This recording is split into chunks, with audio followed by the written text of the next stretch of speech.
Excuse me, Governor. Clerk, please call the roll.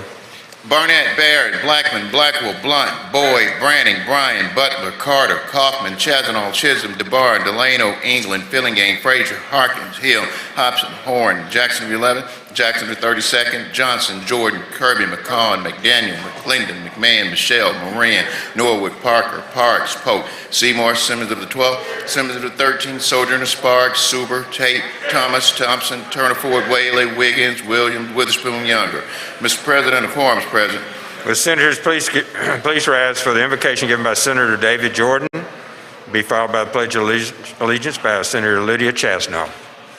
Senator Jordan. Thank you, Governor. Just read a couple of verses here, and we will proceed in a prayer. Chronicles 7, chapter 14, verse states, "If my people, which are called by my name, shall humble themselves and pray and seek my face and turn from their wicked ways, then I will hear from heaven, and I will forgive their sins, and I will heal their land." May we pray. Graceful God, we thank Thee for allowing us to be in this chamber as a group of legislators to represent 3 million people. Give us the wisdom and understanding to make life better for those that are rejected and downtrodden, Father. And on the national level, pray for the President of the United States, who have 330 million people. Pray for, let your blessing range in the minds of those who run our national government, that you are in charge, that we must work even with 330 million people to make life better for all. Give us wisdom and understanding. Give us wisdom and understanding to do thy will, so that we will always remember to do justly, love mercy, and walk humbly with thee. These and other blessed rest in Jesus' name, amen. Amen. Please join me in the pledge. I Pledge allegiance to the flag of the United States of America and to the republic for which it stands, one nation, under God, indivisible, liberty and justice for all.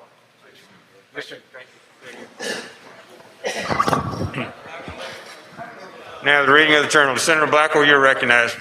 Thank you, Mr. President. I move to dispense with the reading of the journal. Senators, moves to dispense with the reading of the journal. All in favor signify by saying aye. Aye. All opposed, no. The ayes have it. Messages and petitions. Mr. Clerk. Mr. President, there are none. Thank you, Mr. Clerk. Committee reports. Senator Blackwell. Thank you, Mr. President. I move to dispense with the reading of the committee reports. Senator moves to dispense with the reading of committee reports. All in favor signify by saying aye. Aye. All opposed, no. The ayes have it. Next readings, titles, bills, and resolutions. Recognize Senator Blackwell. Thank you, Mr. President. I move to dispense with the reading of the titles of the bills and resolutions. Senator moves to dispense with the reading of the titles, bills, and resolutions. All in favor signify by saying aye. Aye. All opposed, no. The ayes have it. Now, introduction of guests. Introduction of guests. Any guest?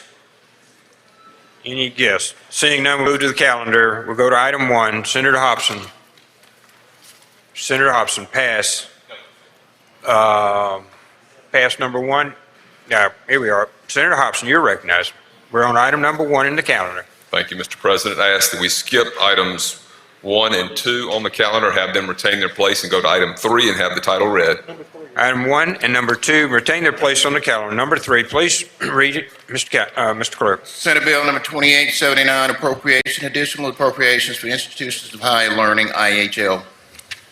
Make the usual motion. Senator makes the usual motion. All in favor signify by saying aye. Aye. All opposed, no. The ayes have it. Please proceed, Senator. Thank you, Mr. President. This is what's commonly referred to as the deficit bill. These are deficits that we are covering from various agencies and obligations around the state that need to be met before we finish this session. We likely will have one more deficit bill towards the end of the session based on needs at that time.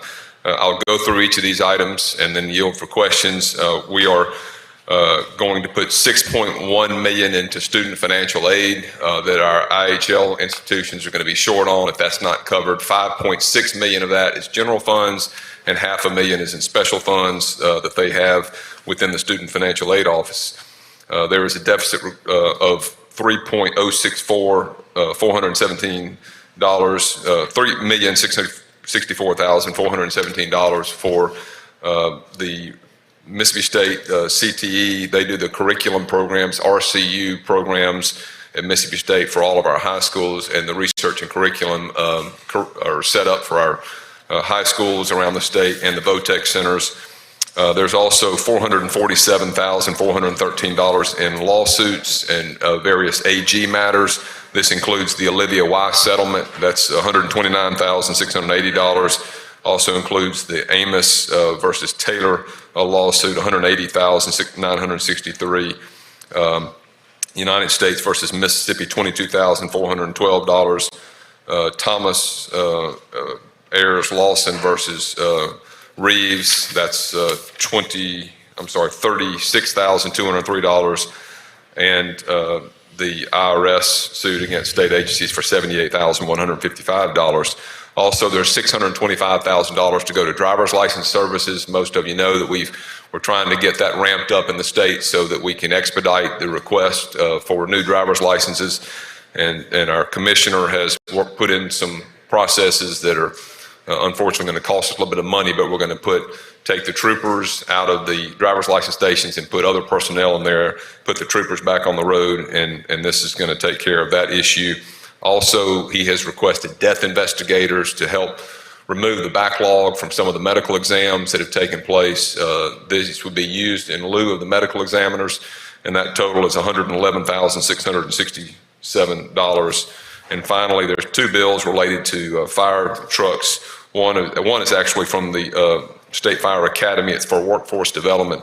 That's $315,700. And this special funds, by the way, and so is $2.3 million for the Supplemental Rural Fire Truck Fund, $2.3 million.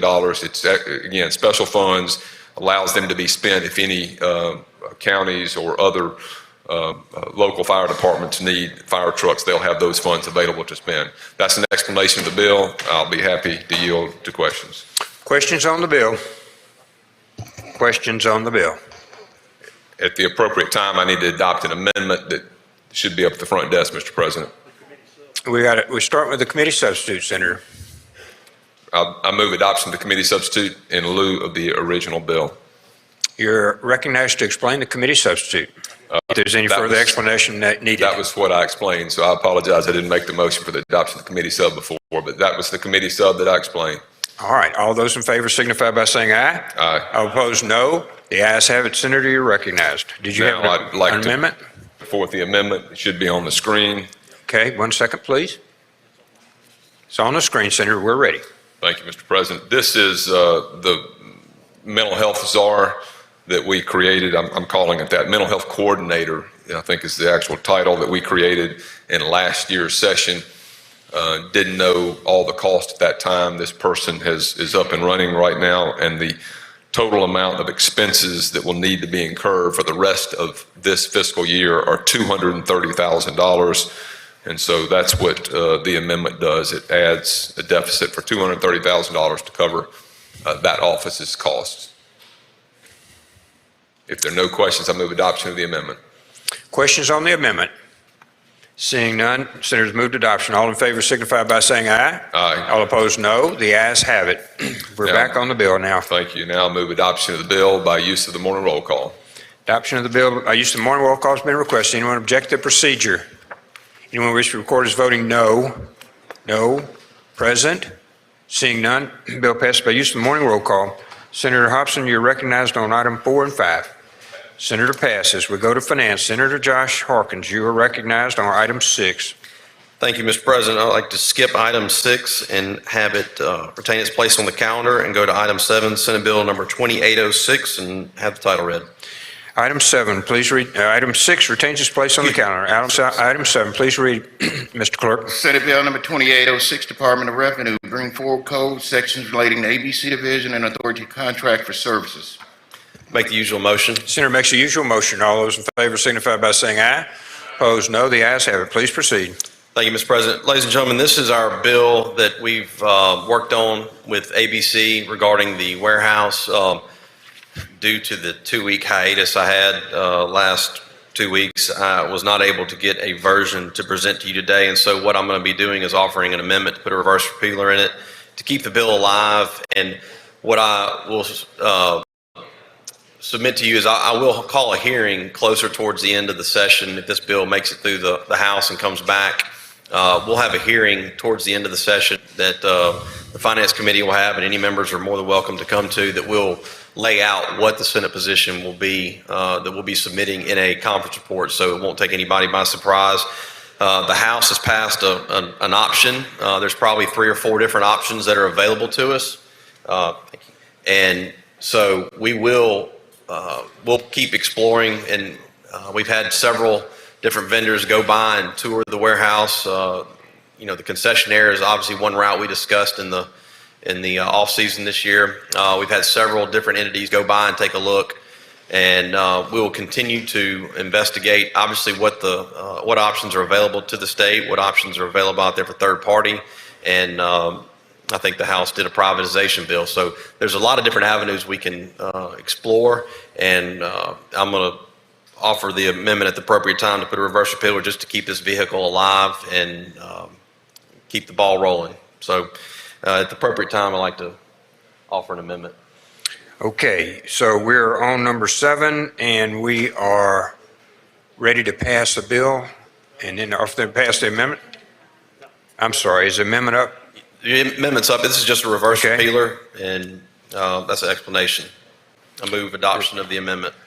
Senator moves There are no adoption of the amendment. All those in favor signify by saying aye. Aye. All opposed, no. The ayes have it. We're back on the bill, Senator.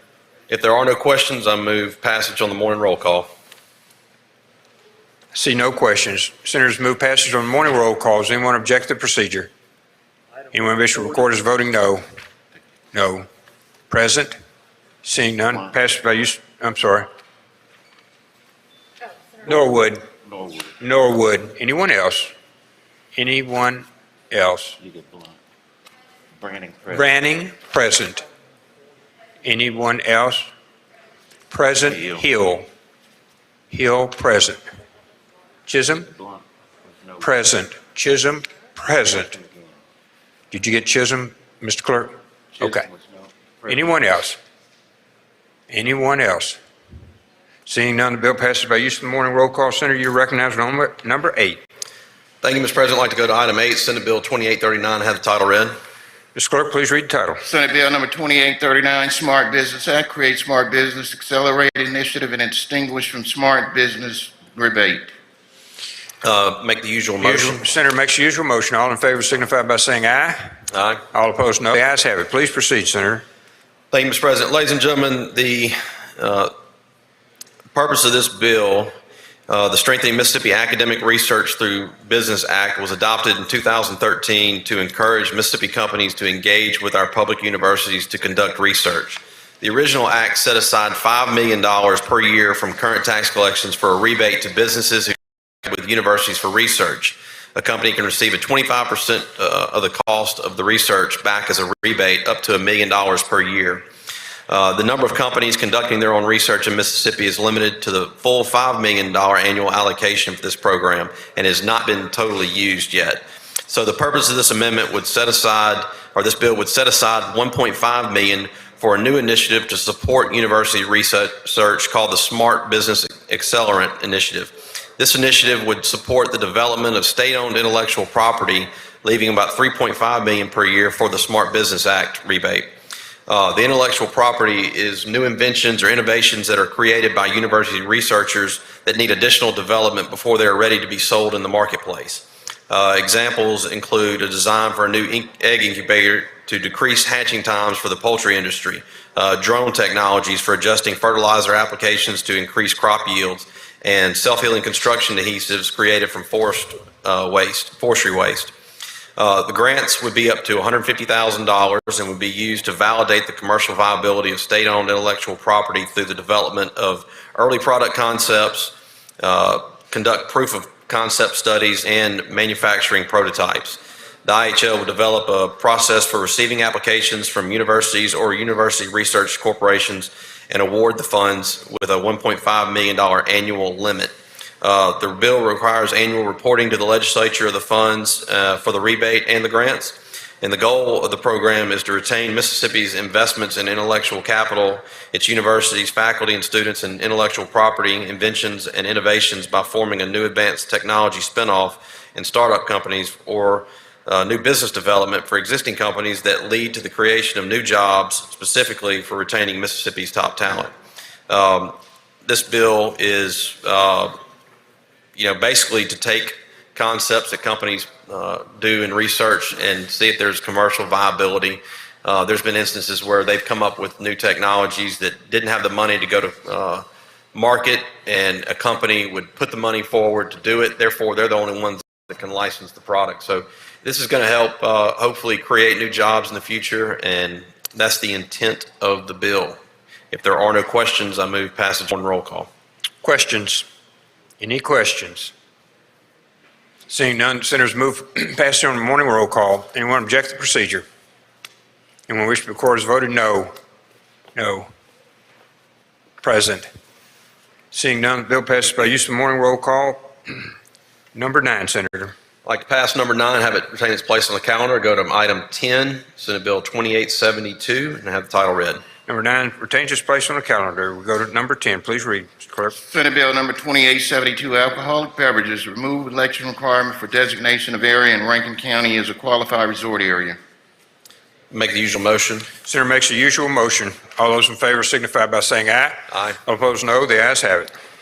Thank you, Mr. President. Ladies and gentlemen, this bill is kind of a cleanup bill. There was we did a resort status bill for a area of Rankin County that's outside of the city, and it's in the Pearl River Valley Water Supply District, and we conducted a vote for resort status, and it passed overwhelmingly. I think 75 or 78% voted for it. Flowood also had a vote. It passed overwhelmingly. There's a stretch of land that's outside of PRV and outside of the city of Flowood. It's all commercial properties that were included in the resort status, but there was a vote requirement. Well, it's commercial property. There aren't any elects there except one house, I believe, on the property, and it prevented that from being included in the resort status area, and this just cleans it up and allows those areas to have resort status. That's the explanation of the bill. And if there are no questions, I move passage on the morning roll call. Questions on the bill? Questions? Seeing none, senators move for passage on use of the morning roll call. Anyone object to procedure? Anyone wish to record as voting no? No? Hey, Frazier, no. Anyone else? Anyone else? Hill, present. Anyone else? Branning, present. Anyone else? Anyone else? Seeing none, the bill passed. Moved back to you, and we're on number 11, Senator. Thank you, Mr. President. I'd like to go to item 11 in Senate Bill 2874 and have the title read. Mr. Clerk, please read the title. Senate Bill number 2874, residential and commercial contractors require sales tax permit from the Department of Revenue for pulling building permit. Make the usual motion. Senator makes the usual motion. All in favor signify by saying aye. All opposed, no. The ayes have it. Please proceed, Senator. Thank you, Mr. President. Ladies and gentlemen, during the off-season, the short stint we had a contracting issue come up for a study committee, and I guess this is the byproduct of that study. What we have in Mississippi, when obviously like this past year, we have several hurricanes come through the state, we are inundated with out-of-state contractors that come in and are not remitting sales tax that's owed to the state on jobs that are being performed. And so what this bill does is it requires anyone that pulls a permit, if an area in the state, city, county requires a permit to be pulled to do a construction, the contractor has to be registered with the Department of Revenue with a sales tax number. So right now these companies come in and they're undercutting our local contractors because they're not remitting sales tax.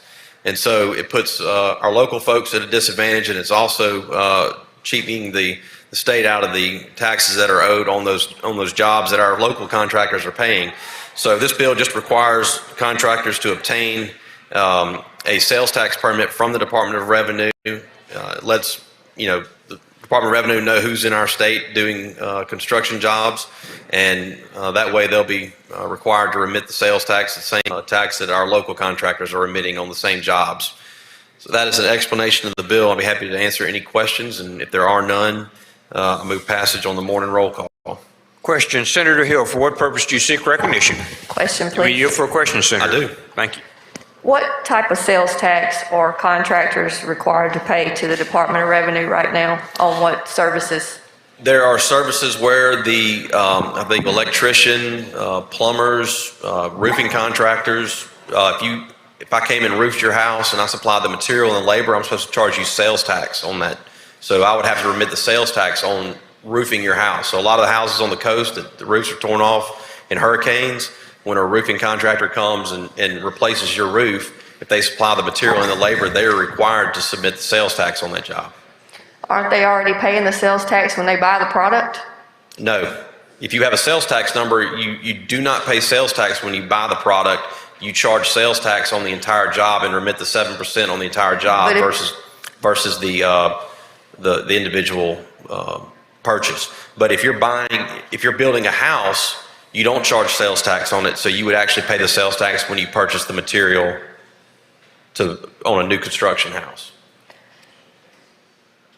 So basically, anybody that's going to purchase anything to build a house is going to have to show that tax ID number to any store that they purchase anything from.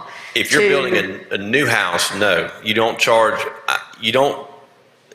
the sales tax is on individual contractors doing individual type jobs, like an electrician or a plumber or a roofing contractor.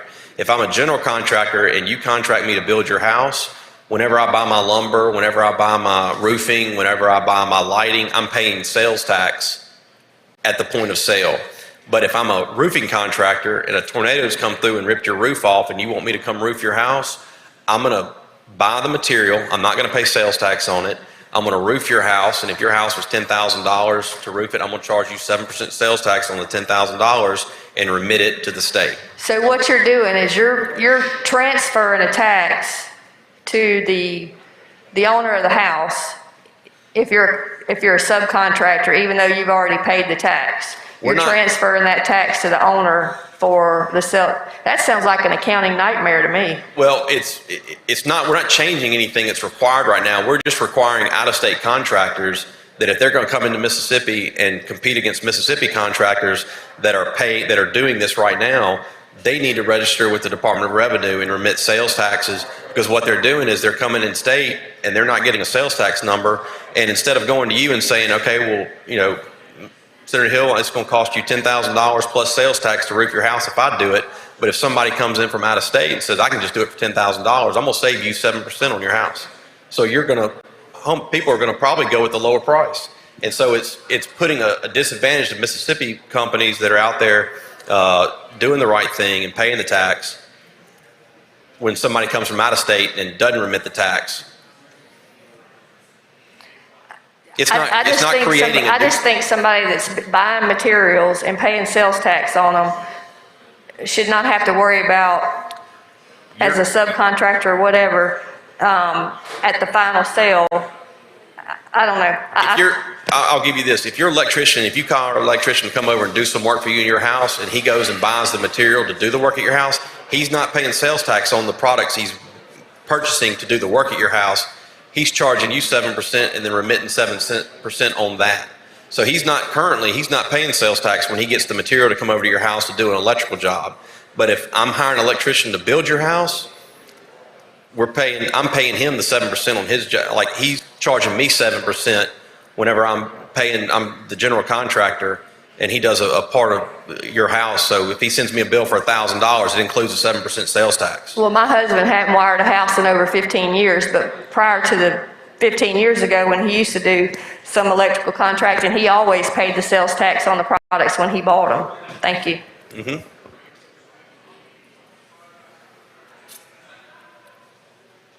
Other questions? Senator Jordan, you're recognized for a question. Thank you, Mr. President. Mr. Chairman, this is to stop, for an example, we have a tornado, hurricane that create problems, disaster. These fly-by-night people that comes in and they say they'll do the roofing for whatever the damage is much quicker, which most people, when the property is damaged, they want it done immediately, and they rip off a lot of people. So in this case, they would have to register with the city or the county where this disaster happens. That's what we're trying to avoid, to see that they pay the right share of tax. Senator, they would register with the Department of Revenue with the state. So when they go to pull a permit in Greenwood, Greenwood would require them to supply their sales tax permit number when they apply for their application. And that's just to make other states do this. You know, when I've done work out of state and I've had to register with the Department of Revenue in that state, had to register with the Secretary of State. So they know who's doing the work over there, and they're not undercutting their local contractors as well. Yeah, but sometimes it's disaster of great magnitude, then people, it may be that it's raining in the home and the first person come by and say, I can get this fixed for you in 3 days.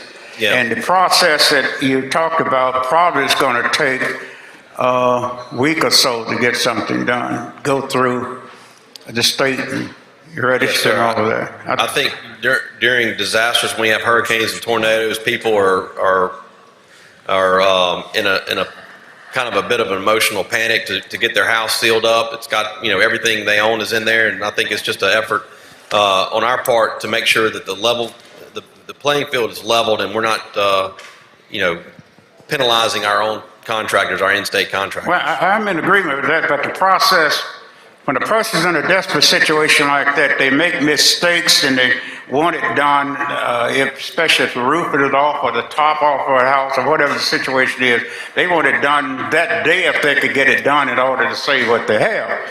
But if they got to go through a process, it may take a week to get it done. Yeah, they would be registered already with the Department of Revenue, and they would have that number, and it wouldn't keep them any longer. It wouldn't prevent them from getting a permit any longer than it would normally. Okay, these are people that coming through the state and know it's been a disaster in Mississippi Delta, and they come in and they take advantage of people who may not know the process that you're talking about.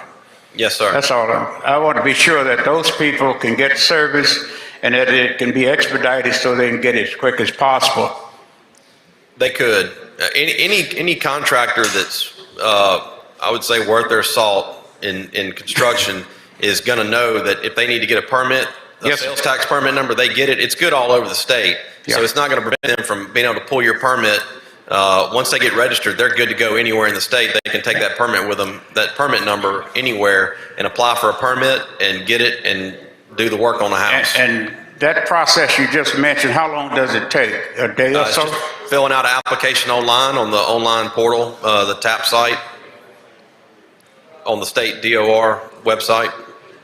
Well, it takes about probably a day and a half. A lot of people don't have that process. And okay, well, you answered my question. Thank you, sir. Thank you, Senator. Thank you, Senator Jordan. Senator Suber, for what purpose you seek recognition? Just a couple questions. Were you here for a question, Senator? I do. Proceed, please, Senator. First off, is this only going to apply to contractors if they have to apply for a building permit? If they apply for a building permit, yes. Is this going to affect any of our current contractors having to have a license? It has nothing to do with license. It's more of just a sales tax permit number. That if you're a contractor and you're pulling a permit, you just have to prove that you are registered with the state of Mississippi. Okay, I live in a very rural area, and I'm not going to say most, but a lot of the contractors don't have a license. Been doing this 30, 40 years. And I don't think it'll have anything to do with licensing. Okay. It's just a permit, a sales tax permit number. Okay, thank you. Thank you, Senator. Senator McCon, for what purpose you seek recognition? Question, Mr. President. Were you here for a question? I do. Please proceed. Mr. Chairman, I appreciate your work on these, but I have some questions regarding, I think it was known last year, my dad was a contractor, and he generally paid at the source of the material. But from what I understand, as you just related, and I may be wrong here, that if a roofing contractor went and bought the material, put a quote out there for $10,000 to roof that house, it's going to include the service. So are we talking that this is now going to tax the service along with the materials?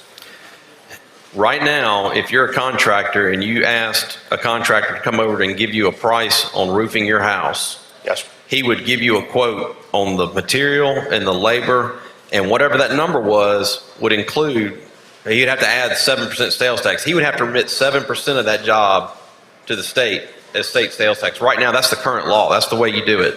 Okay. So if you're a contractor and you go and give a quote, you're quoting the material, the labor, sales tax is included in that.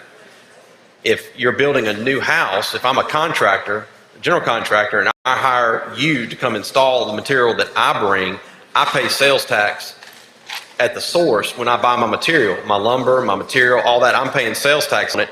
I'm just hiring you to do the labor. I don't pay sales tax on your labor. I just pay you your rate. So at that point, you're not paying the sales tax on the labor. I'm just concerned to where the slope goes from here. As an attorney, I would hate to see this come in and say that all of my services now are taxed. Right now, they are already taxed. That's the way it currently sits right now. If you are a contractor and you provide the material and the labor to do a roof, you're supposed to charge 7% sales tax on the entire job. Okay. There are other services that, electrician, plumber, other things we've talked about, that if you provide the material and the labor, you are to charge sales tax on that job. On the entire job, including the labor, is what you're The saying? labor and the material, correct. All right, thank you, Mr. Chair. Thank you.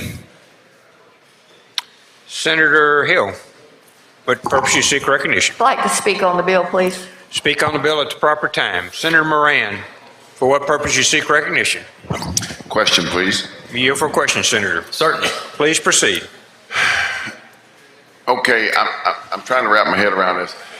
In our industry, say in the pest control industry, if a big company, Yates or someone, is building a big commercial complex, they will have a tax ID number and we don't charge them sales tax. They'll have If- a MPC, a material purchase certificate for Okay. a commercial job. Commercial and residential are two different things. And that's what I was going to say. Now, we've done some work for them like this where they may build a 300 or 400 unit apartment complex. There is no tax ID on, and there is no tax ID on houses. Let's get the terminology. It's no MPC. MPC, yes. Yeah.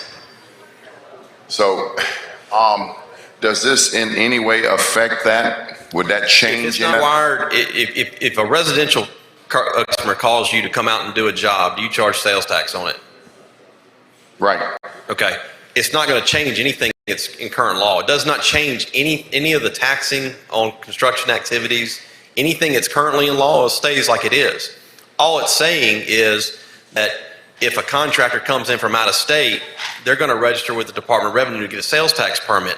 They may not use it. If they do come in and do commercial work, they're not going to use it because they have an MPC certificate and there is no tax on it. But if you are doing a residential job that requires sales tax to be remitted on that job because you're providing the material and the labor, if you come from out of state, if a company comes in and competes with you and doesn't remit sales tax, they're automatically 7% cheaper than you. Absolutely. So And this is leveling the playing field.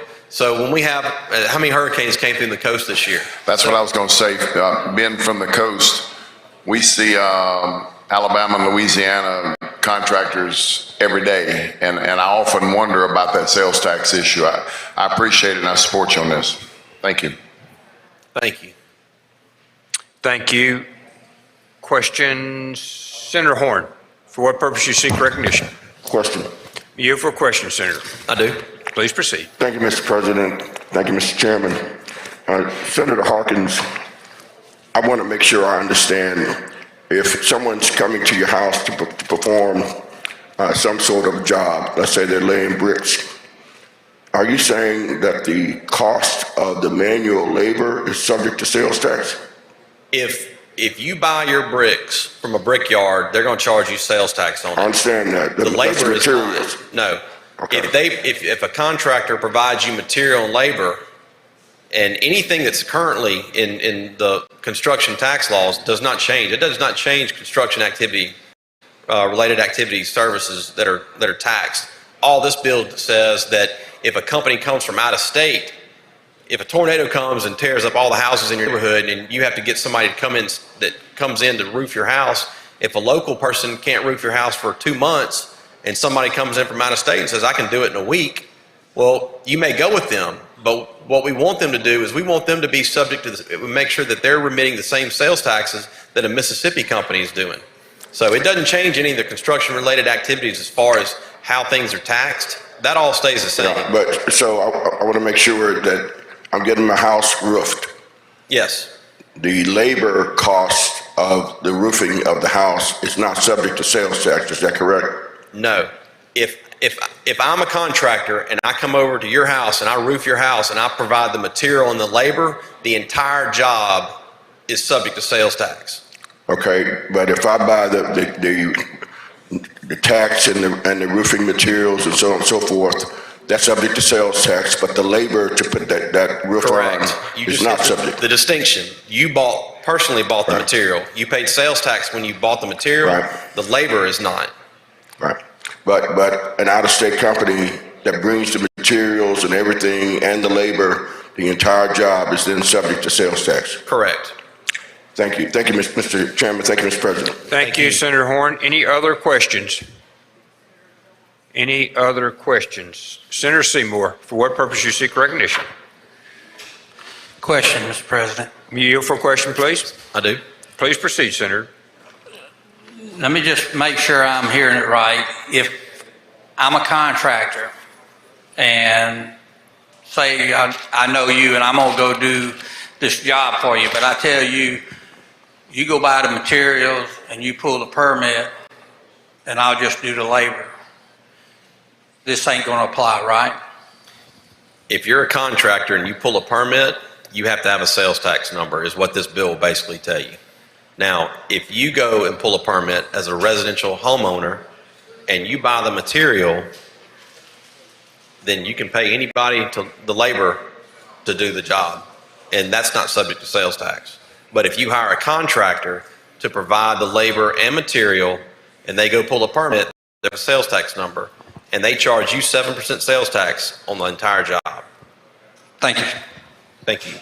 Other questions? Other questions? Seeing none, Senator, you're recognized to speak on the bill. I move passage. Oh, I think we had somebody want to speak. Yeah, we on it. have Sorry. Senator Hill wanting to speak on the bill.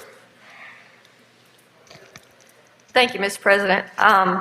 I live in a hurricane zone, and I experienced Hurricane Katrina, many other hurricanes. My concern is with this bill, many times we need out-of-state people to come in here because when we have a disaster on the scale that we've had on the coast, Mississippi people can't handle it. And at that time, you cannot even buy materials in the state of Mississippi. My serious concern with this is materials out of state. Other states don't share the same sales tax that the state of Mississippi shares. How is that contractor going to come in here and get a sales tax ID from the Department of Revenue in a time of disaster and reconcile what he may have paid for sales tax outside the state of Mississippi in a different jurisdiction with this bill? I just don't see any way possible to do it. The person who's contracting this job to try to get their house back in order should not be subject to have to pay sales tax on something that may have already been paid in another state.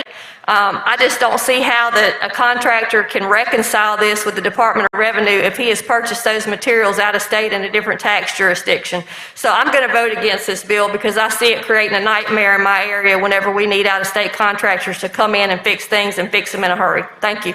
Thank you, Senator Hill. Senator, you're recognized to speak on the bill. Senator Harkins. Thank you, Mr. President. I understand Senator Hill's concern, and I have done work in other states. I have purchased material in other states. I had to get a permit number in that state when I went there to work after a disaster. Same thing in Louisiana. They require you to get a sale. You have to register with the Department of Revenue, and whenever you purchase your materials, if you purchase them from Louisiana, I'm sure you have a sales tax number there. Same thing you would do if you, there are ways to get around it, but the application process is literally getting online and filling out application, and you get your number in about a day. The bill is only we've heard from contractors this summer about how out-of-state folks were coming in and undercutting them. They weren't remitting the same taxes that they were paying. And this was an effort to level the playing field and just make sure that everybody's playing by the same set of rules. It's certainly not meant to impede any recovery from disasters. That's never the intent of the bill. It's just a bill that protects our contractors, our state Mississippi contractors out there doing the right thing and level the playing field. I move passage on the morning roll call if there are no questions. Seeing no other questions, senators move passage on the morning roll call. Does anyone object to that procedure? Anyone wish to be recorded as voting no? No. Sojourner McDaniel, no. Johnson, no. Suber, no. Tate, no. McCon, no. Whoa, I'm sorry. One moment. Let's go back. Sojourner McDaniel, Chisholm, Suber, Tate, McCon, Johnson, Hill. Anyone else? Branning, no. Anyone else? Barrett, no. Anyone else? Okay.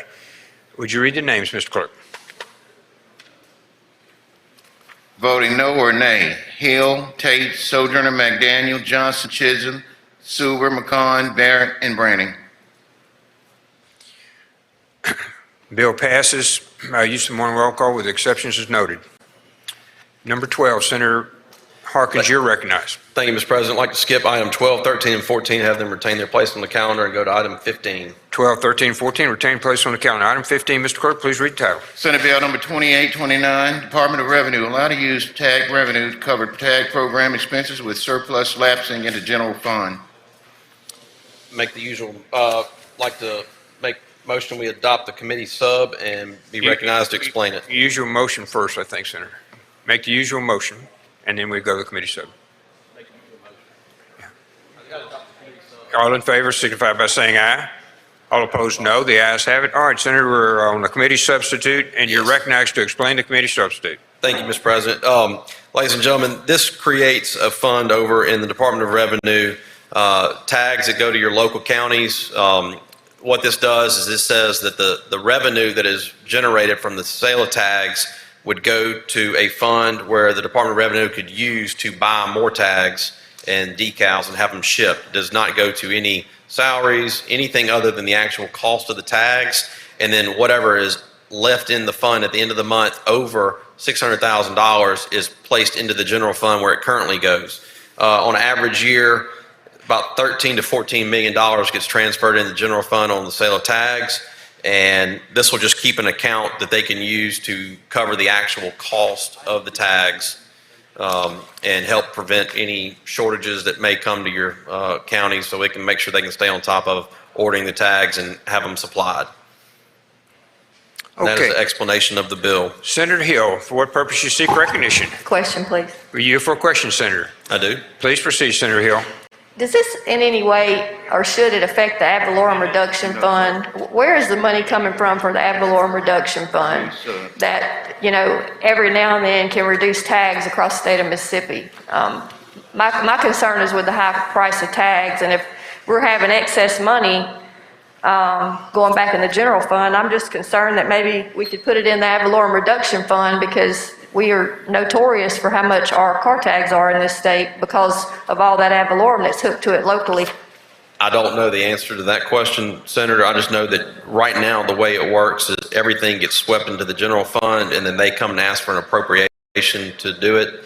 And if their budget gets cut, their tag fund as a result gets cut as well, and they're trying not to have a shortage. So what they're doing is protecting the actual cost of acquiring the tags and the decals and getting them to the counties. And that's all this bill does. It just says that the actual cost of the tags that goes to the counties.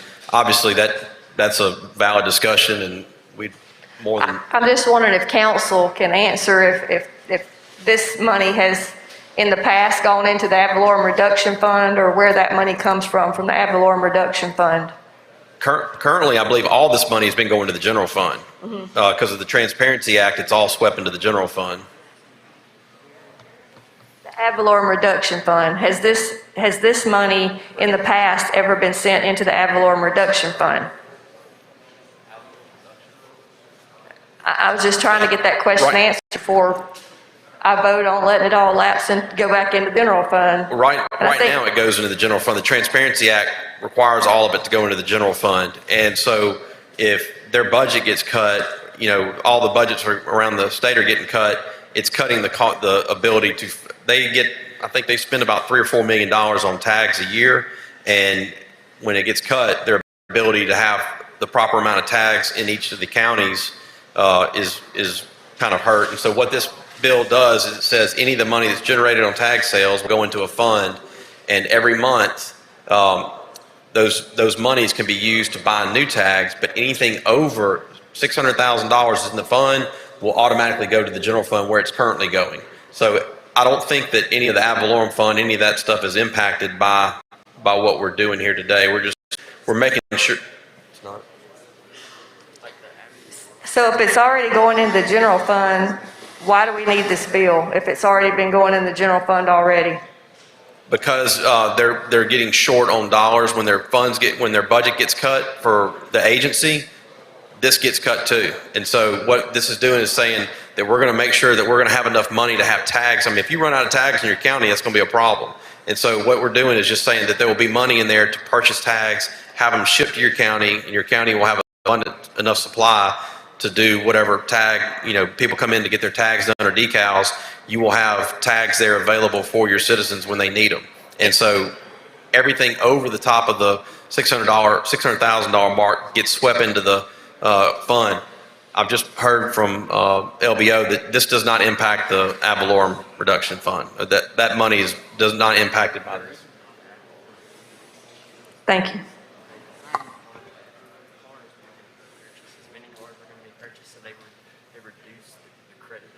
Okay. And I'm told that the ad valorem reduction, why you may have heard of an increase in the ad valorem on the tags was because the number of cars being bought this year they estimated was going to decrease because of the pandemic. And so that was how they adjusted it.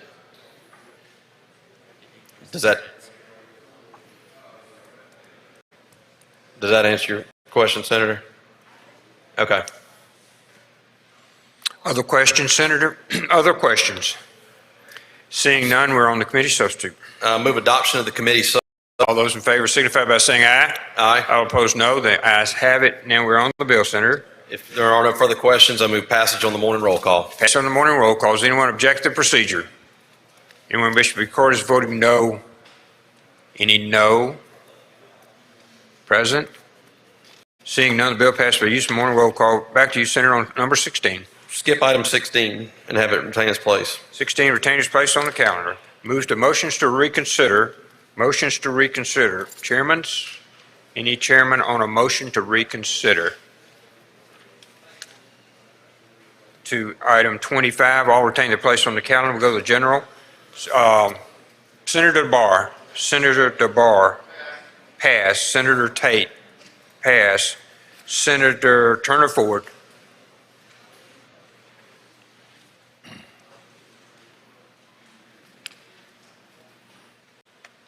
Nathan.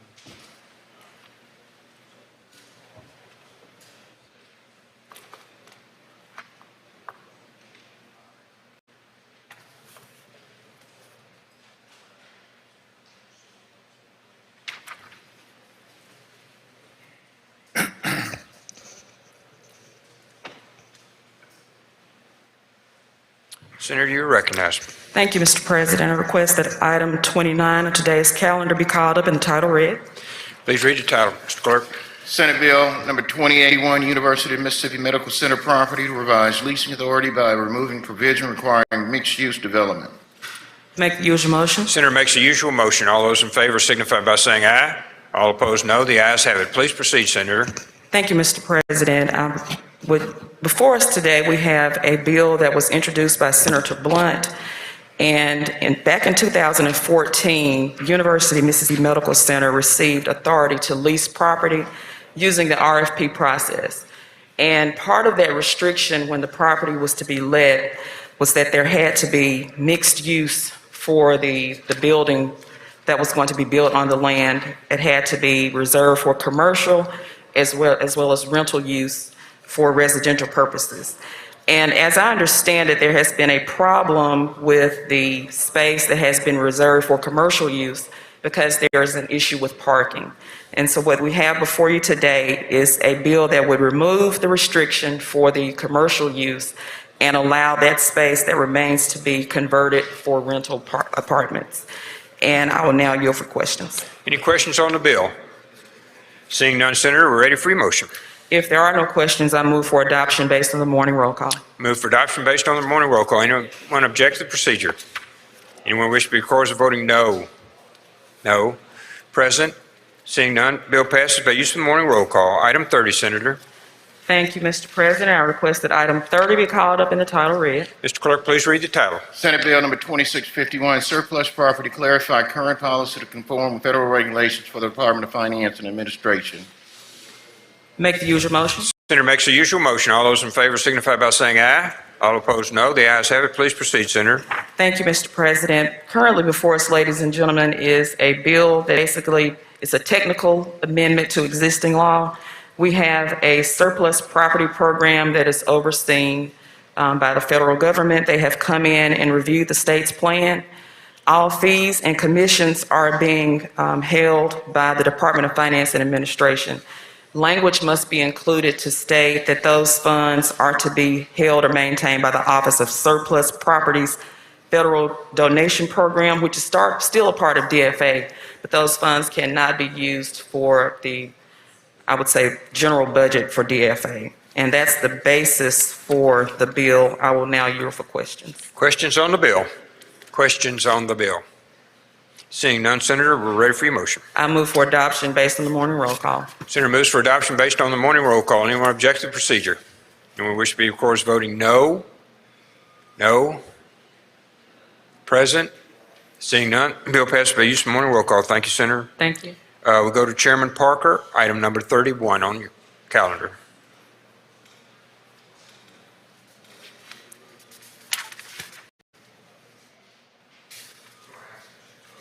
Thank you, Mr. President. Before we call that up, I'd like to ask for unanimous consent to be added as a co-author on item number 29 today, Senate Bill number 2081. 2081, seeing no objection, granted. And now I'd like to go to item 31 on today's calendar, Senate Bill 2296. Ask the title be read. Mr. Clerk, please read the title. Senate Bill number 2296, Office of Workplace Development, exempt Executive Director salary and compensation requirements. Make the usual motion. Senator makes the usual motion. All those in favor signify by saying aye. Aye. All opposed, no. The ayes have it. Thank you, Mr. President. What Senate Bill 2296 does, this deals with the Office of Workforce Development that we passed last year.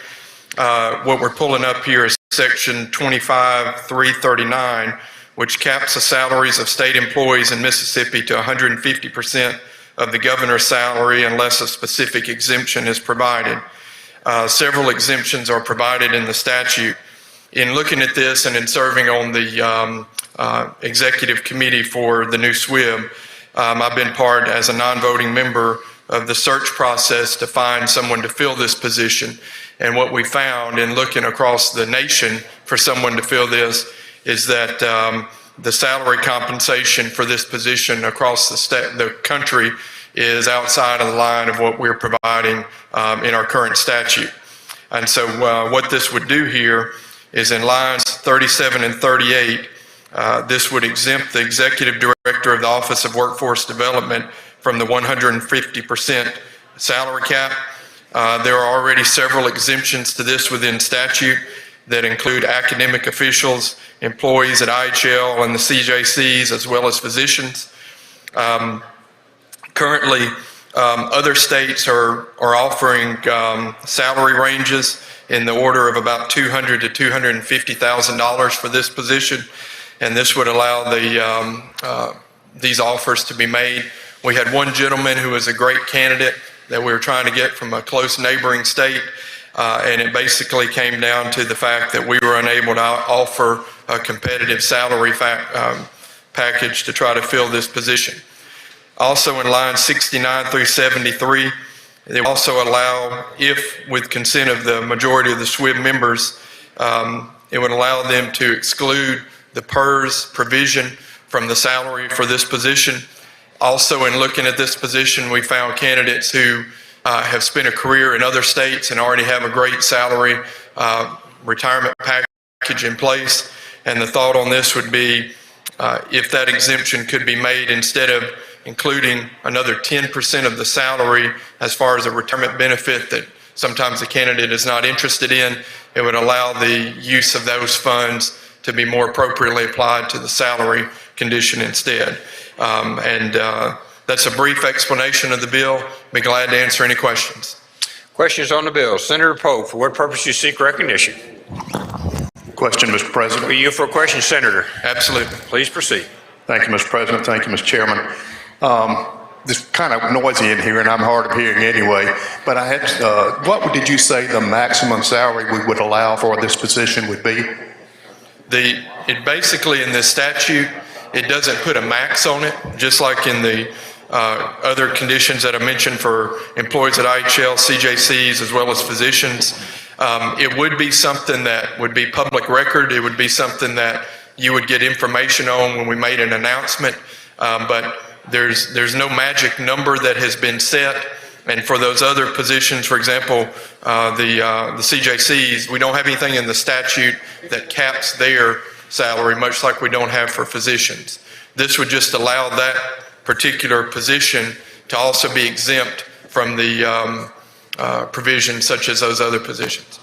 And then also you mentioned PERS payments, that if the person did not want the PERS match, then you could take that and also get added to salary, is that right?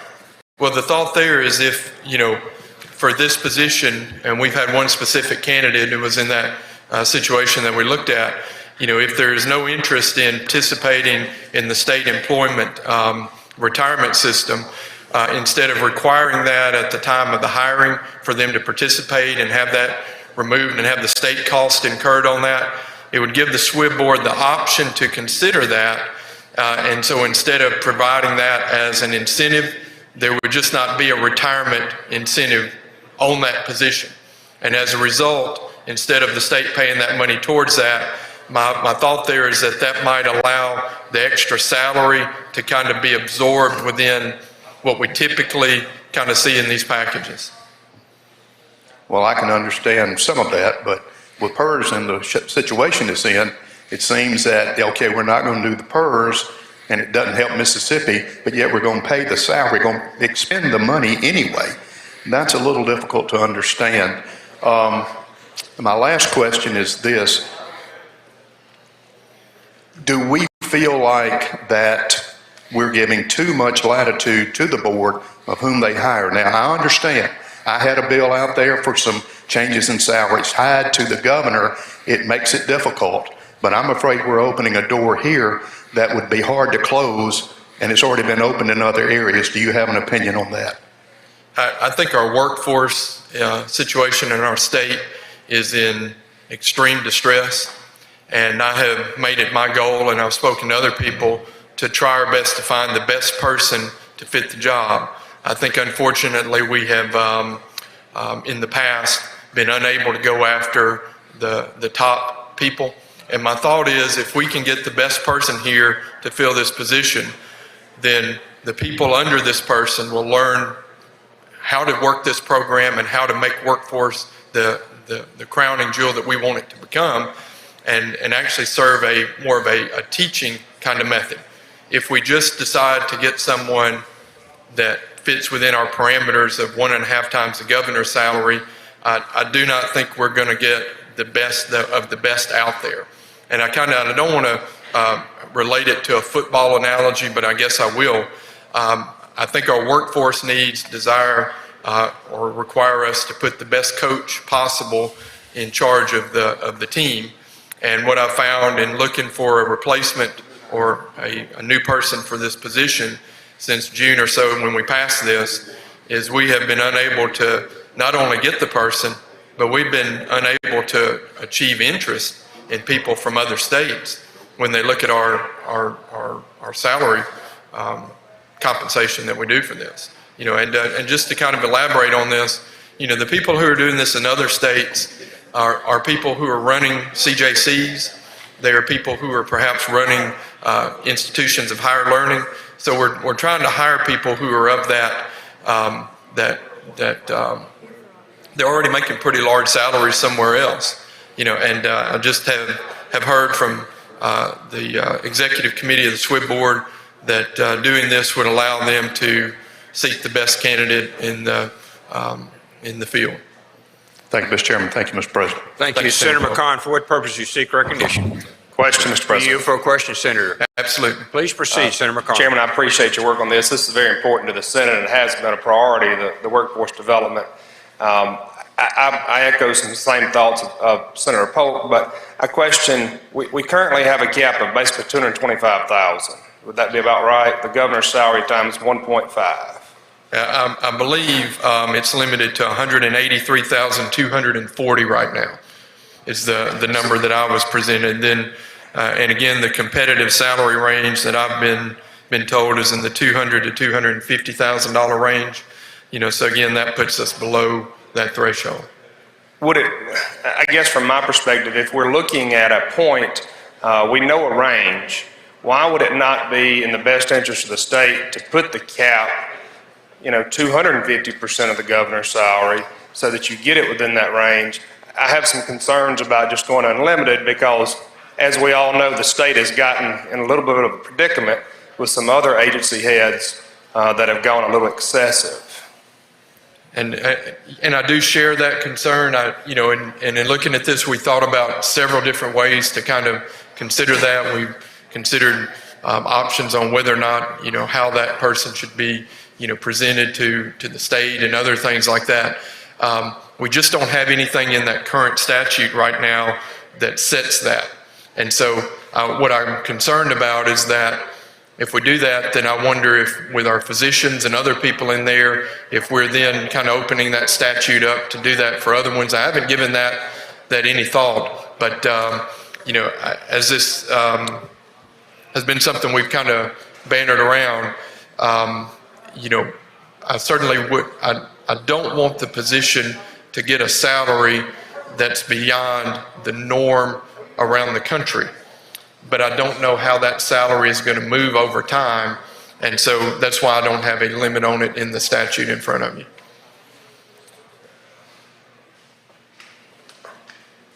What would be the requirements on this? Do we have professional requirements in place on this? And I ask that because generally a professional requirements would justify, in the experience, would justify the additional salary. But I'm still very concerned of what level we will eventually get to. Right. I'll give the example from last year that I shared. As I started looking at kind of revamping SWIB and trying to set up this new position, I was in a meeting with a gentleman from Alabama, and I asked this gentleman, who is the leader of workforce development for their state, I said, well, who is the person in charge of workforce development for the state of Mississippi? I said, who's your counterpart? Who comes to the meetings and goes and gathers information and everything like that? And his comment was, well, you really don't have anybody. I said, we don't have anybody? I said, well, who goes to the meetings? And he told me the name of somebody who goes to the meetings. And so I immediately had a meeting with that person to find out if he was our guy, and he's not our guy. And so the kind of person that I would like to see us get is the kind of person from Alabama or another state who has been doing this for many, many years, and again, this is just trying to give some flexibility to establish that position. Because we've never had this position before, I didn't know this last year. I didn't know the salary range when we were bringing the SWIB changes up, and so it's still a work in progress.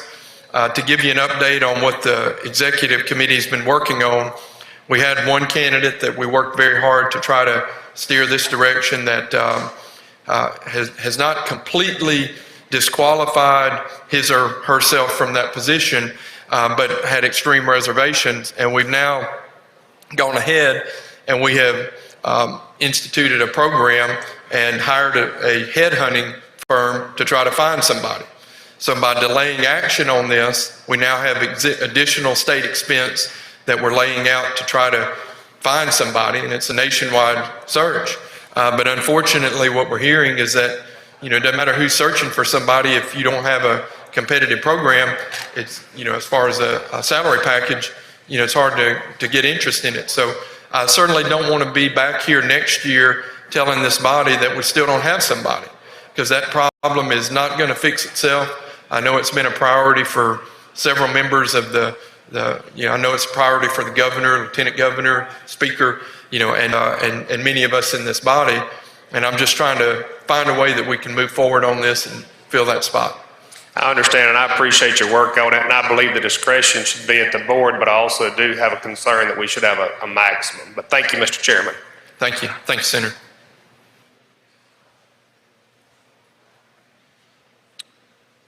Senator Barrett, for what purpose you seek recognition? Question, Mr. President. We yield for a question. I do. Please proceed. Mr. Chairman, in the interest of fiscal responsibility, do you think the state can afford this increase? The Office of Workforce Development has a line item budget of nearly $1 million each year that has been put in there for a number of years. It has not been tapped and used adequately. And so the resource, we have recognized as a state the importance of this position. We just have not had somebody running the ship. So this will not be a new appropriation. It'll come from their existing appropriation. We will not have any new money. I just would rather spend the money on having the right person there than spending the money on $50,000 or $60,000 looking for somebody to fill a position that is not going to be compensated at the level that other states do. So yes, I do think we have the money there for this. Okay. And do you think the reward to the state outweighs the risk of the investment? Absolutely.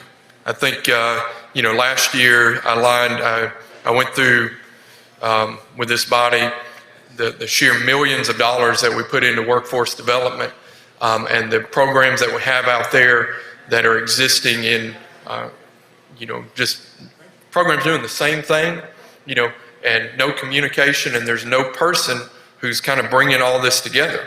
And so we may have a great program in corrections that deals with workforce development. We've had some mention of that this session. We may have a great program at DHS. We may have a great program at MDES.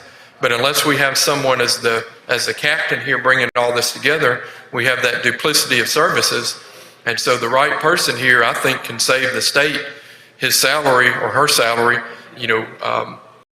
multitudes of factors over what we will be compensating them. Okay, thank you.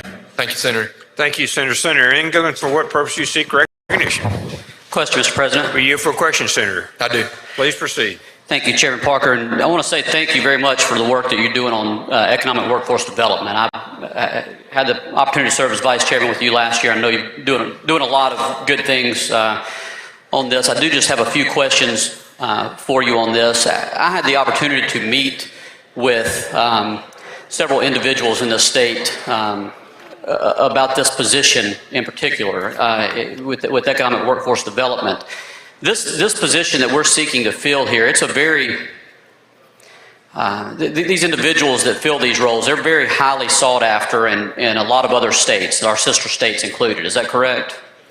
I would consider it someone very similar to who we have leading, like MDA, someone like that, because their job in this position is not to just run an existing agency. This is someone who's going to come in and is going to kind of invent the wheel for us. So this person will come in and what I've had talks with Patrick Sullivan about, who's our chair of workforce development, is that, my hope, and I think his hope on all of this, is that we lay this correct groundwork, get the right person in there, and have them teach us how to do workforce development, because I don't think we know how to do it. And I know I'm not going to be able, in my chairmanship, to develop the knowledge to do that. And so I've recognized, my inadequacies there and trying to find the ability of the state to fill that role in the most appropriate manner. Thank you, Chairman. And one thing on those lines, this person, as you mentioned, this person will come in and basically consolidate all of our statewide efforts to attract businesses and to improve our workforce and do so many things, which are efforts that our sister states like Alabama and Georgia and Louisiana, they're already doing that, correct? Right, and I see this just, to kind of make this more personal, if you as a senator have a company approach you, say Company X, and they say, I want to move into Jackson County, that's where I want to be. How do I find out about workforce and, how do I, what do I need to do? You as a senator would say, well, our head of, the executive director of workforce development is Mr. or Mrs. Smith, and that's the person who's going to help you. And then that person will identify and help them with those workforce needs and then put them in contact with the economic developers, the people at MDA to try to encourage them to come to the state. And if we have that person in place doing, an A+ job, and then we have MDA working with them doing an A+ job, and we draw in our communities and our CJCs and our IHL institutes, I really think we can move this state forward. But we are unfortunately treading water right now, and it makes us all nervous because you wonder, okay, what is the correct salary for this position? And I don't know. And so that's why I don't have a figure on this, to the other senator's question, to Tyler's question a little bit earlier. And if I knew exactly what that number needed to be, I'd be here presenting an exact number for you. But my goal is to try to, get that correct person in there and move our state forward. Right, and I know that the question of affordability has been raised, but I would submit, and I would ask if you would agree that if we get the right person hired for this job for our state, the dividends that we will receive from this individual, setting up our economic workforce development plan that will bring new jobs and create new opportunities for the people in this state. We almost are in a position where we can't afford not to do that. Would you agree with that? I would agree. I think we're a team without a coach, and a team without a plan. And I'm hoping we can find the right person to lead us forward. Thank you, Chairman Parker. I'm proud to support you on this effort. Thank you, Senator. Thank you, Senator. Any other questions? Seeing none, do we have an amendment? Thank you, Mr. President. If there are no further questions, Senator, I suggest use the morning roll call and final pass. Senator Parker, we may have an amendment. Senator Bryan, you're recognized for an amendment.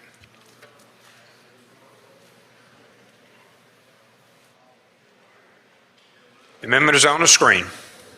Senator Bryan, you're recognized to explain the amendment.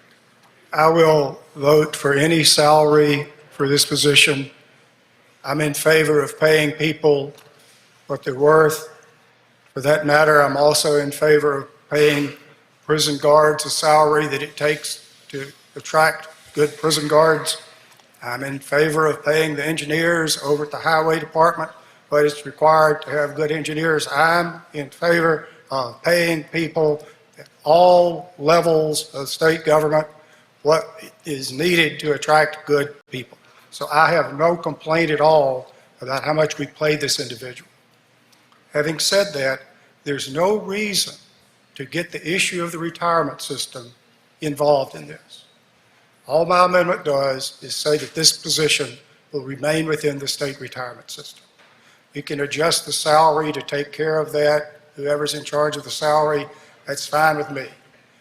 Well, first of all, we don't need to start removing positions from the retirement system, but perhaps more importantly, that's an issue we do not need to have mixed up in this bill.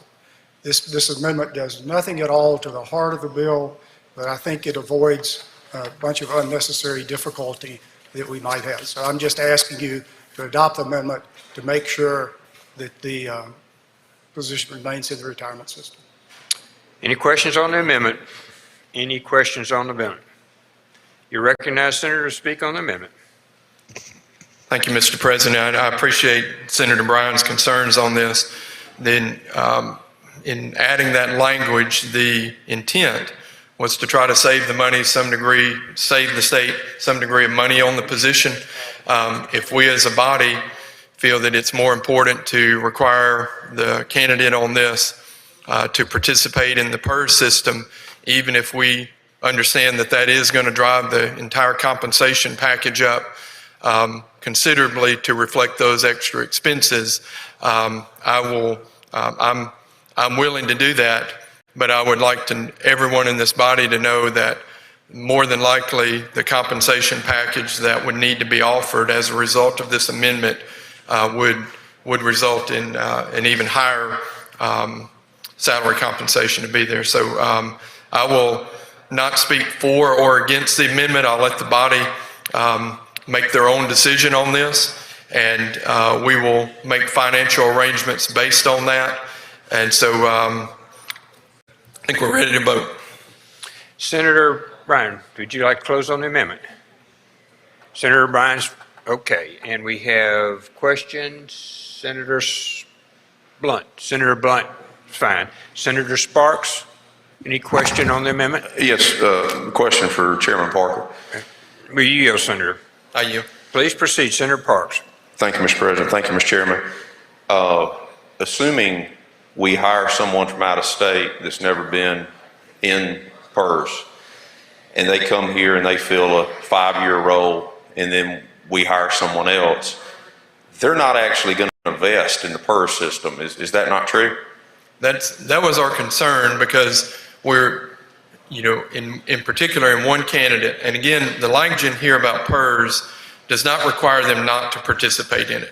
It just gives the SWIB Executive Board the authority to not require participation and allow that as a bargaining negotiation as part of getting someone here. So to your question, if I were coming here from another state and I knew that my plan was to maybe serve here for 6 years, and I did not feel I would become vested in the PERS system in that amount of time, I would feel somewhat slighted by having to participate in that program when I maybe could have used, my personal resources to participate in an existing retirement plan that I have. And so again, it was a flexibility issue, but I do understand Senator Bryan's concerns and, equity and that, but that's why we didn't put in there that they don't have to participate. We put in there that it gives the board, executive board, that option to do that. I hope I answered your question. You did, and just one brief follow-up. Assuming it's a 6-year period, someone came in and worked for 6 years, and they were required to have PERS withheld, but they're not vested. When they left, what happens to their money that's in PERS? Are they able to request that money back? Yeah, just like any of us here, certainly are encouraged to serve 8 years in the legislature to be fully vested in our retirement plan. But we do get part of our PERS contributions back if we serve less than 8 years. But we don't get the amount we were expecting because we never reached that fully vested potential. So if I were considering coming here, if I thought there was any chance I might come here for a term of less than 8 years, I would have some reservations, because, we elect most of our officials, our governor, on a 4-year term, and because the members of the SWIB board are appointed, and many of them are appointed by the governor, you could have a situation where new administration comes in, we have brand new appointees come in, the new executive board decides we don't like this person in this position anymore, they remove them. It just creates an area where their certainty is not there for the candidate.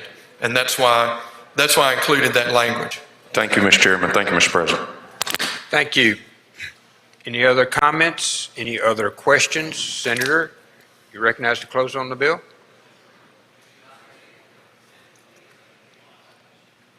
It does not do this bill any good to have the issue about PERS connected with this bill. It does not do any of us individually or this body as a whole any good to have the PERS issue tied up in this bill. I would urge you to adopt the amendment so this piece of legislation can go forward based on the merits of what's we're trying to accomplish and not get off on the side issue of the PERS system.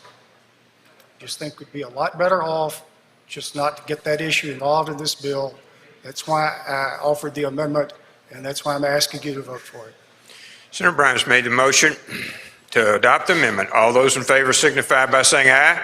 Aye. All opposed, no. The noes have it. Go back. We'll go proceed.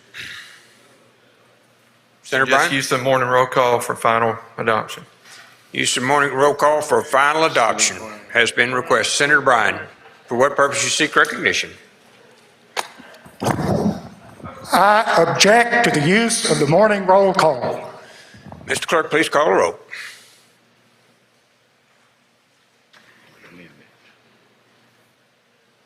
This was an amendment, the final pass. Final pass, okay.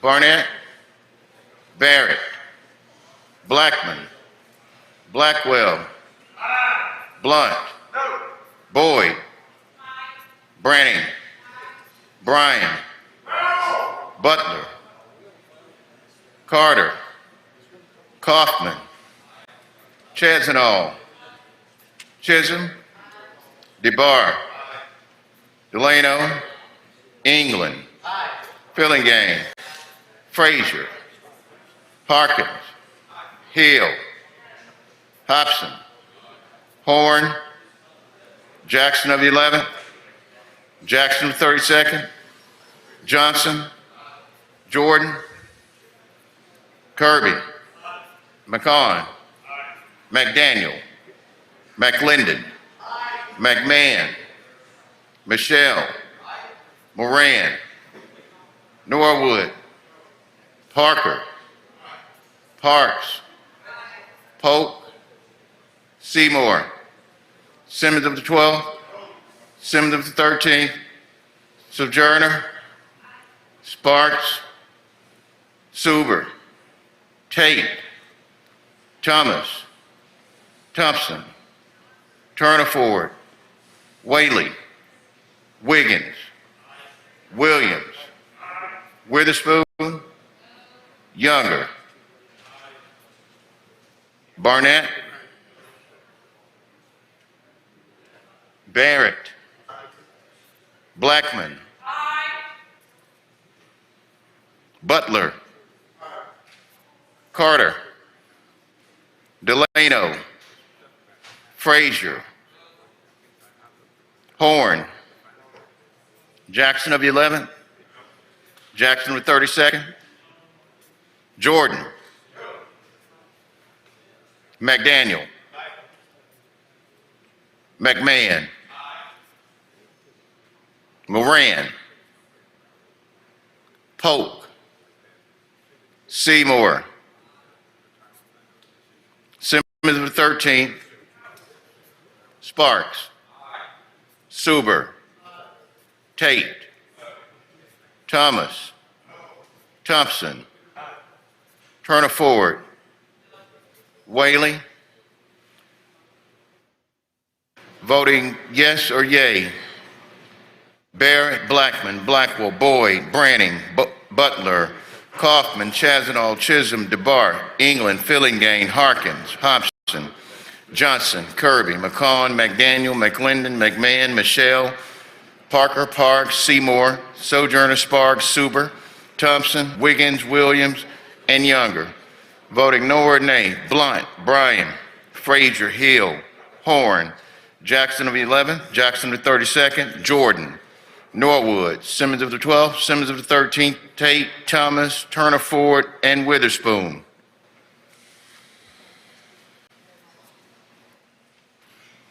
Senator Horn, for what purpose you seek recognition? Thank you, Mr. President. To withdraw my vote and announce a pair. If Senator Carter were here, he would vote aye. I vote no. Carter, aye. Horn, no. Pair. Senator Polk, for what purpose? To the vote. Please. I'd like to be counted as present. Senator Polk, present. Present. Senator Barnett. Thank you, Mr. President. I didn't hear my name called, but I would like to be recorded as voting aye. Senator Barnett, aye. Mr. Clerk. Anyone else? One moment.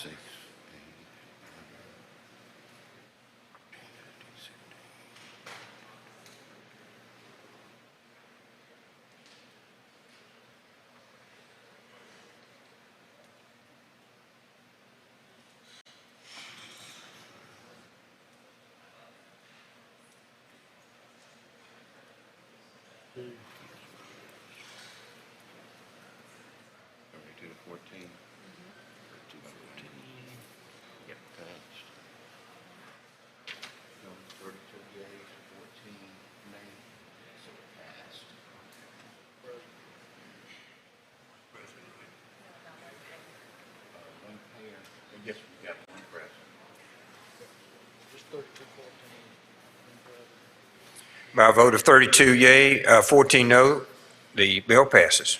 Back on the calendar, 32, Senator Barr. Whoop, Senator, I'm sorry, Senator Bryan. Senator Bryan. I enter a motion to reconsider. On a motion to reconsider, for the chairman. Okay, form the chairman, and we will proceed to 32, Chairman DeBar.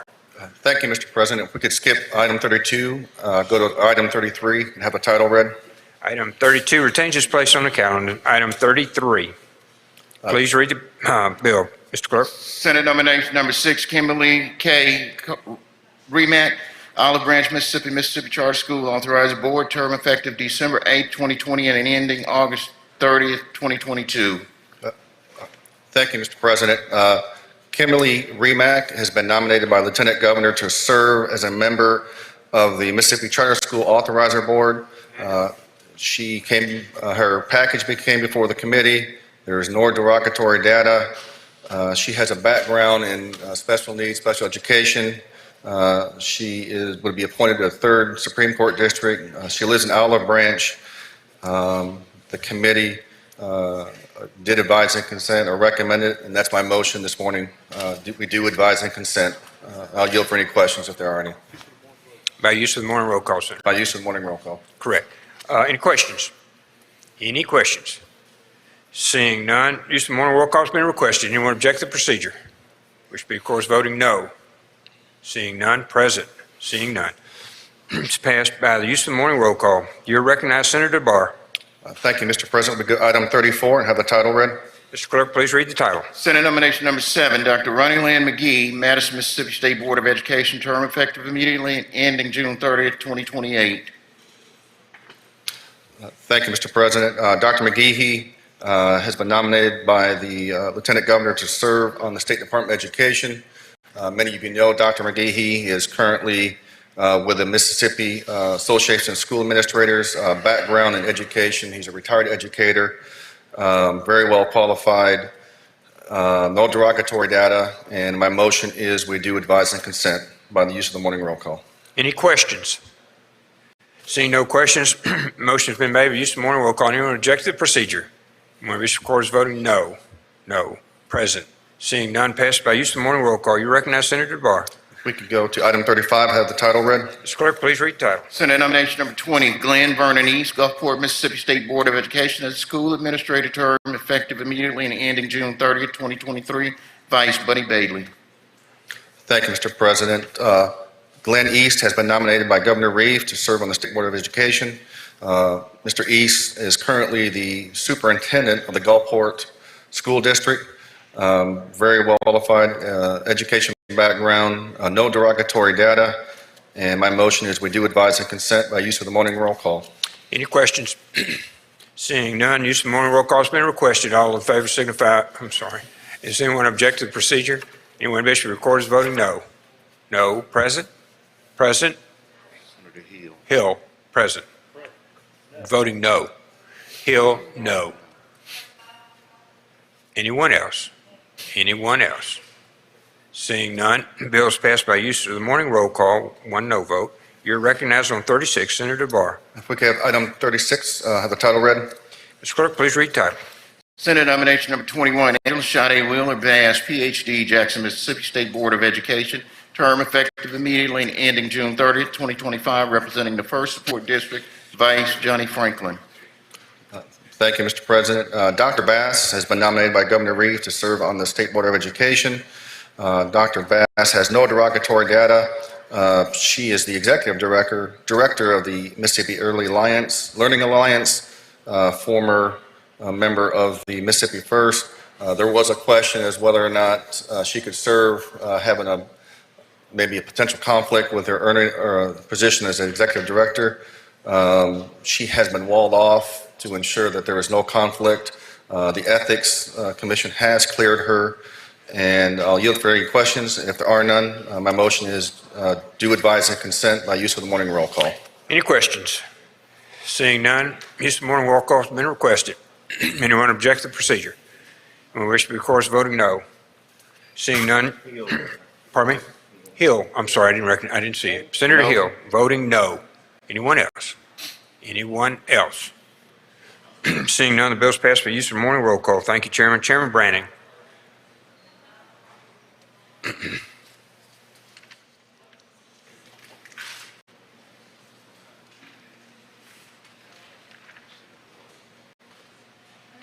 Thank you, Mr. President. I'd like to pass on item number 38 and 39 on today's calendar, go to item 40, call it up and ask the title be read.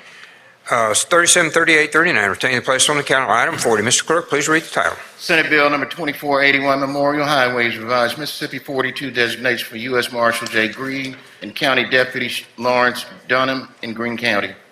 Make the usual motion. Senator makes the usual motion. All those in favor signify by saying aye.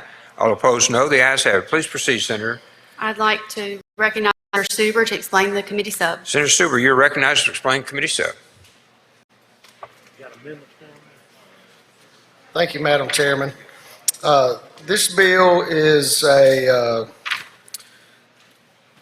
bill that is going to recognize parts of some state highways.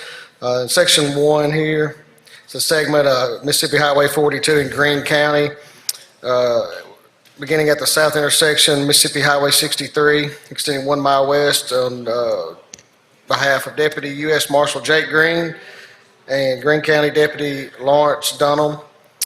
And part 2 of this is in Chickasaw County. We'll designate Highway 389 at the junction of County Road 82, designated as Jimmy Porter Memorial Highway, who's a World War II vet that donated part of the highway so they could reconstruct it for a bridge. And that is essentially the extent of the bill. And I think Senator Barnett has an amendment.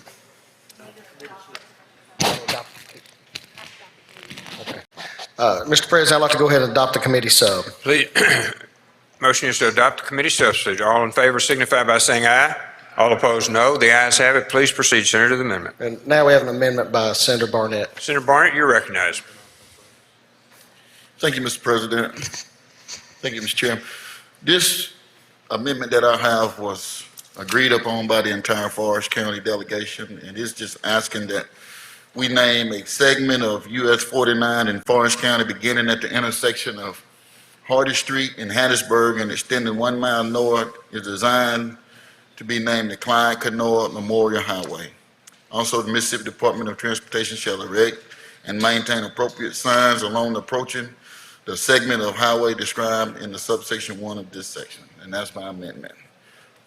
Any questions on the amendment? Make your motion, Senator. Adoption of the amendment, Mr. Chairman, Mr. Senator President. makes a motion to adopt the amendment. All in favor signify by saying aye. Opposed, no. The ayes have it. Please proceed.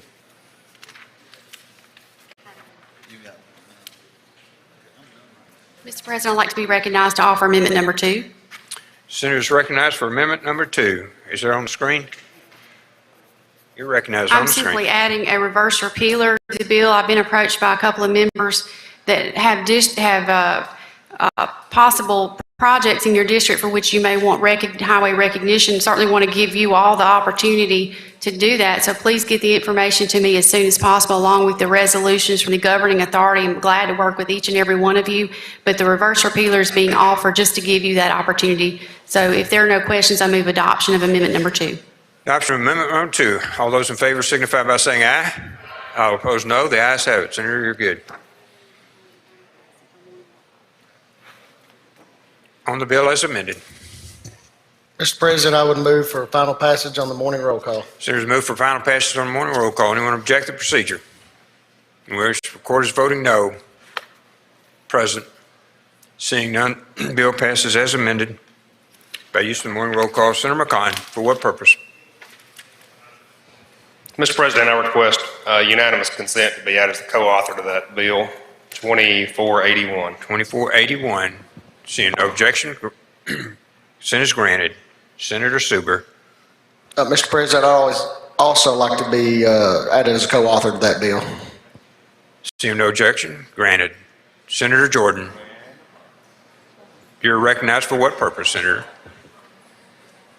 Mr. President, to be added as co-author of said bill. Seeing no objection, granted. Motion granted. Senator McMahon.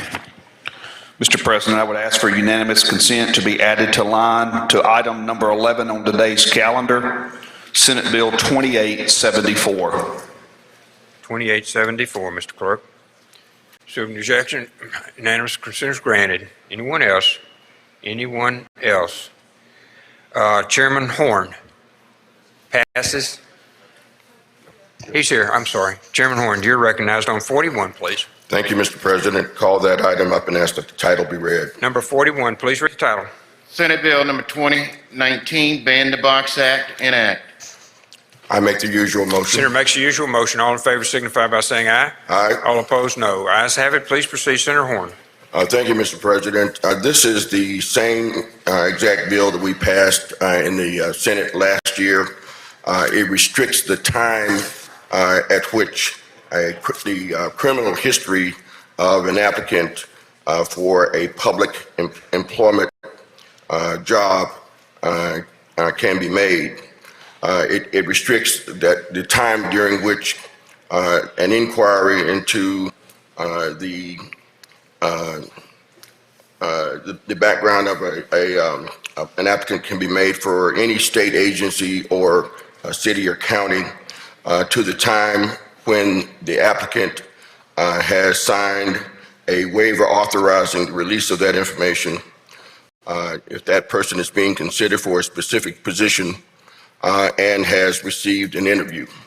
That's the essence of the bill, Mr. President.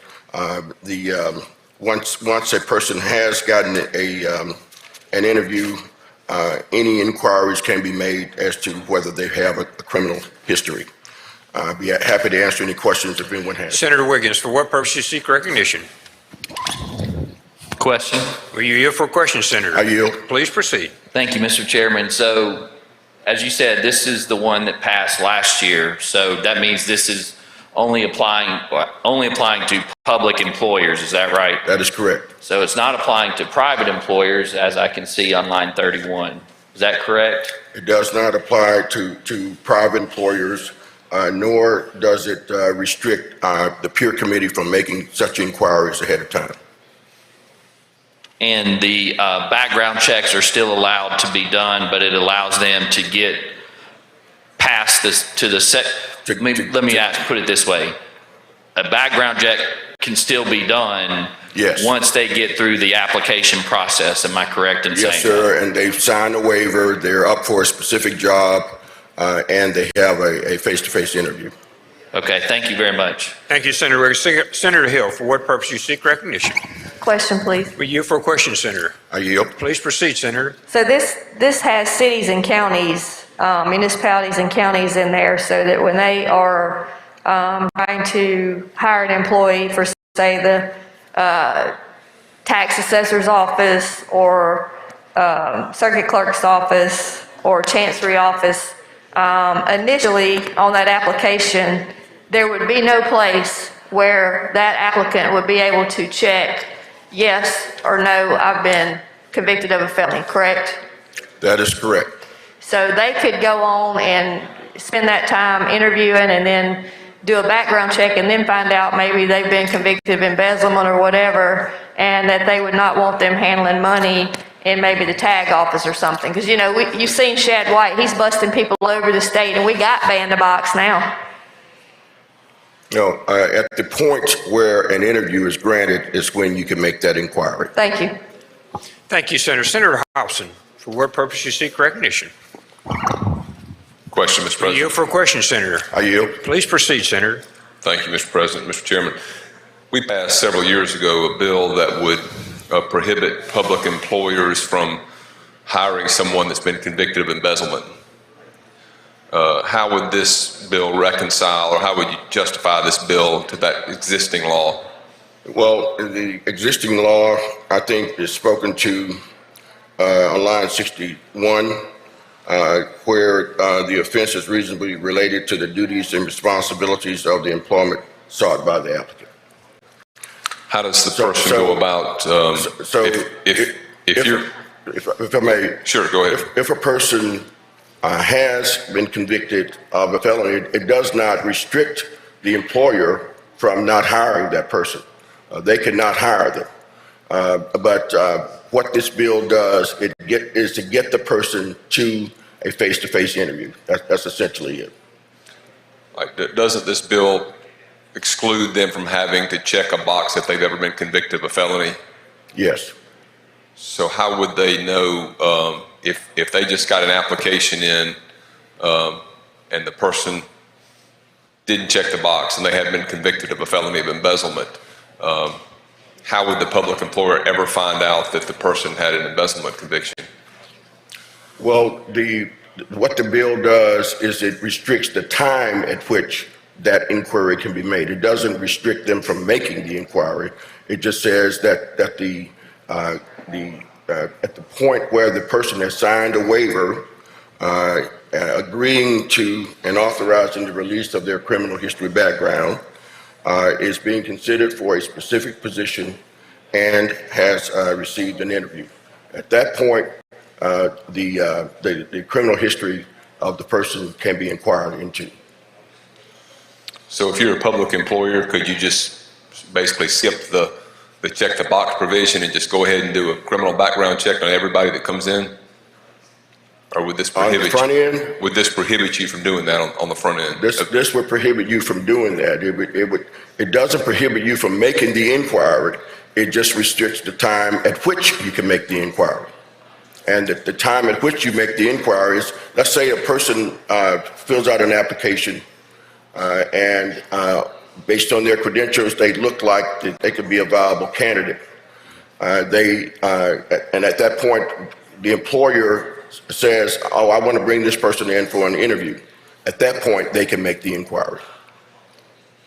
Okay. Thank you, Senator. Senator Fillingane, for what purpose you seek recognition? For a question, Mr. President. You yield for a question, Senator. I yield. Please proceed, Senator Fillingane. Thank you, Mr. President. Thank you, Mr. Chairman. I'm looking on lines 26 through 30.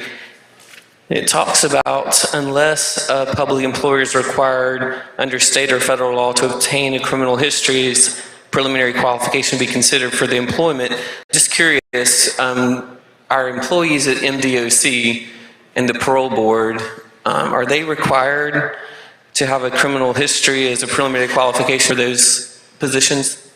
I'm sorry, I couldn't hear you well. So if I'm Chris Epps and I want to apply for a job at MDOC, this is what I'm asking. Is there a criminal history as a preliminary requirement for a job at MDOC that you're aware of? I would assume so, but I don't know that fact. Well, do you think that would be important for us to know before we vote on a bill that might impact a whole bunch of employees for the state of Mississippi? Well, again, this bill would not prevent anyone from making an inquiry into the criminal history of an individual. It just restricts the time when you can make the inquiry. And the time when you make the inquiry is at the point where a person is about to receive a face-to-face interview. I understand, and I would certainly hope that anyone, given the problem we're having with contraband in our different facilities of drugs and weapons and other things coming into our prison system, that we would not want to be hiring ex-felons to be the prison guards. It's sort of like the fox guard in the hen house. Wouldn't you agree, Senator Warren?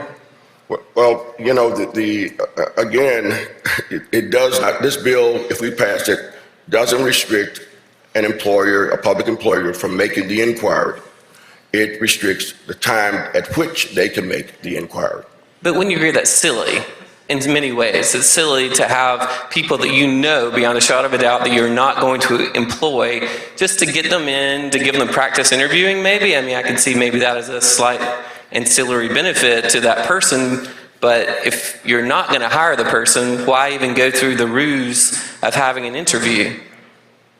Well, I would think that if it's Department of Corrections, then the line you cited, this act applies to public employers unless a public employer is required under state or federal law to obtain a criminal history as a preliminary qualification. So Chris Epps would have to have, I would think, through the Department of Corrections, because of the nature of the job, a preliminary qualification, and he would be flagged at the beginning of the process, because there are federal and state laws that pertain to the nature of that job. That's what I was asking. That was my initial question. Yeah. So a Chris Epps could be rejected on the front end because of the nature of the post that he was trying to get into. Thank you, sir. If there are no further questions, I move adoption by use of the morning roll call. Senator Seymour, for what purpose you seek recognition? Question, Mr. President. Will you yield for a question, Senator? I yield. Please proceed. Senator, I just want to give you or ask you a scenario. If a person has had 1 or 2 DUIs and the convictions, he got reinstated, and a public entity hires as a driver of a vehicle, what's the liability of that public entity as far as insurance, and if that person was to go out and... Well, again, the background check, if it's lawfully completed and the criminal history does exist, then the state shall consider the following criteria: the nature and gravity of the offense, the length of time that has elapsed since the offense occurred, the age of the person at the time of the offense, whether the offense is reasonably related to the duties and responsibilities of the employment sought, and any information pertaining to the degree of rehabilitation that may have taken place with the applicant. And a record of arrest that did not result in conviction shall not be the basis of any disqualification for a public position. So I think that the employer has the right and ability to fully vet that person and make the determination that they are employable or not. So again, this doesn't change anything with the public employer's rights to vet their employees. It just says, give the person an opportunity, if you're interested in them, give them an opportunity to get to a face-to-face interview. And at that point, you can ask all the questions you want and fully vet that individual. Thank you. Thank you, Senator. Senator Hill, for what purpose you seek recognition? I like to speak on the bill. Speak on the bill. Any other questions? Any other questions? Senator Hill, you're recognized to speak on the bill.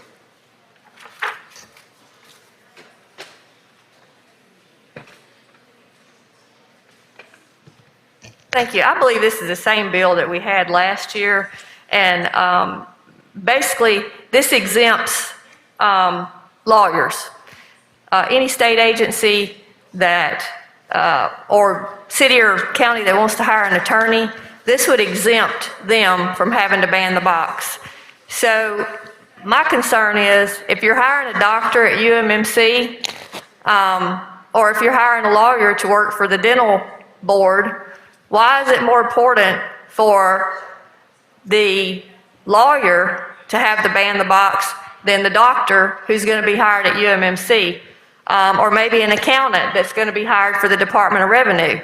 We can't ban the box on that, but yet we ban the box for any lawyer that's hired by any state, county, or municipal government. Also, it says that being charged with a crime cannot disqualify somebody. You all know, and I know, that many times people commit crimes, witnesses won't come forward, and that person cannot be convicted without the testimony of a witness. So if you know that somebody in your heart has committed a crime, but yet they've never been convicted, you would still could not use that as a reason not to hire that person.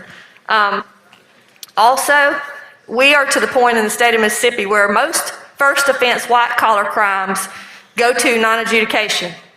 For example, there is a person in my district whose grandmother was exploited under the statute of exploitation of a vulnerable person to the tune of $30,000 by her caretaker.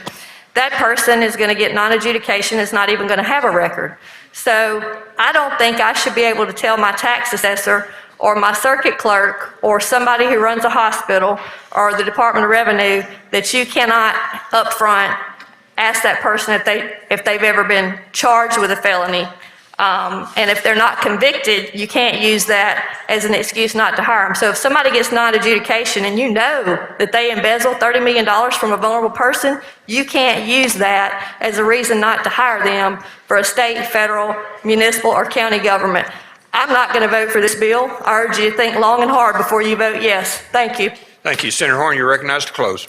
Let me clarify something that Senator Hill just said. She said it didn't apply to lawyers.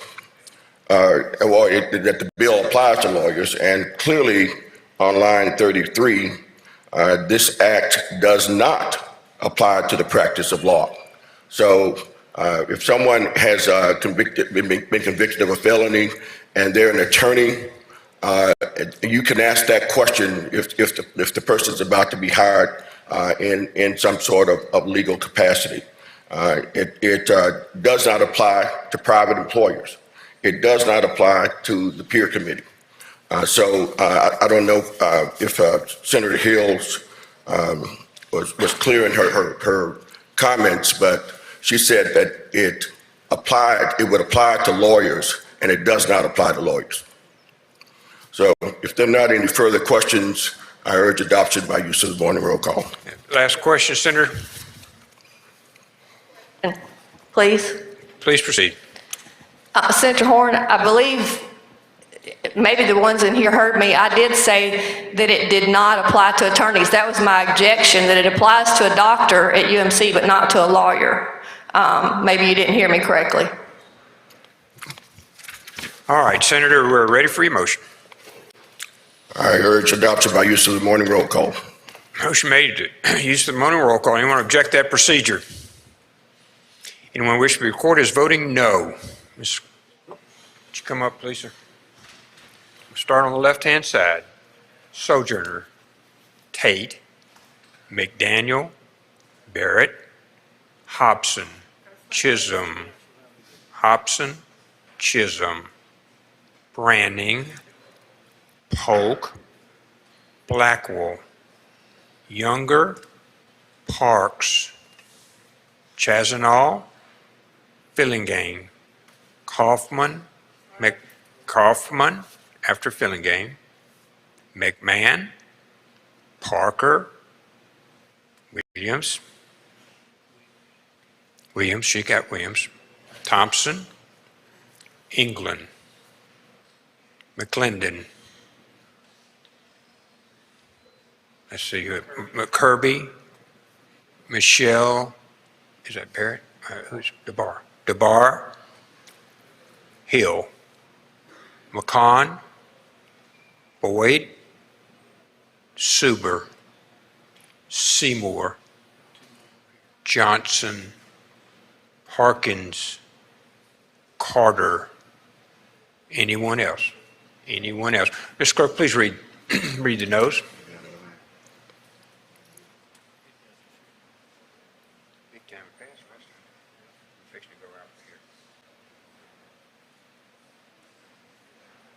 Voting no or nay, McDaniel, Hill, Sojourner, Tate, Barrett, Hobson, Chisholm, Branning, Thompson, England, McClendon, Kirby, Boyd, Suber, Seymour, Carter, Harkins, Johnson, McCon, Hill, DeBar, Michelle, Williams, Parker, McMahon, Kaufman, Fillingane, Chazanall, Parker, Younger, Parks, Younger, Blackwell, and Polk. Anyone else? Anyone else? Okay, Mr. Clerk, can I have the total?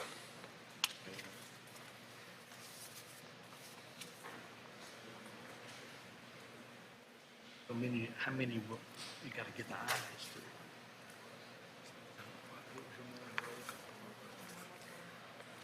We've got 50, there's 2 out. So 50. I think we got 50 in. So that'd be 50 less, this would be the ayes. There's more roll call, would be the ayes.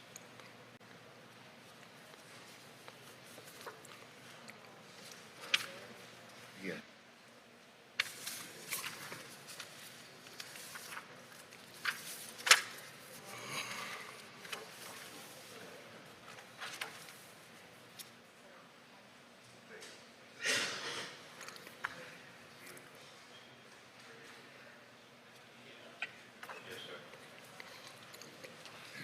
By a vote of 18 yeas, 32 noes, the bill fails. Senator Horn, you're recognized. Thank you, Mr. President. I'd like to hold that item on a motion to reconsider. Madam Chairman. And call up the next item and ask that the title be read. Before you do that, I'm going to recognize Senator Blackwell. Thank you, Mr. President. I move the Senate stand in recess to 1:30 today. Senator moves stand in recess till 1:30 today. All in favor signify by saying aye. Aye. All opposed, no. The ayes stand. We stand in recess.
Dude, oh man. That stuff is strong. Yeah. Right. Yeah. Lock his head. I'd like to call Senate to session. Senator Horn, you're recognized. Senator Horn. Chairman Moran. Chairman Moran.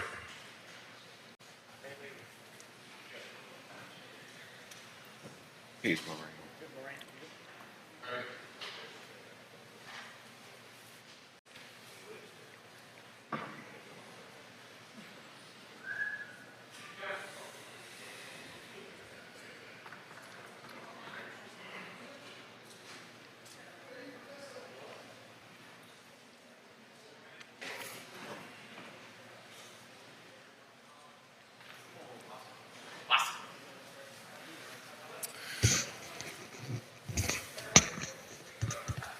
Thank you, Mr. President. I ask that the bill be pulled up and the title read, please. 43? Yes.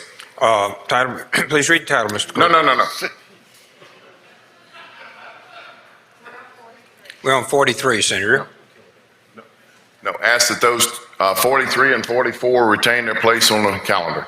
Thank you, Senator, and they retain the place on the calendar. We go to 45. Chairman Bryan. Chairman Bryan.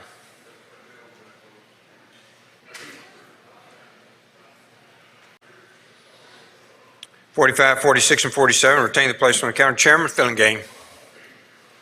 Chairman Fillingain. Ways. Chairman Barnett.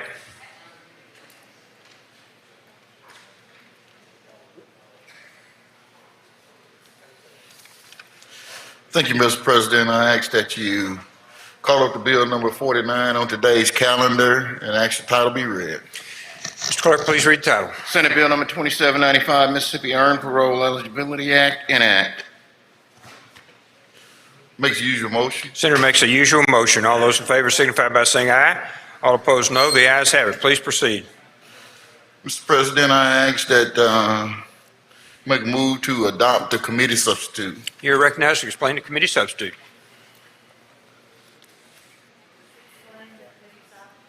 Yes, let me explain the committee sub. The committee sub was where we amended the lines in the original bill on line 564 by inserted before, and the period following this reason and shall stand repealed on June 30th, 20, committee sub.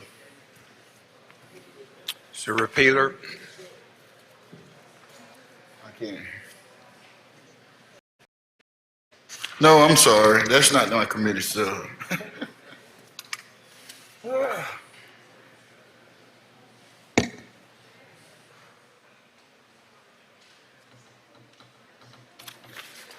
That is, I'm sorry. That is a change, Mr. President. Excuse me. Okay. Did you want to explain the bill? You want to explain? That's the explanation of the. Yes. Okay. Then we're ready to vote on the committee substitute, Senator. Need your motion, please, sir. Okay. Thank you, Mr. President. I'm sorry. I would like to explain the bill that you all have before you today, which is the committee sub. The bill is entitled the Mississippi Earned Parole Eligibility Act. I think that we should pay close attention to the word earn, because this is by no means something that's just given. It is something that inmates or those in the custody of MDOC will have to earn this right to be paroled. Section 2 of the bill is probably 80 to 85% of the total bill. And being that Section 2 has that much weight in the bill, I will explain Section 2. I would explain every section, but please allow me to run through Section 2 so that everyone can have an opportunity to hear what Section 2 does. And that is Section 2 for offenders who are not eligible for parole. So I need everyone to understand that this This what it does is it's not for habitual offenders, sex offenders, murder, which is capital 1 and 2, trafficking, aggravated trafficking, and human trafficking. Any offense that specifically prohibits parole, any offense to which an offender is sentenced to life under the provision of section 99-19-101, which is capital offenses, an offender is sentenced to life imprisonment without the eligibility for parole under 99-19-101. Offenders that are eligible for parole would be non-violent offenders, violent crimes after June 30th of 95 and before July 1st of 2014. Robbery with a deadly weapon is eligible in this particular bill with 75% or 30 years, whichever is less. A person 25 years or younger would also, at the time the crime was committed, who was sentenced to 25 years or more would also be eligible for this, but this would not be for individuals who at the age of 25 or below committed more than one crime at that particular time. We also addressed geriatric parole, and this is something that had to do with the part of the governors not agreeing with the last bill, and we addressed those. And what we did on the geriatric parole is that for non-violent and violent offenders, non-violent and non-habitual offenders ages 60 will have to do 10 years or 25%. 65, then we went to 65 years, and they would have to do 15 years or 25%. And we also went to 70 years, 70 years old, and they would have to do 15 years and 25%. And the reason why this is tiered on the geriatric side is because this is meetings that we had with DAs, sheriffs across the state, and other individuals to make sure that we can put a good bill together that we could all be in agreement with. And throughout this process, from the time we had signed and die last year up until now, this has been a process that I have worked across the aisle with many individuals, to include sheriffs and DAs, to make sure that everybody in the state of Mississippi can have some buy-in or have a say into our criminal justice reform. And I think doing that and encouraging everyone to be a part of it has made a difference. And that's why you see the bill that you see before us today.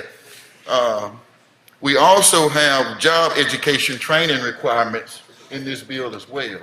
Because we often talk about individuals being released from prison, or if they have an opportunity to be released, then most of them come out with no type of job training and no type of job skills. Well, to eliminate that is that we put the burden not on both the individual and the Department of Corrections. Because if an individual seeks to be or seeks to have some type of job training, then MDOC should provide those individuals with some type of job training if they are to be released.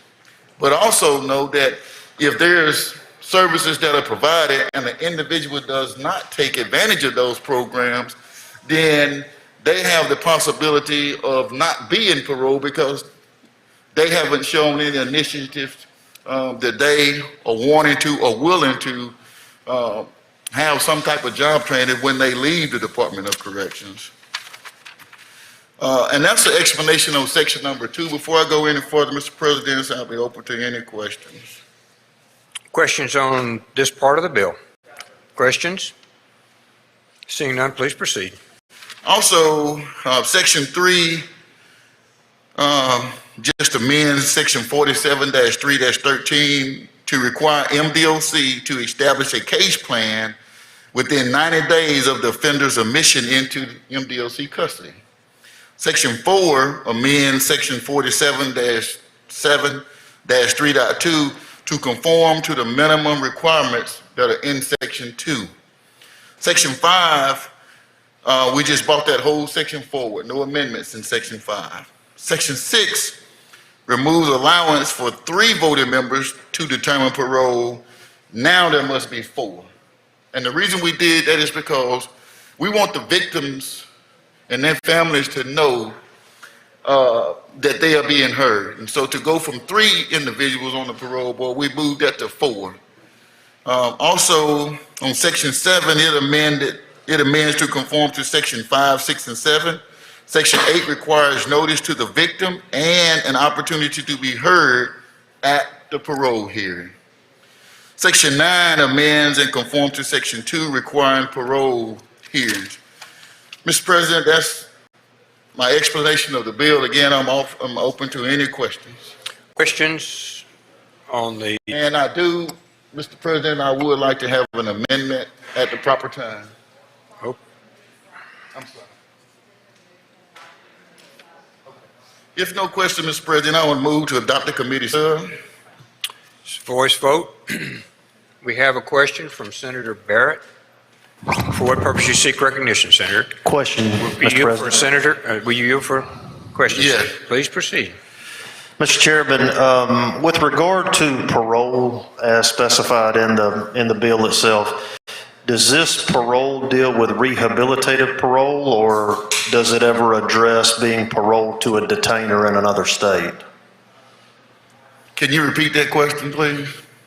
I guess, does the bill specify that the parole discussed, is it ever defined as the parole is rehabilitative in nature, or let's just say I'm parole eligible, but Texas has a detainer on me, and I am shipped to Texas on my detainer, and then I'm released out of Texas. Does this bill specify the parole itself is rehabilitative in nature? I mean, it's my understanding that we want the inmates to that are parole eligible to receive rehabilitation. I think to answer your question is that will be a matter, I'm sure, that will have to be taken up by MDOT. If there is an individual who is currently in the custody of Mississippi Department of Corrections and wait extradition to another state to determine if they're going to be paroled, I don't think that Mississippi would put forth that effort into all of these trainings and stuff, knowing that this individual still has time to serve at another facility that's not in the state of Mississippi. Okay, thank you. Thank you, Senator. Other questions? Senator England, for what purpose you seek recognition? Question, Mr. President. Yield for a question, Senator. Yes. Please proceed. Thank you. Thank you, Chairman Barnett. My question, I believe, originates with lines 80, looks like it's going to go line 88, where person sentenced for robbery with a deadly weapon will serve 75% or 30 years. This question came to me from my district attorney who wanted to make sure that when we say 75%, we mean 75%. In other words, they're not going to have opportunity to have that reduced in any other ways. Does that make sense, or is that something that we address here? It does exactly what it says, Senator England. It says 75% or 30 years. Okay, and I think, I believe there was some, and I'm trying to get the language from her to deal with this. And I believe I know what your amendment that's coming is, so I know that we'll have a chance to discuss this further, and I appreciate that opportunity. Thank you. Thank you, Chair. Questions? Seeing no further questions, we're on the substitute. Thank you, Mr. President. I ask that we adopt the committee substitute on the morning roll call. 1 second. We have a question from Senator Simmons. No. He passes. Okay. Sorry, Mr. President. We just adopt the committee sub. That's right. That's correct.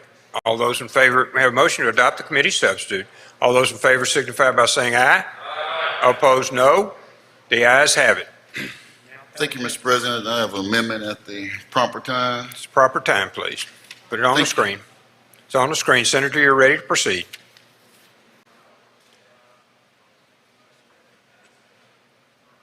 Yes, this was asking for a reverse repealer to be added to the committee sub, Mr. President. Any other explanation?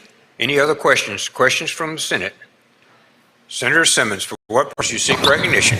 Question, Mr. President. Will you yield, Senator? Not really. Yes, Mr. President. All right, Senator Simmons, you're recognized. Thank you, Mr. President. Thank you, Chairman Barnett, for yielding. I just wanted to say, I know that you and Senator Sparks have put a lot of work into this bill, and I'm really just speaking to the actual amendment for the reverse repealer. I know there's some more work to be done, and I know you will continue your efforts in bringing everybody to the table to make sure that we can address parole eligibility in the state of Mississippi and try not to make Mississippi the second largest incarceration state in the country. But thank you so much for your work, Senator Barnett, and I look forward to continuing to work with you on the bill.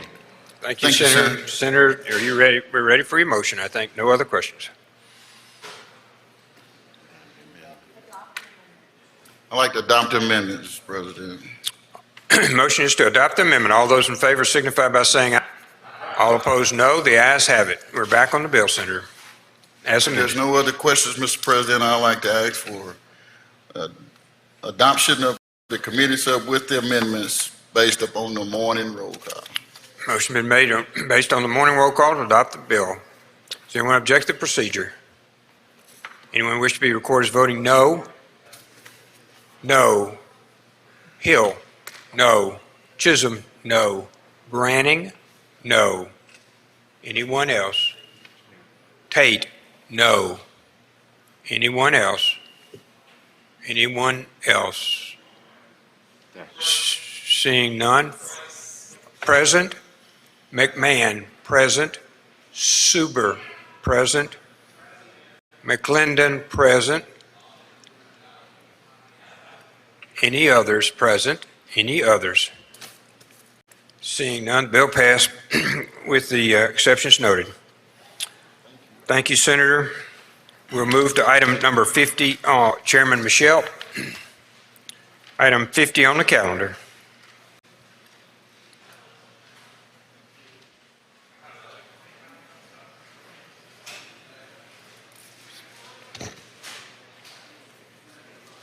Thank you, Mr. President. I'll go to item 50, Senate Bill 2623, and ask the title be read.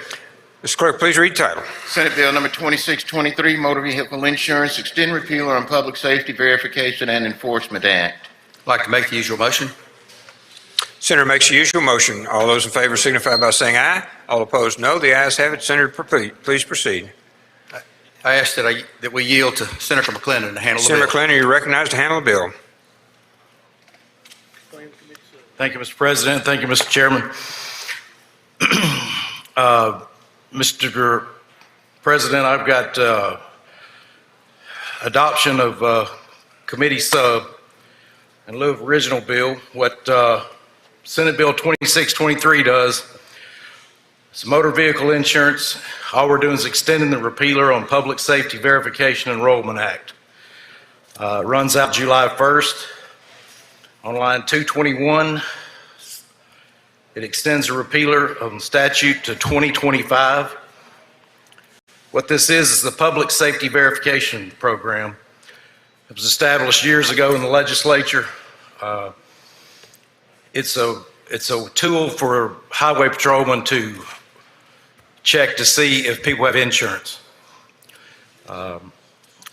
Judges also have this device where they can check to see if someone didn't have insurance, then they went on and paid it. The judge will be able to tell. All the fines for this bill are divided between the Mississippi Highway Patrol Trooper School Fund as well as the Mississippi Trauma Care Fund. And I have an amendment to the committee sub. I'd like to make adoption of committee sub in lieu of the original bill. Motion been made to adopt the committee sub. All in favor signify by saying aye. Aye. All opposed, no. The ayes have it. Please proceed, Senator. At the present time, sir, I have an amendment to the committee sub. It's on the screen. Senator, you're ready to proceed. Thank you, sir. And what that does is it amends line 155 by changing reenacted to amended. And it also, on line 198, it inserts the sentence, monies in the Highway Patrol Trooper School Fund are not subject to annual appropriation by the legislature and may be expended solely at the discretion of the Commissioner of Public Safety.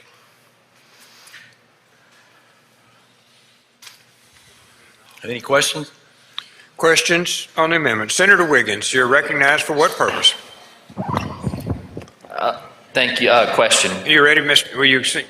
Thank you, sir. Senator McClendon. Please proceed. Senator, I'm asking for an explanation of what the amendment is and how it relates to the bill, because it's confusing, to be quite honest, about why we're doing this amendment and what it's being put in this bill for.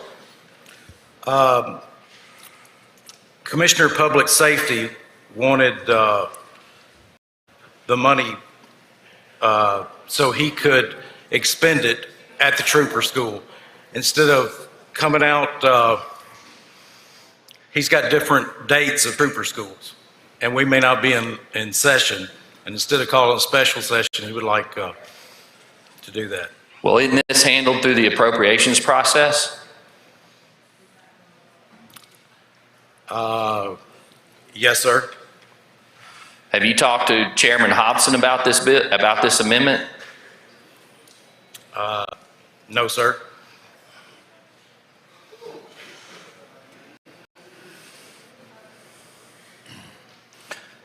Well, the language that says expended solely at the discretion of the commissioner, that seems to take away the authority of the legislature, does it not? Which an appropriation has been reserved to the legislature. Yes, sir. But instead of calling a special session, the commissioner, he could have 3 schools. And with this money, depending on how many troopers he has. Okay, so what your amendment is doing is to allow the commissioner to appropriate money and call trooper schools without going through the appropriation process. And it also goes to... Well, I'm sorry, is that a yes to my question? It also goes to the trauma care, but yes, sir. Is this amendment not changing at a minimum years of what we've been doing on the trooper schools? I'm going to have to yield that question to someone else because I've only been here for 14 months. This is the language in the bill that the money goes to the trooper school, and this is just clarifying that it's not to be hijacked for something else in the budget, that money comes out of fines. What this does is the money comes out of fines for people that don't have insurance. If they get pulled over, it's an uninsured motorist. It's where these fines come from. And the money goes to 2 places, only 2 places.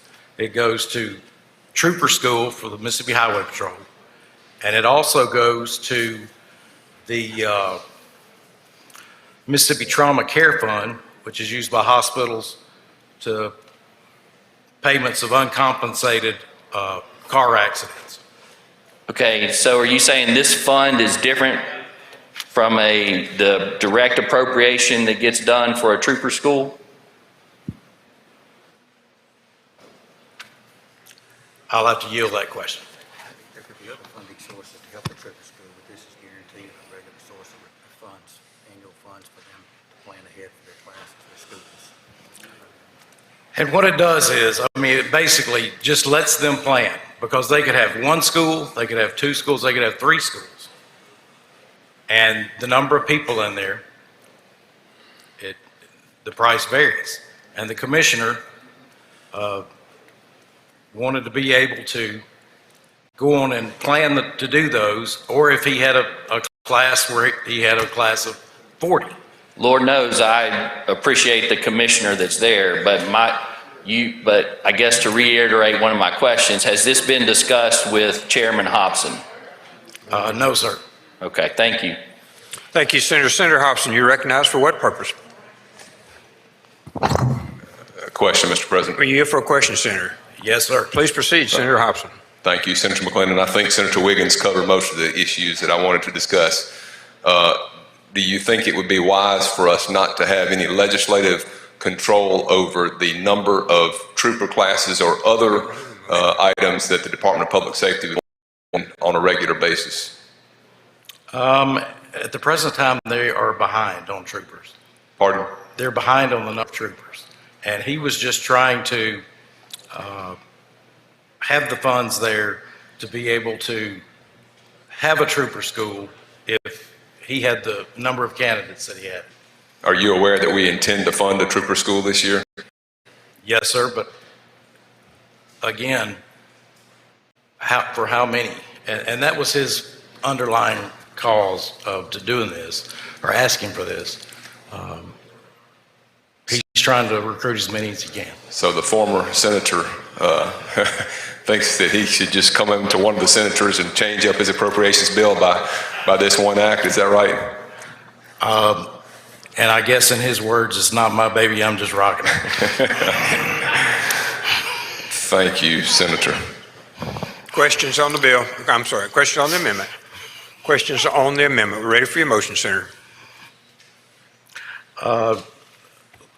Like to adoption of the amendment, move for final passage at the morning roll call. Have to do the amendment first, Senator. So your senator has made a motion to adopt this amendment. All those in favor signify by saying aye. All opposed, no. No. The no has it, and the amendment fails. Senator, we're back on the bill. Thank you, sir. At the present time, I would like to make a motion that we accept the committee sub by passage at the morning roll call.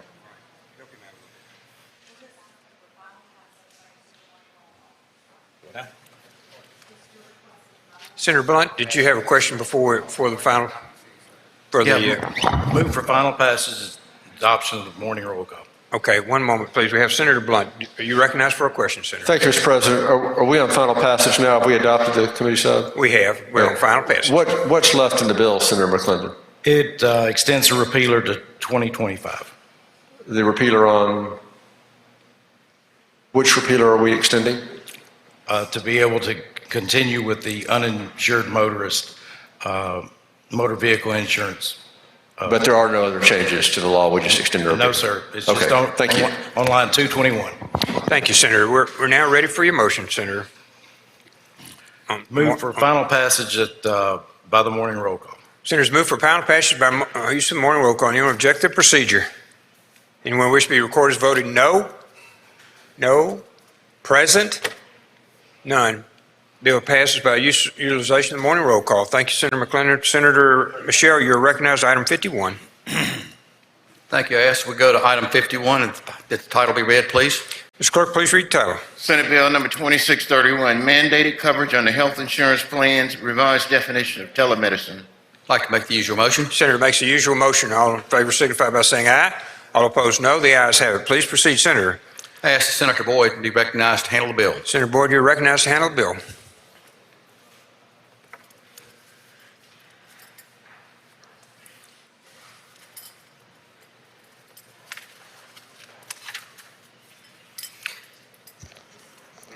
During the pandemic, telemedicine was greatly expanded, and what this bill seeks to do is to address some of the issues that came up during that process.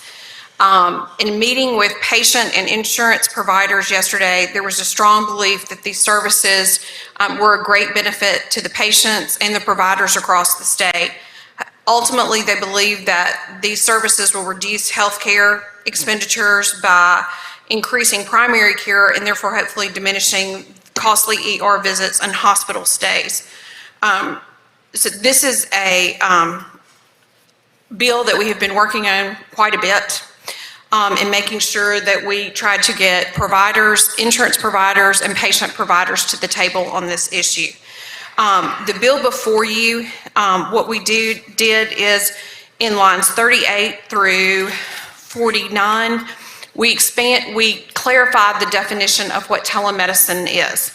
We have, this is one of the provisions from the patient providers in Mississippi and the insurance providers in Mississippi that have reached agreement as what they consider a feasible working definition of this. So that's in lines 38 through 49. Mr. Chairman, I'd like to be recognized to offer an amendment. We got to adopt the committee sub first, Senator. Mr. Chairman, I make a motion that we move to adopt the committee sub as amended. I'm sorry, just to make a motion to adopt the committee sub. That's correct. That's the correct motion. Mr. President. All those in favor, please signify by saying aye. All opposed, no. The committee substitute is adopted, and we're ready for your amendment now, Senator. Okay. If you will look at... Could you please provide the clerk with the amendment, please? Has to go up on the screen. Y'all don't. One moment, please. Sorry. Okay.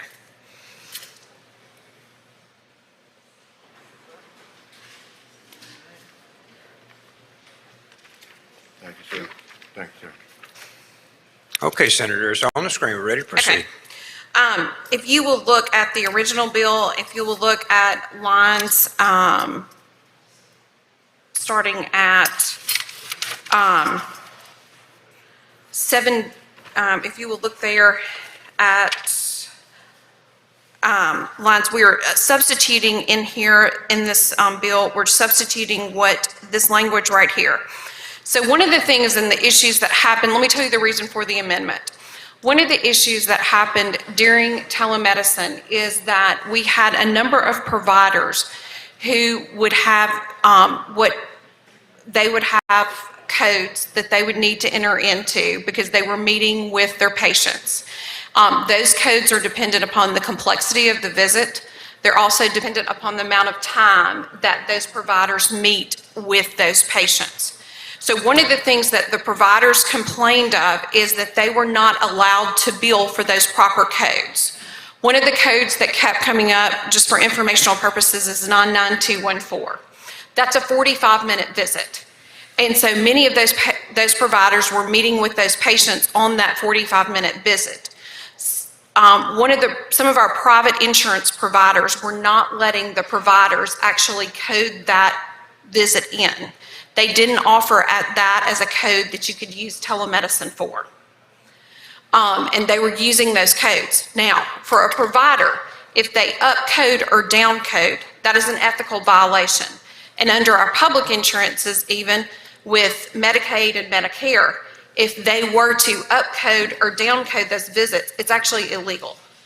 So they were being asked to down-code and up-code different ways. So that is one of the reasons that this bill is before us, because they were not able to bill those proper codes. So what this amendment seeks to do for them is to be able to bill at those proper codes. Now, what we don't have in this still leaves intact the ability of the insurance company to be able to negotiate with the provider as to what those modifiers could be, as to how much those visits. But what we are saying here is that they'll be allowed to bill according to their ethical obligations. They'll be allowed to bill at those proper codes. And I realize I've gotten into the weeds here on this. But that is what this is. So this section in here on the amendment, lines 3 through 10, health insurance and employee benefit plans shall reimburse providers for telemedicine services using the proper medical codes. Reimbursement of expenses for covered healthcare services provided during a telemedicine encounter must be established through negotiations conducted by the health insurance entity with the provider in the same manner as the health insurance entity established reimbursement of expenses for covered healthcare services that are delivered by in-person means. Additionally, in the bill, that we have also amended lines 76 through 79 and saying that telemedicine consultations between a patient and a provider are to be covered to the same extent as the services would be covered through in-person consultation. So that is and we've also taken off the repealer in this amendment. So I'll answer questions on the amendment. Starting with Senator McDaniel. You're recognized for what purpose? Question, Mr. Will President. you yield, Senator, for a question? Will you yield, Senator, for a question? Okay. Thank you, Mr. President. Senator, I'm sympathetic to the bill. I'm trying to understand the background, what led up to this. With this bill, prior to this bill, a private insurance company would not have to compensate during a telemedicine visit? Is that what's happening? Prior to this bill, so a private insurance company, what has been happening during this, and the insurance, what has been happening is, Senator, they would only be able, agree to compensate them for a 99213, which is essentially a 30-minute visit. So hearing from providers yesterday, which we heard from the nurse practitioners, the medical association, family physicians, cardiologists even, that they would like to be able to bill for actually what is taking them the time in their practice to do with their patients. So they are actually seeing patients, particularly the psychiatrists. It's very common for them to have 45-minute visits. And so the insurance company has said, you can't bill for a 45-minute visit. You can only bill for a 30-minute visit. And so what this does is, so they're presented with a situation, because if they can't bill for a 45-minute visit, the patient needs a 45-minute visit. So they've got some ethics issues that the patient needs to see that. They also, it's unethical for them to downcode and bill for a 99213. So therefore, if they downcode, we've asked them to do that. So what those providers are asking for is to actually be able to bill and code at what they're seeing the patient for. Right, that makes sense. I'm trying to understand, if I was an insurance company, why I wouldn't already make some sort of provision to allow. So some of the insurance companies are simply not allowing the billing, and this would force their hand in that regard. Well, this will, and the insurance department, let me say this too, has been trying to work with insurance companies to do this. This is not all insurance companies. And I don't want to paint insurance companies in a bad light here. This is not all the insurance companies doing this, but there are some actors that are doing this. And so that's what this language seeks to address right here. I understand. My other question deals, there was some language in there about a HIPAA telemedicine requirement. And I understand that this is an interplay between federal law and state law. I guess my short question is, do the feds mandate that when telehealth takes place, telemedicine takes place, that a HIPAA platform is required? Do the feds mandate that, or they just suggest that? No, they do mandate that a HIPAA platform under CMS guidelines. That is my understanding. I'm not an expert in that, but my understanding is CMS does mandate that those platforms be HIPAA compliant. My concern there, if it is a federal regulation, then naturally our hands are tied somewhat. If it's merely a federal suggestion and we limit the telemedicine aspect to HIPAA platforms, then we're excluding other non-HIPAA platforms that could be just as safe. For example, the Facebook, what do you call that when you call someone on Facebook? What is this? Not Facebook. FaceTime. FaceTime. Use the iPhone, right? And it's my understanding that FaceTime's encrypted at the point of origin and encrypted at the end user. So that's a perfectly safe technique to communicate with one's doctor. Is that allowed at this stage by the federal government?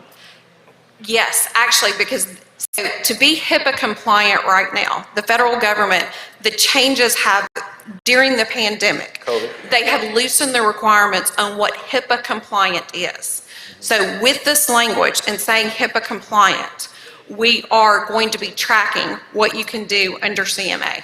And that would be just during the COVID pandemic. I'm assuming that after that ends, then the feds will revert back to a more strict policy. I don't know, but I guess that's the case.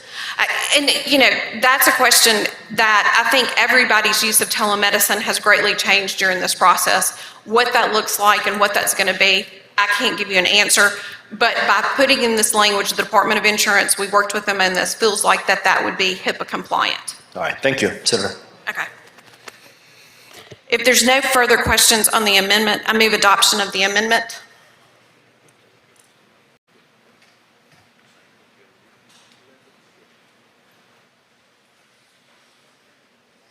Okay, Senator. We're on the amendment then. So your motion. 1 second. I see him. I think Senator Sojourner was next. Senator Sojourner, for what purpose you seek recognition? For a question, Mr. President. Will you yield for a question, please? Please proceed. Thank you, Senator Boyd. I think Senator McDaniel's question may have addressed my concern. I just want to clarify one thing. I live in a very rural area. We have no internet service, and cell service is very shady. I also have a mother who's in advanced stages of Alzheimer's, and telemedicine has been a lifesaver for us this year. So I port telemedicine. I do have some concerns regarding the HIPAA regulations on the specific platforms, because I'm under the impression that once the pandemic is over, that things like FaceTime and Zoom and Skype may not become available. Now, it does seem that Zoom maybe just recently has taken some actions to get more in HIPAA compliance. But then again, Zoom doesn't even do me any good at my parents' house. I just want to make sure that my parents don't lose the ability to utilize FaceTime as a telemedicine avenue. Yes. And let me be completely honest. I don't completely have a crystal ball on this, but what we can see is that they, in looking at this definition of what is HIPAA compliant, there has been greatly relaxed standards. I think we are going to see this, my expectation is we are going to see this for an extended time now. Senator Sojourner, I can never predict the federal government. But I do believe that these regulations that we've put in place, we will track this and we will look at this, and we're going to be looking at this over the next several years. If we see something that would not work, we're going to be the first one to come back and try to make sure that it works, because your mother is exactly who has really benefited by telemedicine. Perfect. Thank you so much. Senator Parker, for what purpose you seek recognition? Question, Mr. President. Will you yield for a question, Senator? Please proceed. Thank you, Senator Boyd. Thank you for your work on this. And just to kind of clarify a few things here, you mentioned some different codes and that kind of thing. I think the issue, to kind of simplify it, has been, before COVID, 99 codes like 211, 212, 213, 4, 5, those were primarily in-office procedure codes. But with what COVID kind of allowed, it's allowed us to expand those and actually do those type of visits via telemedicine, where before you could only bill those codes in the office. Is that correct? Yes. And typically before COVID, the way you assess, like if I'm deciding is something going to be a 213 or 214, had to do strictly, in most cases, by how complicated the visit was. And so if something had certain levels and certain things you were doing, that's how you would kind of say, I'm going to bill a 213 or 214, whatever the coding is on that. But I think what happened with COVID, because of telemedicine, is you realize that the time element became more important. So another element of the 99 coding system has always been the time element. And I think what I'm hearing from you is that the insurance companies did not recognize that any code beyond a 99213 was possible, because they were assuming unless you were in the office and actually being seen, they were going to stop the code at a 213 and say you could not go beyond that level. Is that correct? Yes, Senator Parker, that's correct. And so in your example, you're now saying that, okay, if you do spend 45 minutes or an hour, however long you have to spend with the patient, because it is a very complicated visit, you should be compensated for that level of service just like you are now, but you should put more emphasis in on the time element than just on the location and the other kind of identifiers that have been there before. Yes, sir. And just to add to that, CMS has actually come out with new coding as of January, and it's not just time, it's also the complexity of the problems that the patient presents. So this therefore kind of reiterates being able to do, make sure that they can bill for the appropriate codes. Right, and you touched on another example too that I don't know if everybody caught it as you were mentioning it, but you mentioned upcoding and downcoding. In care of patients in general, there have been instances where someone as a provider over many years of providing service has never felt really sure on how they should code. So I know of examples where people, for example, have always billed, for example, like a 99212, because they weren't sure if they should bill a 213 or a 214. Do you know, are you aware that the penalty for down coding is actually as severe as the penalty for up coding? Yes. And that was presented yesterday, and as we've been working with providers on this, so essentially what these providers have been asked to do is do exactly what you just said, is down code. That's unethical, and if they were doing it on public insurance, it would be illegal. Right, and I was taught a long time ago, you certainly, in an audit, you don't want to be caught doing up coding, but you sure don't want to be caught doing down coding, because then you're providing service and have the same penalties or potential jail sentence or whatever, for trying to save the system money. And so what you're trying to do with this is just kind of bring our state statute up to the changes that you've seen occur across the country as a result of COVID, and to allow this to kind of mirror what you're seeing at CMS and at the federal level, correct? Yes, Senator Parker, and thank you for that much better definition than I gave. Thank you. Thank you. Senator Hill, for what purpose you seek recognition? Just a question, please. You for a question, Senator. Please proceed. I've been reading on the Health and Human Services website about how they're not enforcing HIPAA compliance on telehealth during the pandemic. Does it seem odd to tie reimbursement to HIPAA compliance right now in the middle of the pandemic when HHS is still not enforcing those provisions for telehealth? That's the question I keep coming back to. I understand the question, and I thank you for asking it. It does not seem odd to me. We're asking private insurance to reimburse services and a standard and the norm, and we know that HHS and the way that the insurance department, and I've worked with them extensively on this language, is that they are working with everyone and their HIPAA compliance and their standards on that. They've loosened up with that.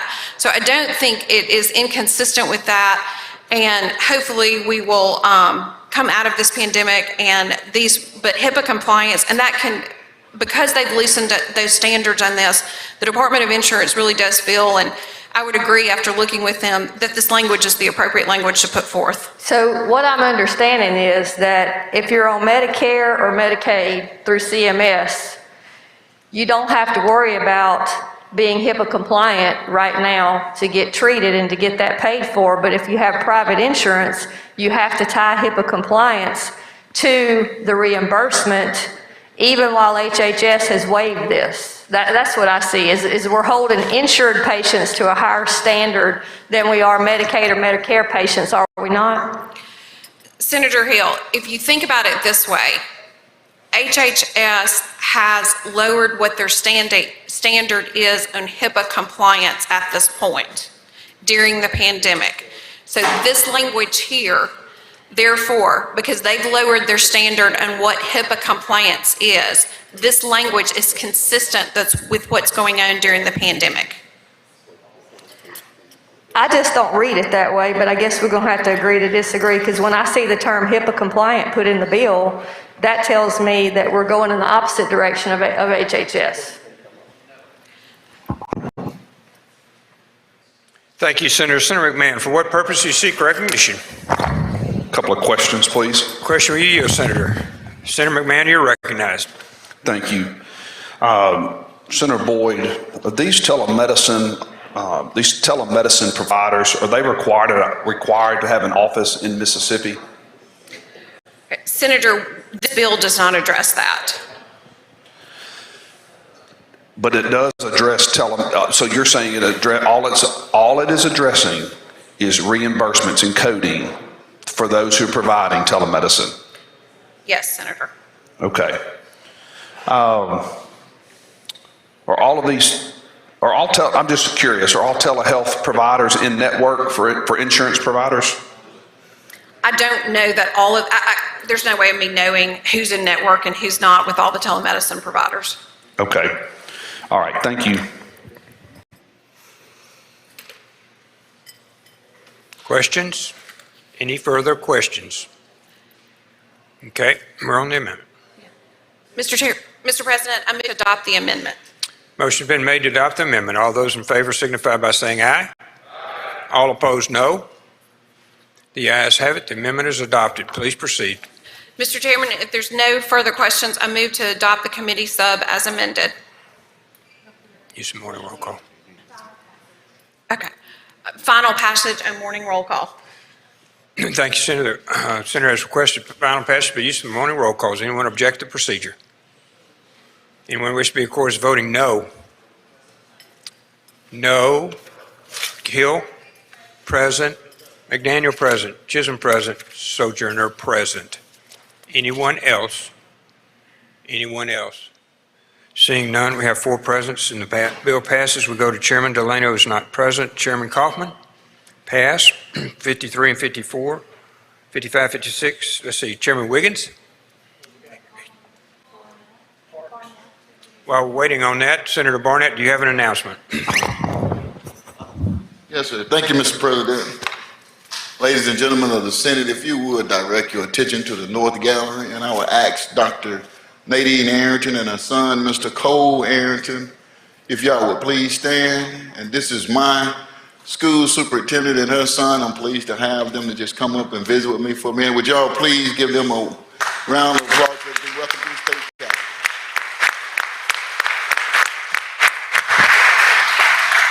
Thank you. Thank you for the work that you do. All right, Senator Parks? I'm sorry, we missed over you. Glad you're back. Senator Parks, number 54. Thank you, Mr. President. I ask that item 54, Senate Bill 2313, be called up with the title read, please. Mr. Clerk, please read the title. Senate Bill number 2313, Mississippi at a Collegiate Athletic Compensation Rights Act allow athletes to be compensated for name, image, and likeness. Make the usual motion. Senator makes the usual motion. All those in favor signify by saying aye. Opposed, no. The ayes have it. Please proceed. Thank you, Mr. President. What this bill will do allow student athletes to monitor their name, image, and likeness. There are several states that have passed this legislation, and as many of you may know, Florida's will be effective this year. What this will allow, again, is for our students, colleges and universities to be competitive. If there are no other questions, I'd ask for passage on the morning roll call. Questions on the bill? Senator Turner, you're recognized for what purpose? Yes. Question? We yield for questions, Senator. Yes. Please proceed. Thank you, Mr. President. Thank you, Madam Chair. What is I have not had a chance to review this, but what is I guess as it relates to the age of majority and all of the different statutes that relate to young people being able to contract? Has that been addressed in the bill? And I didn't understand part of your question. I apologize. Is it addressed in the bill whether the students are able to contract, and if so, at what age? At 18, and yes, it does. And they are allowed to have agents as well. Thank you. Thank you, Senator Turner. Other questions on the bill? Other questions on the bill? Seeing none, we're ready for your motion, Senator. Ask for passage of the morning roll call. Senators, requested passage on the morning roll call. Does anyone object to the procedure? Anyone wish to record as voting no? Present. Present, Michelle. Anyone else? Present, Turner Ford. Present, Younger. Anyone else? Suber, present. Hill, present. McMahon, present. Suber, Hill, McMahon, Mr. Clerk. Anyone else? Anyone else? Seeing none, the bill passed. I'll use the morning roll call. Presence accepted. We go to Chairman Wiggins. I'm sorry, Senator Carter. I ask for unanimous consent to be co-author of that bill. Unanimous consent. Seeing no objection, granted. It's granted. Unanimous consent is granted. Senator Wiggins. Thank you, Mr. President. I ask that items 55 and 56 retain their place on the calendar and go to item 57, call that up and ask the title be read. 56 and 57 retain place on the calendar. Number 55 and 56, I'm sorry. Number 57, please read the title. Senate Bill number 2621, Task Force established to study domestic law matters. Move adoption of the committee I'll make the usual motion, Mr. President. Senator makes the usual motion. All in favor signify by saying aye. Aye. All opposed, no. The ayes have it. Please proceed. Move the adoption of the committee sub in lieu of the original bill. You recognize to explain the committee substitute. Thank you. And Mr. President, I do have two amendments that after I explain the bill would like to present on this. And it will, a little bit of background is this is a task force bill to study Mississippi's laws regarding the awarding and calculating of child support, alimony, and other related matters. As a little bit of background, if you're certainly if you're an attorney, you know this, and many of our constituents have experienced this with issues in the Chancery Court and how child support is awarded and determined. And and we also had in committee quite a few bills that were filed addressing that issue. Senator Parker had a bill, Senator Simmons had a bill, I know Senator McCon has had a bill. So what we did was brought forward this task force to appoint members to study this issue and report back to the legislature. And the task force will have, as you can see through there, a number of people on there, 2 sitting chancellors, attorneys, practicing guardian ad litems, a retired attorney with expert in disability law and domestic law, someone from CPS, from the child support unit, and then professors from both law schools, and then the task force will have the law schools to help them.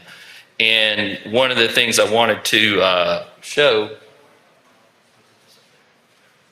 part of the task force is to look at the, if you look at, starting at line 43, the models of child support that are used, and what you have, this is there are 3 general areas, and of the Mississippi, of course, falls in the minimal area, and you can see that there are 3 models. I won't bother you with the details of it, but it's the income shares model, percentage model, and the Nelson formula. So part of this would be to have this task force study those things, report back, and to this with the legislature, so go forward we can really bring the law in conformity with what's being seen in the courts. And so at this time, Mr. President, I would ask that we have the first amendment, and would ask that Senator McCon, is that the first? I need to pass the committee sub first. Oh, yeah. Mr. President, I'd ask if Senator McCon could be allowed to explain the amendment. We've got to pass the committee sub first, sir. Move to adopt the committee sub in lieu of the original bill. Motion to adopt the committee substitute. All in favor signify by saying aye. Aye. All opposed, no. The ayes have it. You recognize Senator Wiggins? I would ask that Senator McCon can explain his amendment. Senator McCon, this will be amendment number 1. It's on the screen, Senators. Thank you, Mr. President. This amendment is meant for the purpose of bringing in the general practitioners as a voice. All too often, we let the general practitioners fall to the wayside, and they don't get to say quite what's going on in our small towns. This amendment is merely put up there for the purpose of bringing a small practitioner of a firm 5 or less in as one of the voices that's going to be on this study committee. Additionally, it takes from line 21, it brings from 3 people appointed to 2, and those 2 people are going to be minimally from the 2 different federal districts in Mississippi. And like I said, lastly, it adds the general practitioner in a firm of 5 or less. Any questions?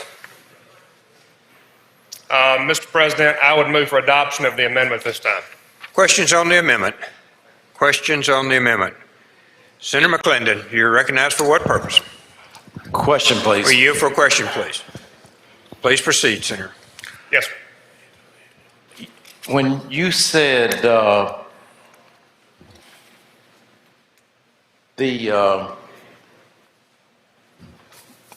you talking about MDs, or are you talking about healthcare workers, or are you talking about attorneys? We're actually on the bar here. We're talking about the domestic relations And what we're looking at are actually practicing attorneys. General practitioners. General practitioners in the legal field.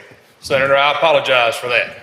This is a favorable amendment. Mr. Chairman would advise that this is a favorable amendment that he and I have spoken about. Thank you, Senator. Any other questions? Any other questions? Mr. President, I move for adoption. Senators move for adoption. All in favor signify by saying aye. Aye. All opposed, no. The ayes have it. The amendment is adopted. Second amendment, Senator Wiggins.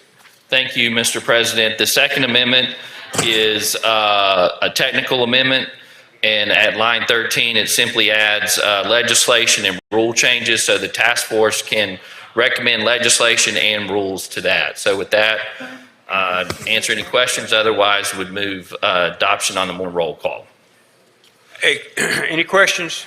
Any questions? We're on the amendment. That would be a voice vote, Senator. All those in favor signify by saying aye. Aye. All opposed, no. The ayes have it. We're back on the bill, Senator. Thank you, Mr. President. So with that, would happy to answer any questions about the task force. And if there's no further questions, would move passage on the morning roll call. Motion made, passage on use of the morning roll call. Anyone object to procedure? Anyone wish to be recorded as voting no? Seeing none, present? Seeing none, bill passes on use of the morning roll call. We'll go to item 58, Chairman Horn. Pass. Pardon me? Anyone present? Senator Turner, I'm sorry, on the last one, Mr. Clerk, Senator Turner is present. Anyone else? Senator Horn would be present on the last one. Anybody else? We have two. Anyone else? Okay. We'll move to Chairman Horn. Passes. Chairman Polk. We're on 59. Senator McCon, for what purpose you seek recognition? Mr. President, I ask for unanimous consent to be added as a co-sponsor on that bill. Unanimous consent, co-sponsor. Seeing no objection is granted.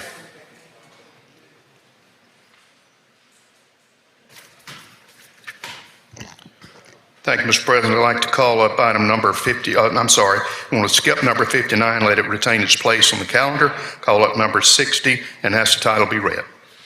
59 stays its place on the calendar.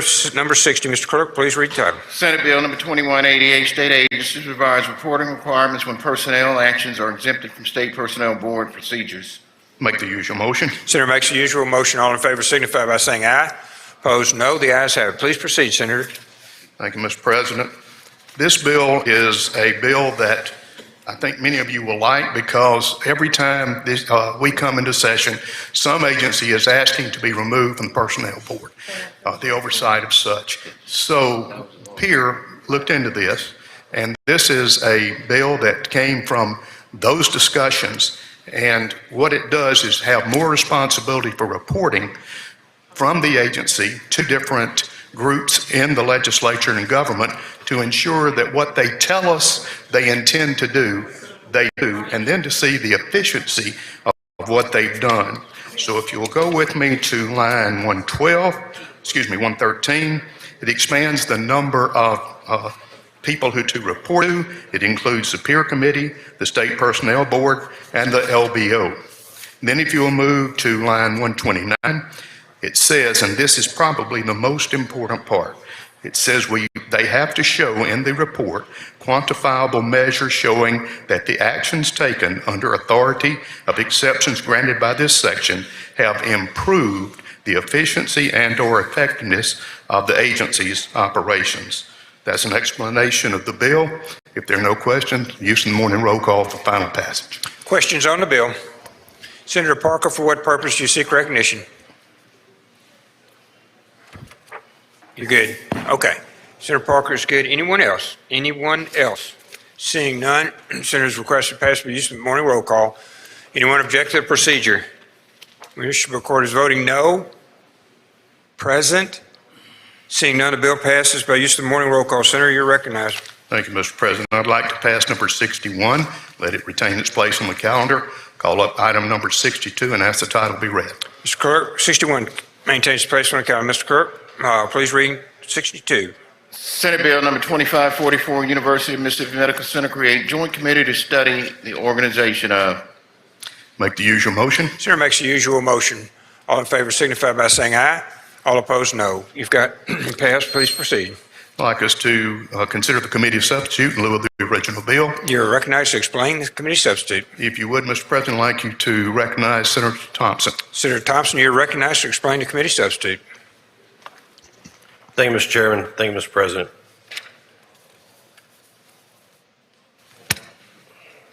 Senate Bill 2544 is a bill to create a study committee to study the organization of the University of Mississippi Medical Center. The medical center is the largest teaching hospital in the state and is currently run under the IHL board. The purpose of the study committee would be to look at whether the state or whether the university would gain any advantage or whether or not we'd be able to provide better services to the citizens of the state of Mississippi and to the doctors that are being taught here by changing the organizational, operational, and financial structure of UMMC. To run through the bill quickly, Section 1 creates the study committee, and you'll see in there's a report deadline of December 15 of this year. And the idea of that study committee would be to look at the structure of UMMC compared to some other teaching hospitals in the region and see if there are any recommended changes. The committee would be composed of 16 members, which would include chairman of the Senate Universities and Colleges Committee, as well as his counterpart in the House, chairman of the Senate AET Committee and his counterpart in the House, 2 members of the Senate, 2 members of the House, 1 member appointed by the Lieutenant Governor, as well as 1 appointed by the Speaker, 3 members with healthcare and business experience, 1 appointed by the Governor, 1 appointed by the Lieutenant Governor, 1 by the Speaker. And ex officio members of the committee would be the Chancellor of the University of Mississippi Medical Center, the Vice Chancellor, and the Commission on Higher Learning would be able to appoint a designee. So the appointments would be made within the first 30 days. The committee would convene, we adopt some rules, and then the committee would operate under peer. There would be no additional cost associated. We're not asking for any funding to run this committee, rather it would function under peer. And then from there, we'd be able to put the report together, hopefully before next session. So, with that, I'd be happy to yield to any questions. Any questions? Senator Blunt, for what purpose you seek recognition? Question, Mr. President. Will you yield, sir? Yes, sir. Please proceed, Senator Blunt. Thank you, Mr. President. Thank you, Senator Thompson. This deals with the future of the University of Mississippi Medical Center. How many physicians shall be appointed to the task force under this bill? As of right now, there are no physicians. The medicals on this bill, the task force, or I'm sorry, rather the Mississippi Medical Center will be represented by its chancellor and vice chancellor. So 16 members and 1 physician. 16 members of a task force to deal with the medical center, the state's medical school, and of those 16 members, 1 shall be a physician. Yes, but I would also say that I would also offer that the chancellor and vice chancellor would have the input of the physicians at the hospital. All right. Thank you. Thank you, Senator Blunt. Other questions? Other questions? Senator Turner, for what purpose? Question. Will you for a question, Senator? Yes. Please proceed, Senator Turner. Thank you, Mr. President. Thank you, Senator, for yielding. Is there a reason why we do not want the chancellor of the medical center, the vice chancellor, or the commissioner to be able to vote? I think it would be to provide they would still have input, of course. They would still be involved in the preparation of the report. And keep in mind, all this is a study committee to prepare a report. I would submit to you that the chancellor and vice chancellor may be biased one way or the other. The idea of this is to take an objective approach to look at the function of UMMC and its organizational structure. There would be no legislative action necessarily coming out of this study committee, simply a report that then we could look at next session. I'm aware of the study committee process. I guess my question is, what is the problem that the commission has been formed to address? I assume there is some issue. I don't think there's a specific issue. We just want to make sure that the University of Mississippi Medical Center, the state's largest teaching hospital, is operating at the best it can. I'll submit to you that, personally, I've had my son taken to UAB over in Alabama. It's an incredible medical facility. Not very long ago, UAB was taken out from underneath the equivalent of its Board of Education, or IHL, and in response, they've been able to attract fantastic doctors across multiple disciplines, and have been able to grow that facility into a really premier teaching hospital. I'm not suggesting that there's anything wrong with the way UMMC is operating now. The purpose of the study committee is simply to look at the organizational structure of the medical center and see if there's room for improvement. And you said that we want to make sure that the university is functioning, I guess, at optimum capacity. Who are we? Ma'am? Who are the we that you're referring to? Well, I would submit the bill came out of AET, it came out of the committee. That would be us that passed. I'm on AET. Yes, ma'am. So I guess what is the basis for the bill having been introduced? The basis for I'm sorry, I can't. Why was the bill introduced? It's one of the areas that I think we as a state can stand to improve. Thank you. Thank you, Senator. Senator Hobson, for what purpose you seek recognition, please? Question, Mr. We President. yield for a question, Senator. Yes. Please proceed. Thank you, Mr. President. Thank you, Senator Thompson. In your response to Senator Turner Ford, you said there is no issue, you just want to take a look at it. Is that a fairly accurate representation of what you said? Well, I think there have been issues at UMMC in the past. I think back in 2015, the hospital had a very low rating. Can you speak up just a little bit? I'm having a hard time hearing you. Yeah, I think there have been issues in the past. I think back in 2015, from my research, the hospital had a very low rating. It's certainly improved some, but I've still heard of other issues dealing with, especially since the bill has been introduced, other issues dealing with admission of residents and some different programs that they've looked at, or that we could look at. Admission of residents, did you say, and other programs? Yes, sir. What do you mean, residents that would serve in the residency for the university? People who have applied for residency and been passed over. And so would you not want to limit the study to that particular issue instead of just the kind of broad overall study committee look at structure?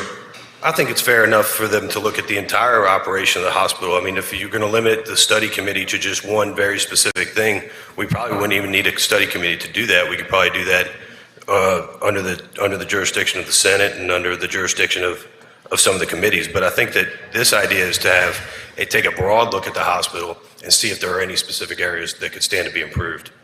And when the result of the committee may be there's nothing to change. The result of the study may be there's nothing to improve on. Have you looked at other studies that have been done around the country about state academic research centers and hospitals and clinics that are operated by state entities?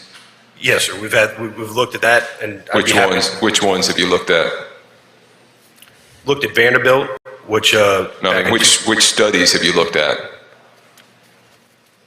The specific study that we've looked at is the Association of American Medical Colleges study on advancing the academic health system for the future. And what that study found is that the structures of the academic medical centers are changing in result to healthcare reform, different economic conditions, market conditions, and that there is a shift on some of the AMCs from the university model to its own independent model. And there's hybrids in there too. Are you aware that there are countless, I shouldn't say countless, but dozens of different models that are utilized for academic research and clinical institutions that are owned by the state? By the state of Mississippi? By states across the country.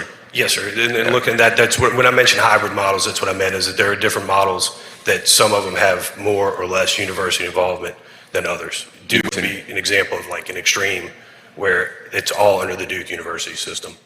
Like I mentioned, UAB, Vanderbilt. What was the first one you said? I'm having a hard time hearing you, Senator Thompson. I'm sorry. The first one I said about what? You said before Vanderbilt, you named I think, an institution.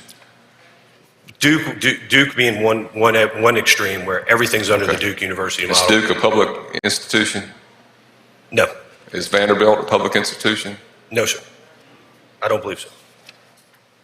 Do you think there would be a concern that you would have public, in the case of the university here, you would have a crossover between those that are in the clinical hospital side of operation that might be utilized by the medical center, and those that are in medical center that could learn to the clinical operations of the hospital. Wouldn't that be beneficial normally? I'm not sure I follow the question.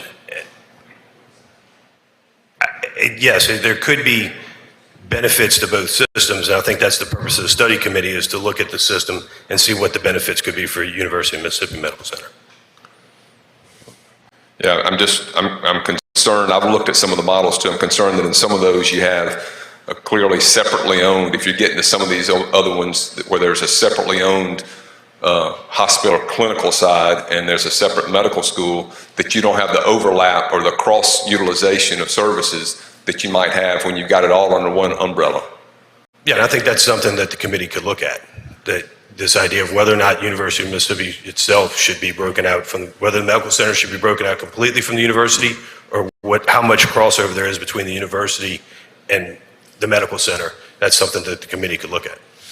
And you think the committee will look at several of the studies that have already been done on this as it relates to the pros and cons, advantages and disadvantages of separating the academic portion from the clinical side? I would expect that's what the committee is going to do, yes, sir. And I'm going to go back to something you said with Senator Turner Ford a few moments ago, and that is, if you think there may be some issues there, I mean, we hear it about every agency in the state almost, unfortunately, but do you think we should start a study committee for every agency in the state because you may have heard about some issue that you're not really sure about? I think that there are a few issues, there are a few agencies in the state and there are a few items in the state that people look at when judging a state, and healthcare is one of those. And I would submit to you that the state of Mississippi, the citizens of the state, deserve to have the best healthcare available, and that could start with the state's teaching hospital. So yes, I think it's important that's as good a starting point as any. Yeah. So you just picked out UMMC to be the first one of all the agencies that we need to look at. Is that right? Yes, sir. Okay. All right. Thank you, Senator. Thank you, Senator Hobson. Anyone else? Senator DeBar. Senator DeBar, for what purpose you seek recognition? Question, Mr. President. You for a question, Senator. Yes, sir. Please proceed. Thank you, Senator. UMMC, that's a state agency. They receive state tax dollars. Is that Yes. correct? Yes. Okay. And they receive several $1 million from the state. Is that right? Yes, I would expect so. I've not checked their last line out. Do you think UMMC should be exempt or beyond scrutiny from the legislature on the use of those tax dollars? No, sir. And that's what your study committee is trying to do? Yes, sir. Okay. How is this commission or this committee, are they appointed? Can you tell me that again? Yes, sir. I'm sorry. So I don't lie to you, Senator DeBar. Let me go back to the committee sub, because we did make a change there. So the committee is going to be composed of 16 members, which would include chairman of the Senate and House Universities and Colleges Committee, chairman of the Senate and House AET, 2 members of the Senate. That was the change in committee. We increased it from 2 legislators to 4, 2 from the House, 2 from the Senate. 1 member who is a current or former chief executive officer of a hospital to be appointed by the lieutenant governor, and 1 member of who is a current or former chief executive of a hospital to be appointed by the speaker, and 3 members with healthcare and business experience, which could include a physician, to be appointed by the governor, lieutenant governor, and speaker of the House. The chancellor and vice chancellor of University of Mississippi Medical Center, as well as the commissioner of the IHL board, are non-voting members, ex officio members. And the purpose of the committee is just study the operations and make suggestions to best improve their operation in the way of efficiency. Isn't that correct? Efficiency and accountability, yes, sir. I would, and the result of the committee, maybe there are no comments or recommendations to be made. And if the chancellor, vice chancellor, or commissioner of IHL, all people have a vested interest in this UMMC, have a voting opportunity, do you think that could create a conflict of interest? They have some bias, potentially? They have some bias, yes, sir. And that's why they're not voting, they are non-voting members? Yes, sir. And by doing so, you're trying to create a study that is unbiased and that the legislature can look at and deem whether or not changes need to be made. Yes, sir. Okay. Thank you, Senator. Senator Jordan, you're recognized for a question. Thank you, Mr. President. You may have answered my question in the previous question. $500,000 to study, and then the committees dissolve. Are there evidence of any efficiency or why this committees, why we spend $500,000 to do that? Senator Jordan, I apologize. That was in the original bill. That language was taken out of the committee sub. There will be no $500,000 expenditure to conduct a study committee. Rather, everything will be conducted through peer. And that's on. So $500,000 is needed, what? Yes, sir. Well, it's starting on line 69 is where we substitute that language, and that I don't know if that's up on the screen or not. But that was where we took away the $500,000 line item and ran everything through peer. So on my computer it showed that, but what it doesn't, how much resources, how much does it cost to do this study then? Nothing, it doesn't cost anything? We're not asking for anything. Not asking for anything to do it? No, sir. But you're looking for more efficiency of the universities by looking at it. But I was wondering why we spent $500,000, but since that language has been deleted, then my question has been answered. So it doesn't, we're not going to spend anything to do a study. That's correct, sir. We're not going to spend anything to do the study. We're going to run it all through peer. And I apologize, Senator Jordan. I should have explained that when I was going through the committee sub. Thank you, sir. Appreciate it. Thank you, Senator Jordan. Senator Michelle, for what purpose you seek recognition? For a question, please. We yield for a question, Senator. Please proceed. Senator, we had some legislation a couple of days ago where we formed a study committee to look in our state parks, and it was my understanding that many people felt, as I did, that there's problems with our state parks and expenditures are necessary. You're the author of this bill. Do you have reason to believe there's some problems with the way University Medical Center is being run? Well, I think I addressed some of that with Senator Hobson. Like I said, it's not into anything specific. It's simply looking at the way UMMC is set up versus some other medical centers, university medical centers, in our academic medical centers, rather, in our region, and how do we compare to those, and how do the services at UMMC compare to those? And if there's a way that we as a legislative body can help improve the services being offered by UMMC, we certainly going to be able to do that rather than going in and trying to wholesale any changes. The purpose of this bill is to create a study committee to look at UMMC and see if there's anything that we can do, or are there any recommendations to be made to pull UMMC in line with some of the other regional medical centers, academic medical centers. Well, there's a great synergy between the school and the medical facility. I'm told University Medical Center provides about $50 million a year in uncompensated care. And I think a lot of that work is probably done by the fourth-year medical students. And it's my understanding they're not paid anything that's part of their medical training. I don't see how we could compare this to anything else where we have such a bargain with students at the school providing $50 million, partially funding the $50 million in uncompensated care. I hope you don't intend to mess with that model, do you? As far as the local care that's being provided by that, I don't think that's the intent of the legislation at all. The intent of this legislation is simply to create a study committee to look at UMMC and how it compares to other regional medical centers. I'd like to make a comparison between the synergy at UMC and the students, possibly to the vet school at Mississippi State as an example. A couple of weeks ago, are you familiar with a TPLO surgery in a dog? Do you know what that is? No, sir. It's a torn ACL. And about 6 years ago, I had a dog who had a torn ACL, and I was able to get that surgery done right here in Jackson. And unfortunately, this is a puppy of that same dog, and it's genetic. And I've had another situation where I had the need for ACL surgery for a dog, and I was told by a veterinarian here in the Metro Jackson area that there's no one that performs that surgery anymore. And so they recommended a veterinarian over in Mandeville, Louisiana, almost to New Orleans. And I said, well, I don't want to go to New Orleans. I said, what about the vet school at Mississippi State? Said, yeah, that's an option. Well, when my dog got the care, it was excellent care, and all the conversations I had after the care was with vet students. And wouldn't you agree that's a similar model, or you're not about to mess with the vet school at Mississippi State, are you? Study that? I'm not proposing I'm messing with UMMC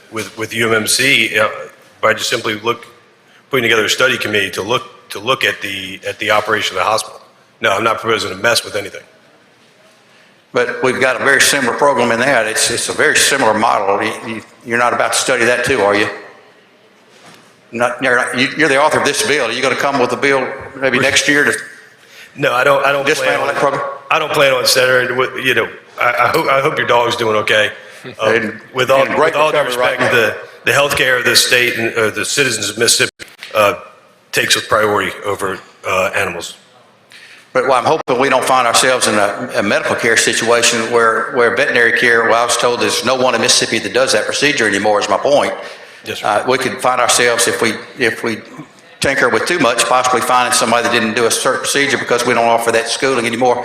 I have one last question about the makeup of the committee.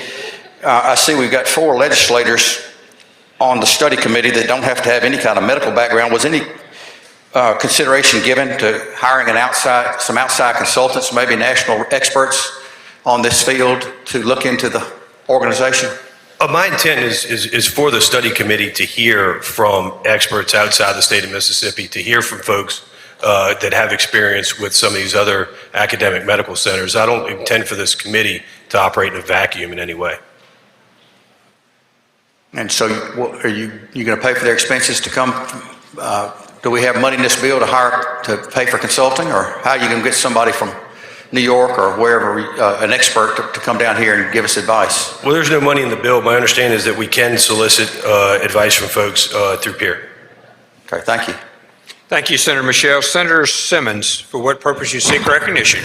Question, Mr. President. Will you yield for a question, Senator? Yes, sir. Please proceed. Thank you, Mr. President. Thank you, Senator, for yielding.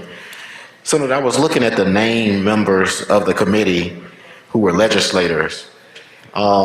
Is it any particular reason why we didn't consider the chairman of public health, since we're looking at University Medical Center? Well, I think it's at this time, it's as much about, I wouldn't necessarily be opposed to an amendment to revise that. That's why we make decisions and work as a body. But it's as much about the accountability and efficiency of the organization as it is about the end product. I'm happy to add the chairman of public health to both. That would make the committee, that would bring the committee up significantly in size, but I think we could make that work. I think right now, I'm not on accountability, so I was just reading it while you was, I'm not on accountability, so I was really reading it while you were explaining the bill, and I think in your explanation, you said there was 16 members of the committee, Senator? That's correct. And so if you included the chairman of public health on the House and the Senate side, it would take it up to 18. Correct. Would you have a problem with that? I'm sorry. I said, would you have a problem with that amendment? No, sir. Okay, thank you. Senator, if you'll make that amendment, if you'd get him to type it, please. Senator Blackman, for what purpose you seek recognition, Senator? Question, Mr. President. Would you have for a question, Senator? Yes, sir. Please proceed, Senator Blackman. Thank you, Mr. President. Senator, what is the purpose of the peer committee? The purpose of the peer committee, separate from this bill? What is the purpose of the peer committee? In this bill? Is it in this bill? I'm asking you a joint committee of this body. What is its purpose? Yes, ma'am. The peer is in this bill. What is the peer committee's purpose? Peer is solicited from time to time by legislators to evaluate the performance of various state agencies or officers. So that's what peer's function is. Yes, ma'am. And then we're going to now create another entity that's going to be doing the same thing as what peer does? Except Senator Blackman, I would say this committee is specifically to look at University of Mississippi Medical Center. This committee that we're putting together would have representatives of UMMC and also represent hospital officials, medical professionals that are appointed by the governor and lieutenant governor. So it would be, I would propose to you, a little more focused than peer. When the peer committee meets and it is, someone makes a recommendation as to what it is, what they want it to investigate, could not AET ask peer to look at UMMC for whatever the reasons that AET feels that UMMC should be looked at or examined? Well, again, Senator, I think that this committee is more focused on healthcare and the university structure than what peer would be able to do. Like I said, there's input coming from UMMC as well as from hospital officials and healthcare providers. Are you aware that the House passed a bill for the optometrist, a pilot program, and it's directing peer to do an evaluation of those people who conduct surgery on people's eyes? No, ma'am, I'm not familiar with that House bill. Well, if peer can inject itself in that kind of situation, would not peer be able to analyze the University of Mississippi Medical Center for whatever purposes that AET thinks they should be examined? Again, Senator Blackman, I think that this committee is more focused on healthcare and hospital structure and organization than what peer could do. With all due respect to peer and the House bill, this committee is, I'm hoping that this committee, the work product that comes out of this committee, will be very comprehensive and will provide guidance to this legislature as far as if there are any things that need to be done at UMMC. Have you read any of peer's reports? Do you not recognize that they are very, very comprehensive, they are very intensive, they are very expansive? Yes, ma'am, I've read peer reports. Thank you. Thank you, Senator Blackman. Senator McCollum, for what purpose you seek recognition? Question, Mr. President. Were you for a question, Senator? Yes, sir. Please proceed. Mr. Chairman, I appreciate all your work on these issues. I do have a couple simple questions here, and I have a concern. We're in the middle of a pandemic. Is this report and this investigation into what's going on going to be a fair representation of the work from University Medical Center in the past years, or do you feel like it may be skewed at this point with federal monies coming in and with the amount of problems and challenges they're facing? As far as the timing of the report? Yes, or sir. as far as the... Yes, sir. The timing of the report? I think that if we get the ball rolling, if we convene the committee, and if the initial report is we're not going to be able to have enough time before December 15 to finish the report, I think it's perfectly fair for the committee to come back and ask for additional time. Well, I guess, let me clarify that a little bit further. You're saying this report will be done by December. I don't expect us to be out of this pandemic by December. So we're still in a position of operating in an emergency situation, technically, or a pandemic situation. So are we in a position asking for a report at a time when we do not have things back to a normal, everyday organizational setup that University of Mississippi Medical Center may be in? You understand what I'm saying? Are we at the right timing to be asked for that report? I think that it's the right time to go ahead and put the committee together and start trying to look at some of the organizational structures of some of these other AMCs and comparing that to UMMC. It's specific to the timing of the production of the report. I think that if the committee feels like once we get together, if the committee feels like there's an insufficient amount of time to prepare a report, I would think that we could come back to the legislature and ask for that additional time for the reasons that you state. I don't know whether or not that the pandemic itself would prevent convening of the committee. The reality is that we've all had to make changes in our professional lives to accommodate the pandemic. I've had a week-long arbitration by Zoom with multiple witnesses and thousands of pages of documents. It's still possible for groups to get together and work, even in spite of the pandemic. I guess my concern is, are we going to be skewed at this point? And that's the concern I'm raising. The second of that, we're using peer.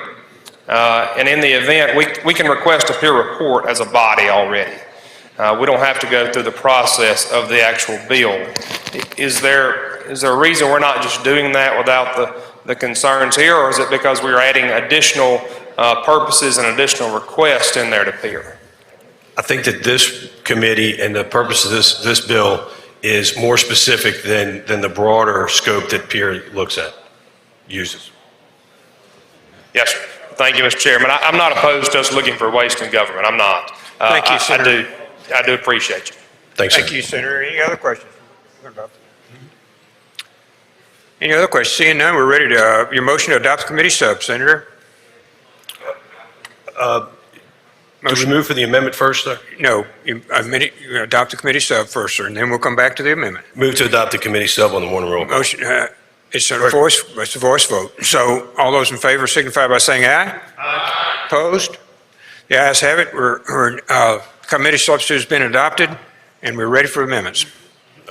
Senator Simmons, you're recognized for amendment. Thank you. Thank you, Mr. President. Members of the Senate, this amendment goes to the question I raised. It increases the number on the study committee from 16 to 18 by adding the chairman of the House and the Senate Public Health Committees. If we're going to look at University of Mississippi Medical Center, then I just think it's appropriate to have the chairman of the Public Health Committees. That's all the amendment does. I answer any questions. If not, Any questions? I ask for the adoption of the amendment. Any questions? Senator, would you like to speak on the amendment? Ask for support of the amendment. Senator? No, that's a friendly amendment, and I think that's a good example of why we make decisions as a body. Thank you, Senator. Motion's been made to adopt the amendment. All in favor signify by saying aye. All opposed, no. The ayes have it. The amendment is adopted. Back on the bill. Move for adoption of the bill as amended by use of the morning roll call. Use of morning roll call has been requested. Anyone object to the procedure? Anyone wish to be recorded as voting no? No. The Secretary? Hobson, Blunt, Turner, Boyd, Branning, Parker after Branning and Boyd, Butler, Parks, Horn, Michelle, McClendon, Thomas, Simmons, Jackson, R. Blackman, Jordan. Anyone else? Hill, Witherspoon. Anyone else? Sarita Simmons and Sampson Jackson. Hill, Senator Fraser, Senator Norwood. No? Khan, no. All right. Anyone else? Anyone else? All right, Mr. Clerk, give us a total.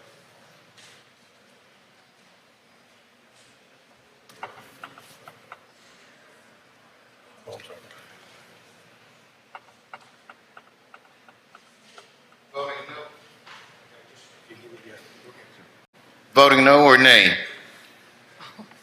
Jordan, Hill, Witherspoon, Simmons, 13th, Hobson, Blunt, Turner, Boyd, Branning, Parker, Butler, Parks, Horn, Michelle, Blackman, Robert Jackson, Simmons of the 12th, Thomas, McClendon, McCon, Fraser, and Norwood. Thank you.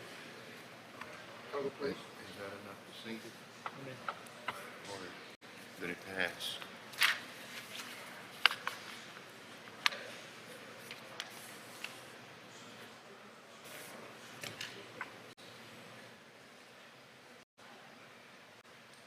With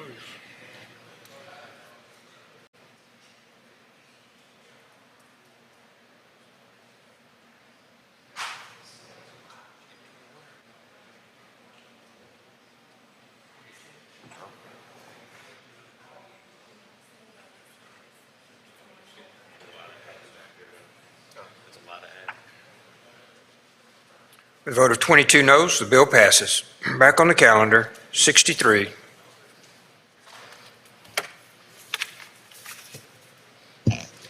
Thank you, Mr. President. I'd like to call up item number 63, ask the title be read. Mr. Clerk, please read the title. 2689, state auditor, increased fee which may be charged for performing audits and other services. Make the usual motion. Senator makes the usual motion. All those in favor signify by saying aye. Opposed, no. The ayes have it. Please proceed. Thank you, Mr. President. 2689 is an oldie goldie.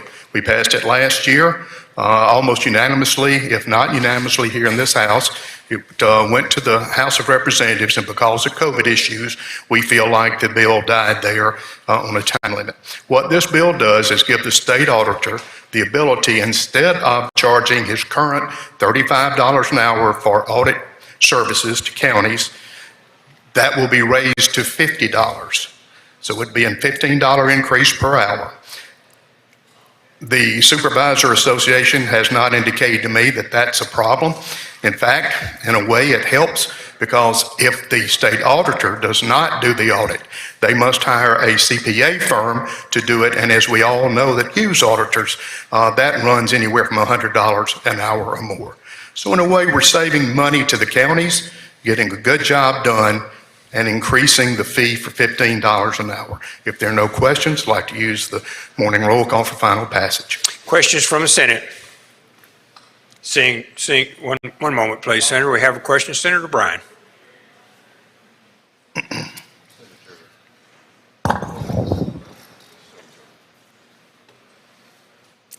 Yes. Who pays these fees? Say again? Who pays these fees? The fees are paid by the county. So if we pass this bill, we'll be increasing costs to the counties. If the state auditor does the job. In reality, if the state auditor does it instead of a CPA firm, which is required, then you're actually saving money. But why can't the state auditor do it now at $35 an hour? His costs are higher than that, as we all know. This number's been in there, and I can't tell you how long. But the $15 an hour seems reasonable for the services that will be provided to both the county and the state of Mississippi. So the state auditor, as I understand what you're saying, is not efficient enough to do this at $35 an hour. And so since the state auditor is not efficient enough to do this at $35 an hour, we're rewarding the state auditor's inefficiency by giving him an increase of $15 an hour. Well, I certainly wouldn't characterize the state auditor as not being efficient, but I will say that in many, many cases, the job that the state auditor does reflects well on Mississippi. It makes sure that we are getting good audits and the taxpayers' money is being spent wisely and efficiently. Well, you sound just like the press release issued by the state auditor, taking credit for his predecessor's work and the work of his predecessor's staff. Thank you, Senator. Thank you. Any other questions? Senator Sojourner, for what purpose you seek recognition? A question, Mr. President. We yield for a question, Senator. I do. Please proceed, Senator Sojourner. Thank you, Chairman. How much, so the state auditor's office is currently charging $35 an hour? $35 per hour. And what do we appropriate money for the state auditor's office for? I'm sorry, say again. Why do we appropriate money to the state auditor's office? In other words, why do we decide what he can charge? Well, I'm just wondering, we appropriate a whole bunch of money to the state Well, we're not auditors. appropriating, we're allowing him to charge that to the counties. On top of the money we appropriate to their office. That is correct. And you mentioned that the counties or cities would be responsible for these independent contractors if they went that route, but aren't they already responsible for those fees? Actually, cities and counties are different. Cities have to have an outside audit. State auditors does not audit them. Okay. The state auditor audits counties. And if the state auditor cannot get to it, it is required by law that they do have a yearly audit that they have to hire a firm for. So then this would just apply to the counties, as you mentioned earlier. So This would just apply to the counties. yes, that is correct. An additional fee to do a job that we already pay the state auditor to do. I would not say an additional fee, I'd say an increased fee. Okay, thank you. Thank you, Susan Sojourner. Other questions on the bill? Other questions? Seeing none, Senator, we're ready for your motion. Use of morning roll call, final passage. Senators, who has the use of the morning roll call? Anyone object to the procedure? Anyone wish to record as voting no? Bryan, DeBar, Turner Ford, Butler, Horn, Barnett, Witherspoon, Simmons, R. Jackson, Jordan, Blackman, Sojourner, sorry, Senator, Thomas, Norwood, Frazier, present Chazanal. Anyone else no? Anyone else present? Mr. Clerk, please read.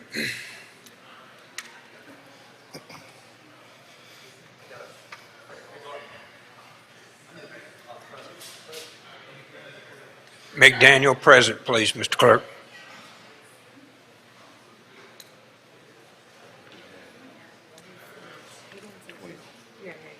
Okay.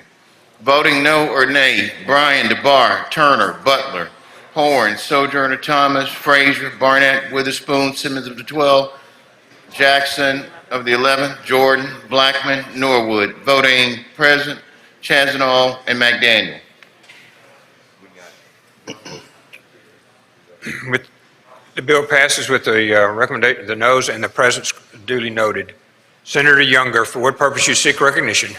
Co-author on that bill, please. Co-author, seeing no objection, granted. Senator, we're ready on 64.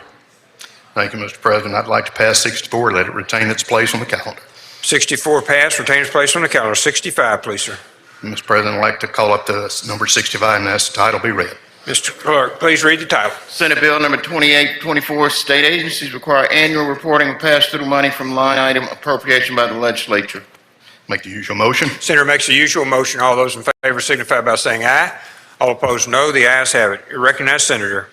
Mr. President, if you would recognize Senator Hobson to explain. Senator Hobson, you're recognized to explain the bill. Thank you, Mr. President. Thank you, Mr. Chairman. As most of you know, traditionally in our appropriations bills, we have what are called line items, pass-throughs that are sometimes sent to the agency and they go on to a private or other public entity for purposes of distributing or utilizing those funds. This bill is to make sure that we put as much accountability into that as possible. And what it would do, it would require that every state agency enter into a written agreement with the recipient entity where the entity will itemize the uses of the funds that they're going to receive through that agency from the state. And that itemized report, at the end of each year, they'll have to itemize report about what the intended expenditures are and what the expenditures have been. And that report will be then turned back over and sent to the Lieutenant Governor, Speaker, and the appropriations chairs for both chambers, along with the governor. There would also be the obligation of the state agency to ensure that each of the entities, the pass-through entities that receive the money, are aware of this requirement. And there are a couple of exceptions where it's not required. It's not required if there's been a competitive award process, if it's been enacted with in accordance with a formula that we've got in statute, if it's in accordance with a state program under the parameters of a statute that guides the distribution of the pass-through funding, or if it's under MAEP. That's an explanation of the bill. I will yield for questions. Questions on the bill? Senator Bryan, for what purpose you seek recognition? A series of questions. Series of questions. Will you yield, Senator? I'll yield for a series Please of proceed, questions. Senator Bryan. I'm bewildered. Sometimes I am too, but I will answer your questions best I can. Over the years, there have been line items and appropriations, including, for example, $25,000 to the Jackson Symphony. I just assumed that people making the decisions in the legislature knew what the Jackson Symphony was, wanted to help them out, sent them 25 grand. So, and that was the end of it. So, number one, have I been confused about the previous situation? And number two, how does this bill change that? It would require them to prepare a report about how they were going to expend those funds. And at the conclusion of that project, if they've been given $25,000, and let's say they were using it for school children in the schools throughout the state, they would issue a report that says we spent, $3,000 going to this school and $2,000 going to that school and $1,000 going to this school at the end of the program. So that's how we spent the money. So that we know when they come back, we know that this is a good use of the funds, or we look at it and we might say, you know what, this really isn't going the way it should be, and we need to either eliminate that program or rectify it in such a way that we feel like it's a good use of funds. Well, suppose they used it to pay the utility bill. Pardon, Senator Bryan? Suppose they used it to pay the utility bill.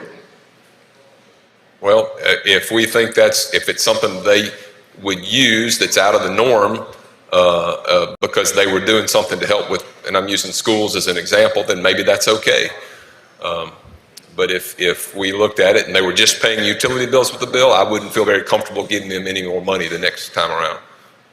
Well, to use the Jackson Symphony as an example, we know what the Jackson Symphony does, the Mississippi Symphony, whatever the name is this week, I don't know. They perform symphony concerts. They perform other types of musical concerts, and they lose money doing it. It's not a money-making proposition.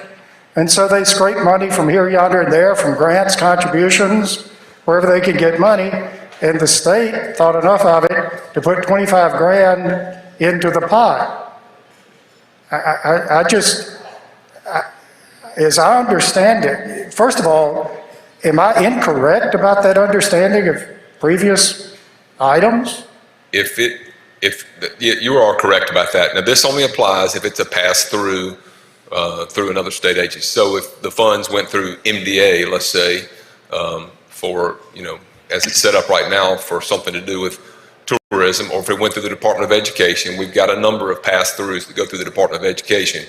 And maybe it's for an ACT preparatory course. We just want them to identify this is how we intend to use the money on the front end, and then at the end of the program or at the end of each year, if they haven't utilized it, this is how it's being spent, and at the end to show how it was spent.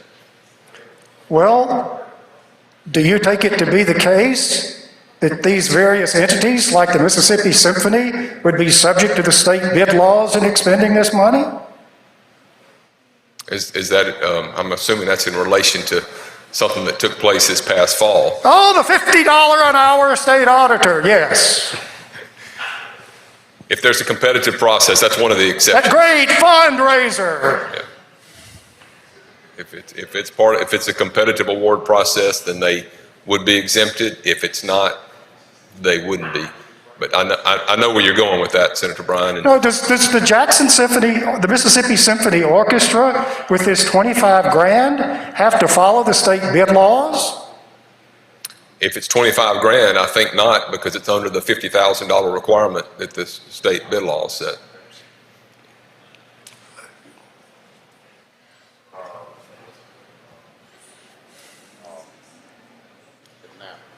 Am I misunderstanding your question? No, I'm just so apoplectic. I don't know which way to turn. I give up. It doesn't make any sense at all.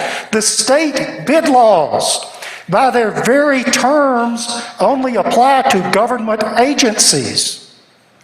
I'm not disagreeing with you, and I know why you're frustrated, and I don't think that's got much to do with this. Maybe tangentially it's related, because if an agency, for instance, got over $50,000 and they went through a competitive award process, then I think that's exempted under this. If the agency just got $25,000 and they were going to spend it for $3,000 here and $5,000 there, that's not required. Now, whether they get 2 bids, I think the requirements would be that they get 2 bids, but I don't disagree with you.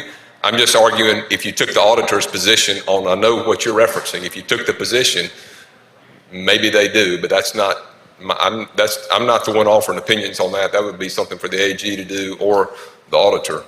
But Mr. Chairman, the worst of all possible worlds is to be unclear about what the rules are.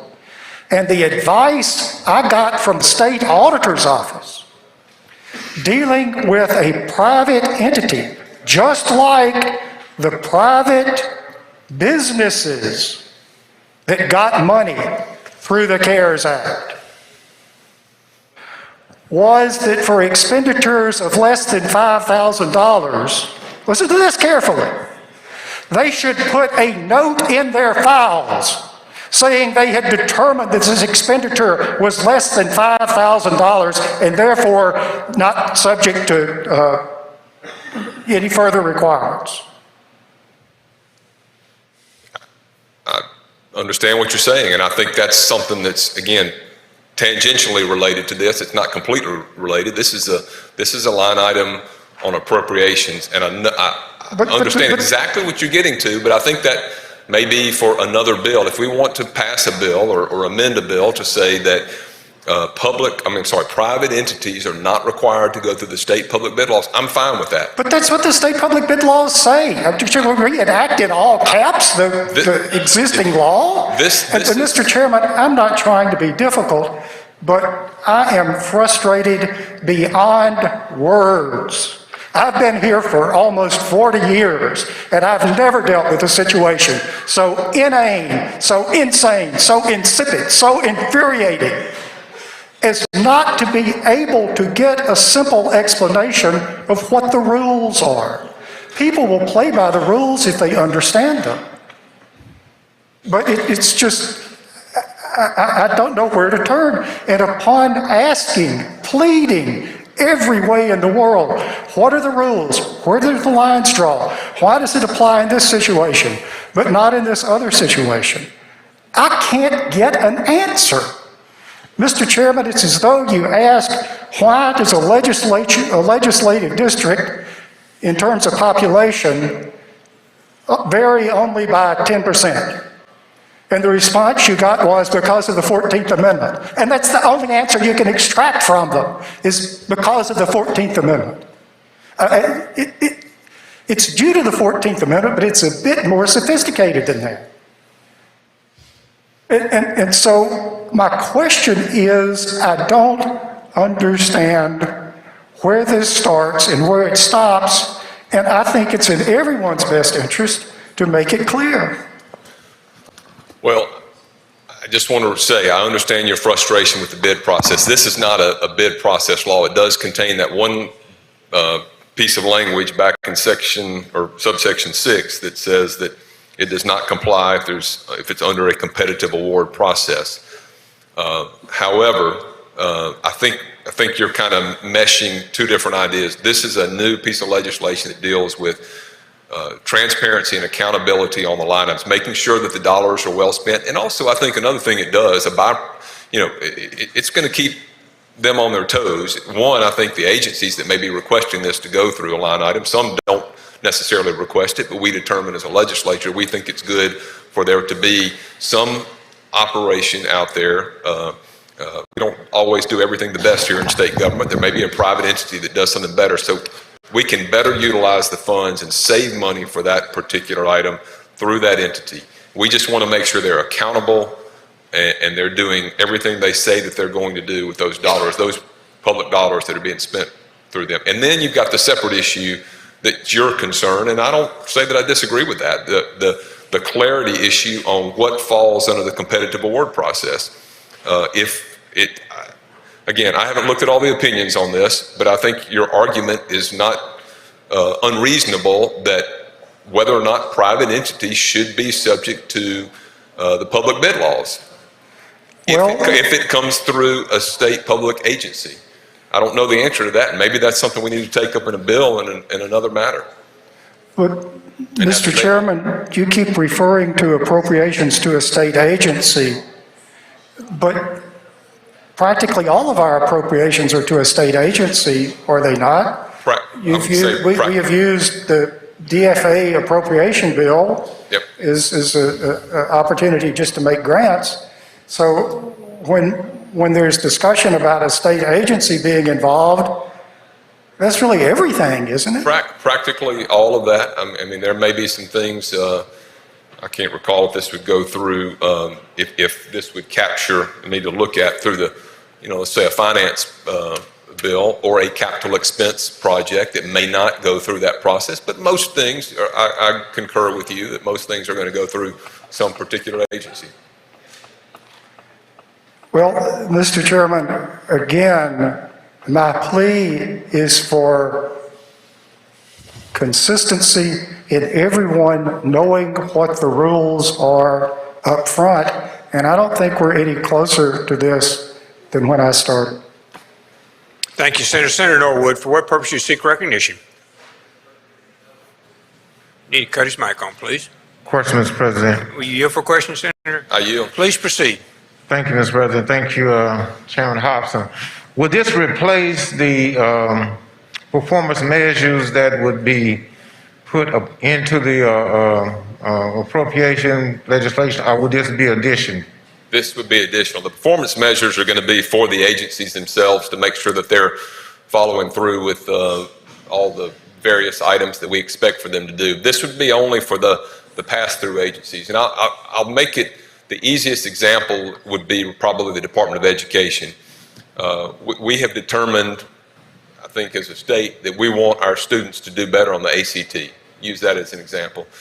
And we've allowed money, not a lot, but some money to go to ACT preparatory groups that get in and meet with our students to make sure they're doing the best they can on their ACT to help them get scholarships in advance and go on to college. So we want to make sure that that entity that gets those funds through the Department of Education is using the money properly. They're going to give us a report each year, and at the end of the project, just say, here's how we spent the funds. And as long as, if we all think that's a good idea, we'll continue to fund them potentially, maybe raise their funds, may reduce depending on how well they're doing, or maybe eliminate if they're not doing a good job with that. So that's all this will do. And the entity that will be making that decision would be just say in this case, it would be the Department of Education that would provide the assurance that the organization that received the funds applied them adequately and the services were according to met expectation. I think, can you say that last part? I kind of lost you at the very end. My concern is it that the department, just using the Department of Education, is this saying that the Department of Education would be the determining organization that the funds were met the expectation for which they were allocated for? Not exactly, Senator Norwood. What I envision is this report, or not what I envision, what will be required is this report will actually come in to us in the legislature, to the 5 persons that I named, so that we can take a look at it. Now, I know, and you know too, as a subcommittee chair, the agencies will come to you, whether it's the judiciary coming to you, or, when I did universities and colleges, the IHL and the community college system would come to me and say, hey, we think that this entity, private entity that's getting some funds is doing a really good job helping us with our mission, and we'd like you to continue to support it, or we don't think that's a good use of the funds. So we'll certainly we should get their opinions on that because it's money that's going through their budget. Okay. Thank you, Senator Norwood. Senator Horn, for what purpose you seek recognition? Question. Will you yield for a question, Senator? I yield, Mr. President. Senator Horn. Thank you, Mr. President. Thank you, Mr. Chairman. Senator Hobson, are not private entities that get pass-through dollars from the state already subject to state bid laws? Well, I think that's a matter of interpretation that goes to Senator Bryan's question. Apparently, the auditor issued an opinion. I don't know if it was a written opinion or not, but as it relates to the funds that were distributed through the CARES Act for the community foundations, I think the opinion was that they were subject to go through the bid process, and that is up for debate. Well, now CARES Act money is a little different, isn't it?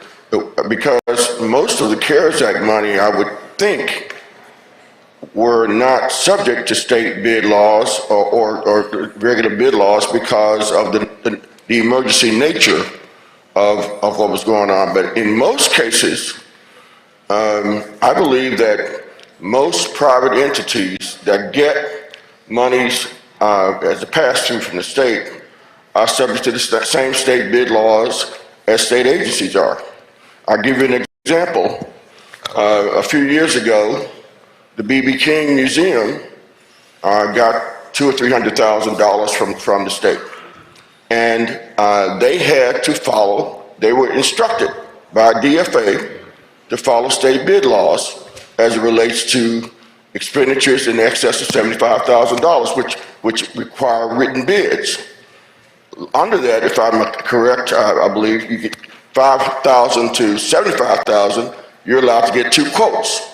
If it's less than $5,000, you don't have to pick. You don't have to do any quotes. You select whoever you want to do the work. That's right. So, if it's the case that these entities are getting these line items, and for whatever amounts they're getting, it's not already the case that they have to follow state bid laws? I don't know if that's universal or not. I don't. Now, the part that I think applies, if you're referencing the subsection of the exemption, if there is a competitive award process, they don't have to go through that process. So, but what I would suggest is the competitive award process might be the agency, let's just say DFA, and they're bidding something out, whether it's going to a quasi-public or private entity, that if it's going through that process, they're going to tell them they've got to get a bid for that. DFA would be the one that would tell them you've got to go through the bid process for that. If it's over 50,000, if the expected cost is over 50,000.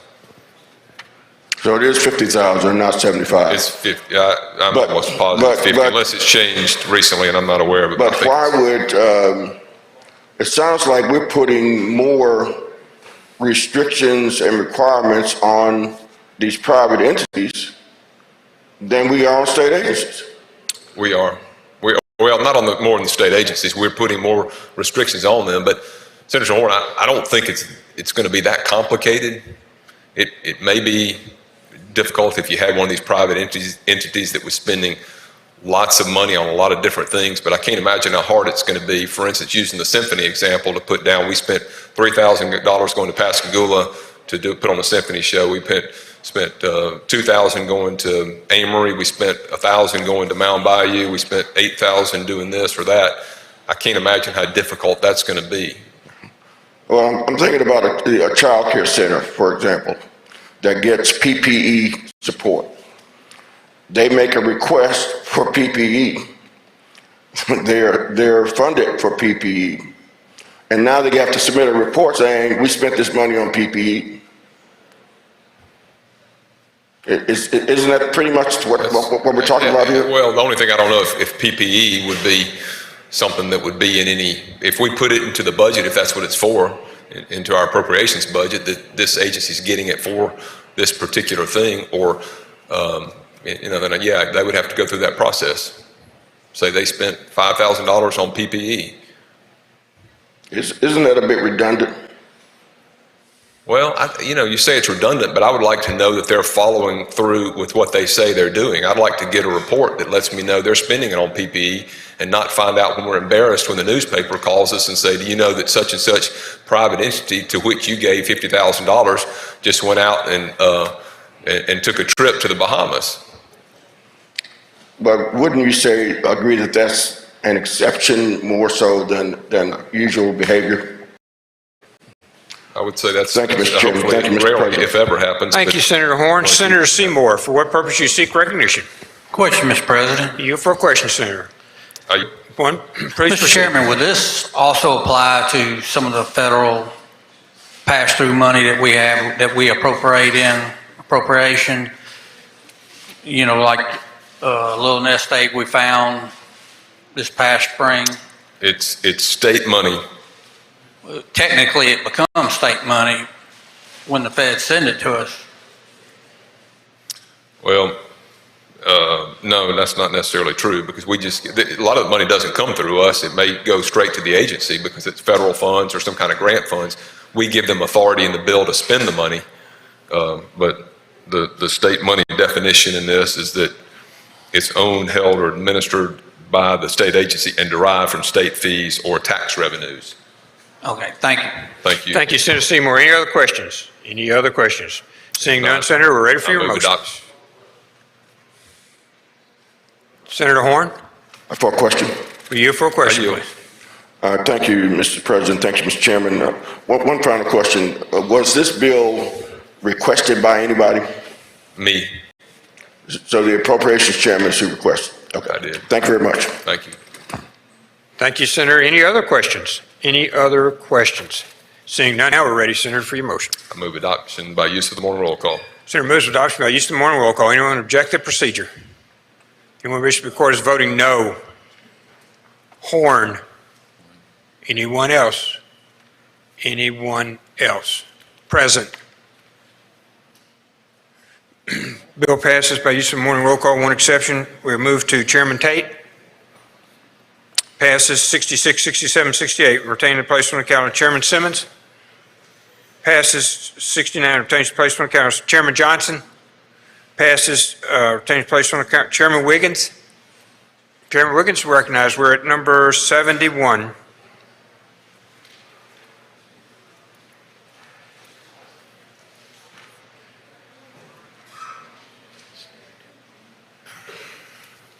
Thank you, Mr. President. I ask that items 71 and 72 retain their place on the calendar, go to item 73, call that up, ask the title be read. 71, 72, retained and placed on the calendar. 73, Mr. Clerk, please read title. Senate Bill number 2638, electronic documents provide recording procedure for counties without electronic recording capability. Make the usual motion. Senator makes the usual motion. All in favor signify by saying aye. Aye. All opposed, no. The ayes have it. Please proceed, Senator. Thank you. I would ask that you recognize Senator McCon to explain his bill. Senator McCon, you recognize, explain the bill. Thank you, Mr. Chairman, Mr. President. Senators, this bill comes from a bill that we had last year, being the e-notary bill. As you remember, we put that this will come into effect in July of this year. The only problem we've got out there is that we have multiple counties who still cannot accept an electronic document. Now, make this known that we are not excusing the fact that we want to move forward in technology, but this bill right here would allow a mechanism for that electronically notarized document to be filed in the records pursuant to state law. This brings forth the code section that allows for the filing of documents in real property for chancery clerks and other clerks at issue here. Now, we're not saying that an original complaint in the situation of a court document, we're not getting into that. We're talking about a deed that was electronically notarized pursuant to Secretary of State's now or just to be in place e-notary. What this bill would do is it creates a tangible electronic document that would be printed off. The person who the attorney or the other verified individual custodian of the electronic document would then enter a verification that would go on the front of that document, and then those documents that would then be allowed to be filed in the land records there in the Chancery Clerk's office or whatever clerk's office it may be. That's very simple what it does. It provides a mechanism for the implementation of this e-notary here in July, and I would entertain any questions at this time. Mr. President, if there are no questions, I would move for final passage by use of the morning roll call. Any questions? Any questions? Seeing no, motion's been made to use the morning roll call. Anyone object to the procedure? When base recorder is voting no. No. Present? Seeing none, use of morning roll call is granted. Bill passes. 74. Ask that remain on its place in the calendar. Remains on place on the calendar. And we move Chairman Hill. Chairman Hill, you're recognized. We're at number 75, please.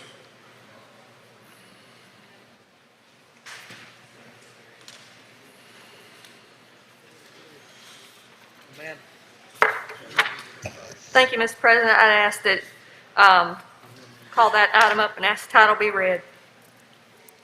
Please read the title, Ms. Clerk. Senate Bill number 2643, Service of Tax Sale Notices revised to allow service by constable. I make the usual motion. Senator makes the usual motion. All in favor signify by saying aye. All opposed, no. The ayes have it. Senator, you're recognized to explain the bill. I'd like to be recognized to explain the bill.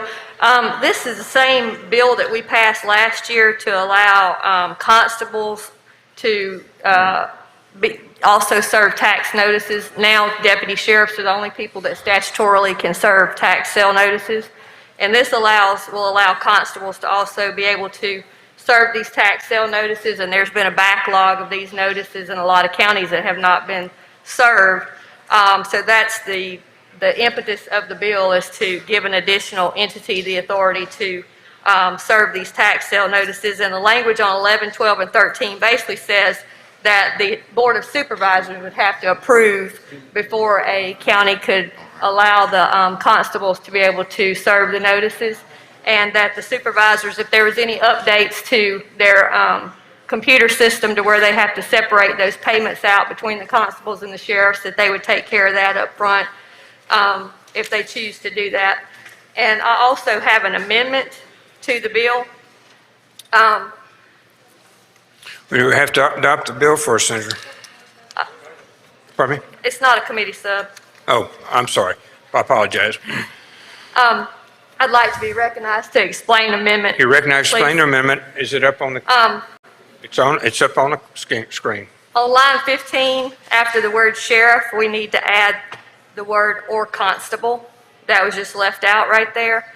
And also on lines 79 and 84, currently all process service other than tax sales is $45. The tax sale service has not been uniformly updated to be $45, along with all the other services that are done by the sheriff's deputies.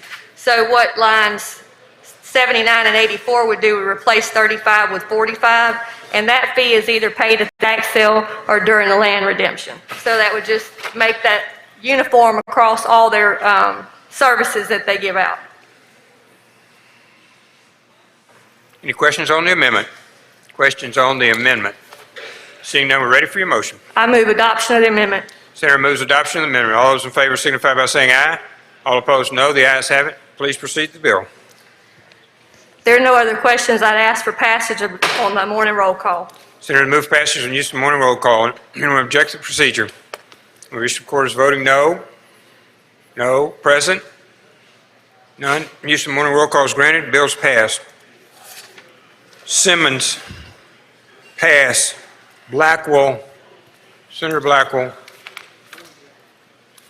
And I think Senator Blackwell, here he comes. Senator Blackwell, we're on number 77, please. Thank you, Mr. President. I'd like to go to that item number and ask the Senate bill to be read. Please read Senate Bill 2799, Mr. Clerk.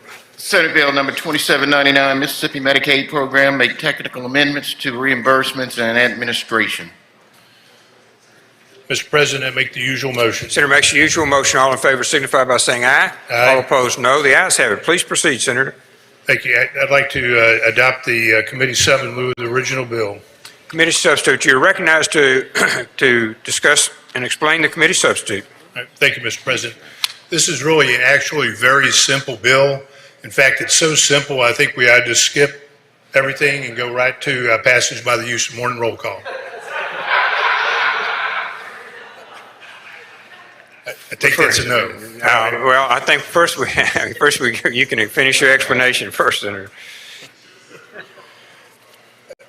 All right, this is our infamous MedTech bill, And those of you who were here during the summer know that we had 4 days of hearings. We had over 22 different provider groups come in and basically testify, sort of give us their wish list. And so based upon that, we've had a series of meetings, actually several months of meetings to try to fine tune this bill. On the screen should be the deleted text version. On the screen should be the deleted text version. And I'm doing that specifically because there's so much of this bill that we corrected made technical corrections to it based upon the behalf of the department. We took out duplicative language. And anyway, we tried to streamline the bill the best we could. So I'm just going to go through a few of the major key changes to this bill. Physician services, this is on line 257. It was a cleanup, technical cleanup, but we wanted to emphasize that more clearly stating that physicians are reimbursed at 90% of the rate established on January 1st, 2018, and may be adjusted under Medicare. It does not lower the reimbursement rate for physicians. Under the hospital assessment portions, this is in lines 501, starting with 501, we authorized an ambulance upper payment limit. We also authorized a physician upper payment level for physicians who are not only employed at public hospitals, but at private hospitals as well. In ambulatory services, this is lines 698 to 705.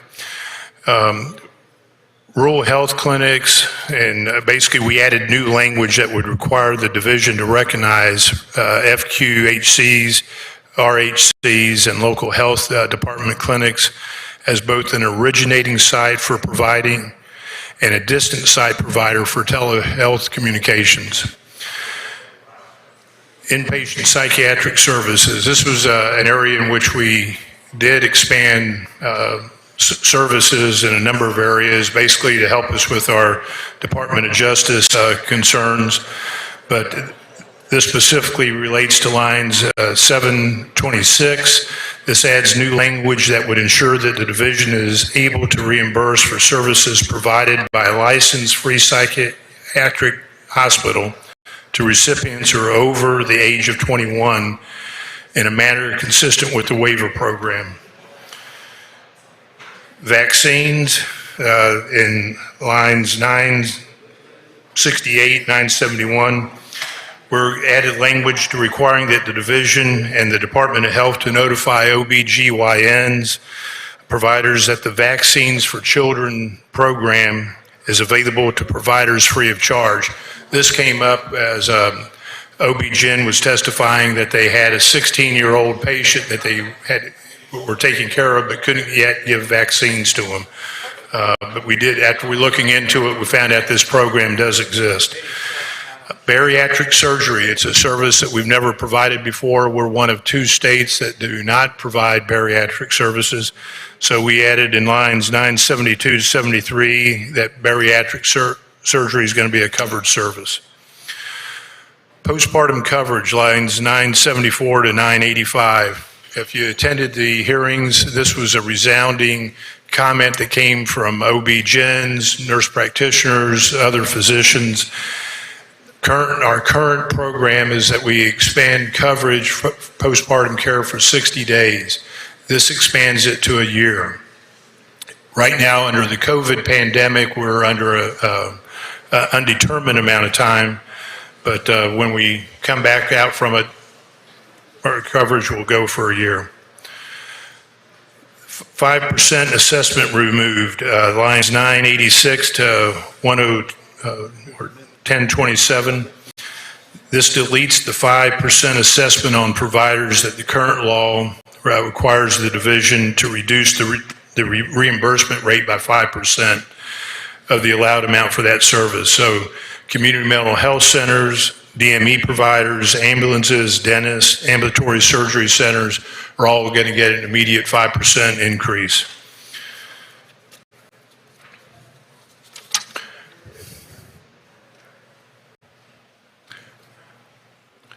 Level of care guidelines, lines 1146 to 1154, we added language that requires the division to implement level of care guidelines to the determination of medical necessity and in all utilization management practices, including prior authorization process, concurrent reviews, and retrospective reviews and payments. We've added some language to require that in the audits and reviews that at least two of the current law requires an audit to look at several items, or at least two different items for the managed care folks, such as administrative expense methodology, whether non-provider payment assignment and medical expenses are appropriate, value-added benefits, reasonableness of corporate collections, things of that nature. We also, in lines 1303, 1309, we requires the managed care to develop a uniform credentialing process to be in place by July 1st of 2022. This was what asked for just about every provider out there. It's our intent that we'll have something in place by that date, and then in hopes not only will Medicaid use it, but hopefully the Department of Insurance will also adopt it. We'll have one single credentialing process for all providers. We also put some language in there that it is intent for the division to evaluate the feasibility of continuing to administer pharmacy benefits under fee-for-service for the pharmacist. It's the intent of the legislature for the division to create the feasibility of utilizing a single vendor to administer dental benefits. And it's also the intent of the legislature that managed care shall implement an innovative program to improve the health and well-being of members diagnosed with prediabetes and diabetes. In lines 25, 32, we deleted a 27-year-old moratorium on child and adolescent psych beds to allow for those through the Department of Health. You'll still have to apply for that. Lines 2961, 2982, we deleted the requirement that in order for post-acute residential brain injury rehab facility to receive a license, the facility had to agree not to take Medicare patients. Kind of silly, we're sending patients out of state for these services now. So now we'll be able to, with passage of this bill, we'll be able to bring those patients back home. Lines 3068 to 3071, we deleted the 2 or more hospitalizations in the last 12-month requirement to establish criteria for qualifying for remote patient monitoring. It's kind of silly that somebody would have to be actually incur the cost of 2 hospitalizations before we would move to remote monitoring, so that removes that requirement. In this bill, there's going to be a 1-year repealer. I know we typically have done 3 years, but the reason for the 1 year is one, the department has indicated there's a lot of things that they can attend to administratively, and I'd like to be able to give them that opportunity to address those. 2, we don't know what's going to go on in Washington with this the new group we have up there. So I think we should put us in a better position to be flexible. And the kind of the third thing is healthcare changes so much. I think by putting a 3-year repealer on a bill, something like this, it just gives us, from a legislative standpoint, we kick the can down the road. We'll just wait 3 years to address it. This way we can come back next year and address any shortcomings. Mr. President, that's an explanation of the bill. I'll be happy to yield for any questions. Thank you very much. Very complicated, and appreciate your hard work. Senator McDaniel, for what purpose you seek recognition? A question, Mr. President. Question. Will you yield, Senator? I'll yield. Senator McDaniel is recognized. Thank you, Mr. President, Mr. Chairman. I I know how much you've worked on this. It's extensive, it's complicated, and I did my best to read the bill last night, and got bogged down just a bit. So I have a few questions about that, and then we'll try to move on. Starting at line 165 and 166. Are you on the strike all, or? I hope so. I think so. I think I'm looking at it right here.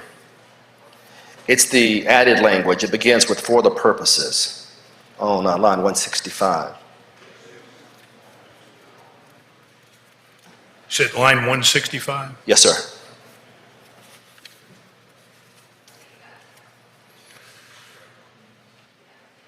You haven't seen it? Were you talking about the APR DRG model? I'm sorry, say that again. Where it's talking about the APR DRG model, managed care? No, what I'm looking at, some language that begins "for the purposes of establishing a facility's per diem rate," and there's some language that's omitted there, and then the word "adjust" is added. And I think the language that was there prior was "reduce." And I'm trying to understand why "reduce" was stricken and "adjust" added, and get an example of when an adjustment upward might occur. And there may be some confusion with the bills. Do we?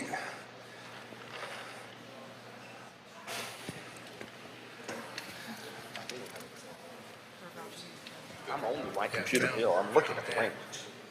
So it's 184. So let me see.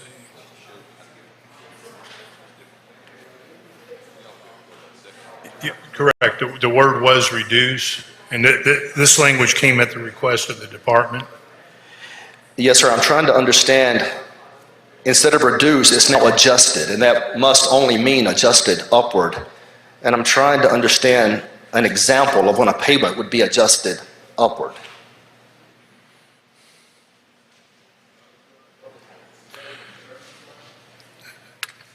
I'm not sure I understand your question. It allows the department to adjust the rate as they need to. Right, but they're constrained now to reduce. If we make this change, they won't be constrained to reduce. They'll be able to adjust upward. And I'm just looking for an example of what that means in real life practice. I'm sorry, I don't have a real life example for you. On line 227, there's an issue about the reimbursement of physicians.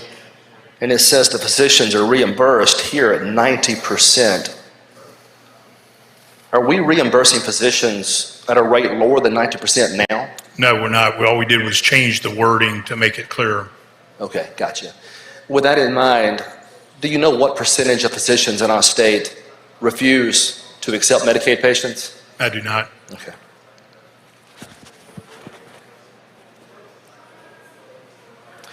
On lines 235, talks about reimbursing certain physicians at 100%. That language appears to line itself up with the mandatory provisions of Obamacare. Is that 100% reimbursement rate a requirement of the ACA or Obamacare? Do we know? And you're on line 235 of... Yes, sir.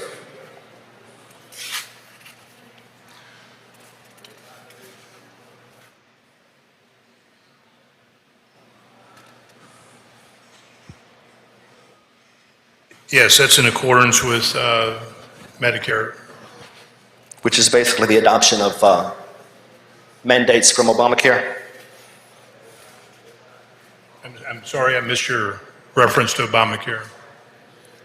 Yes, sir. I'm trying to understand if that provision... This was technical cleanup. The division may reimburse providers as determined by the division. Current law says as determined by the Affordable Care Act.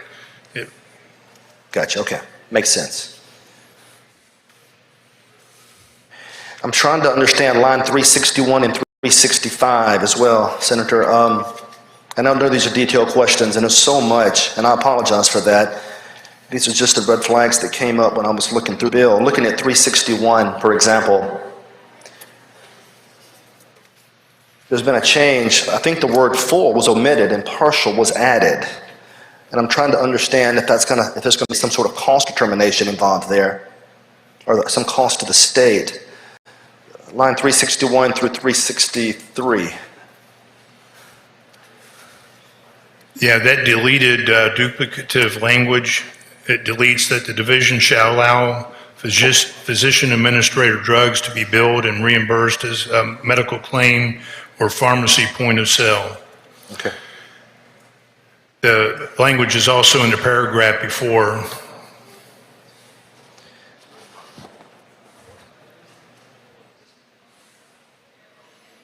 Okay.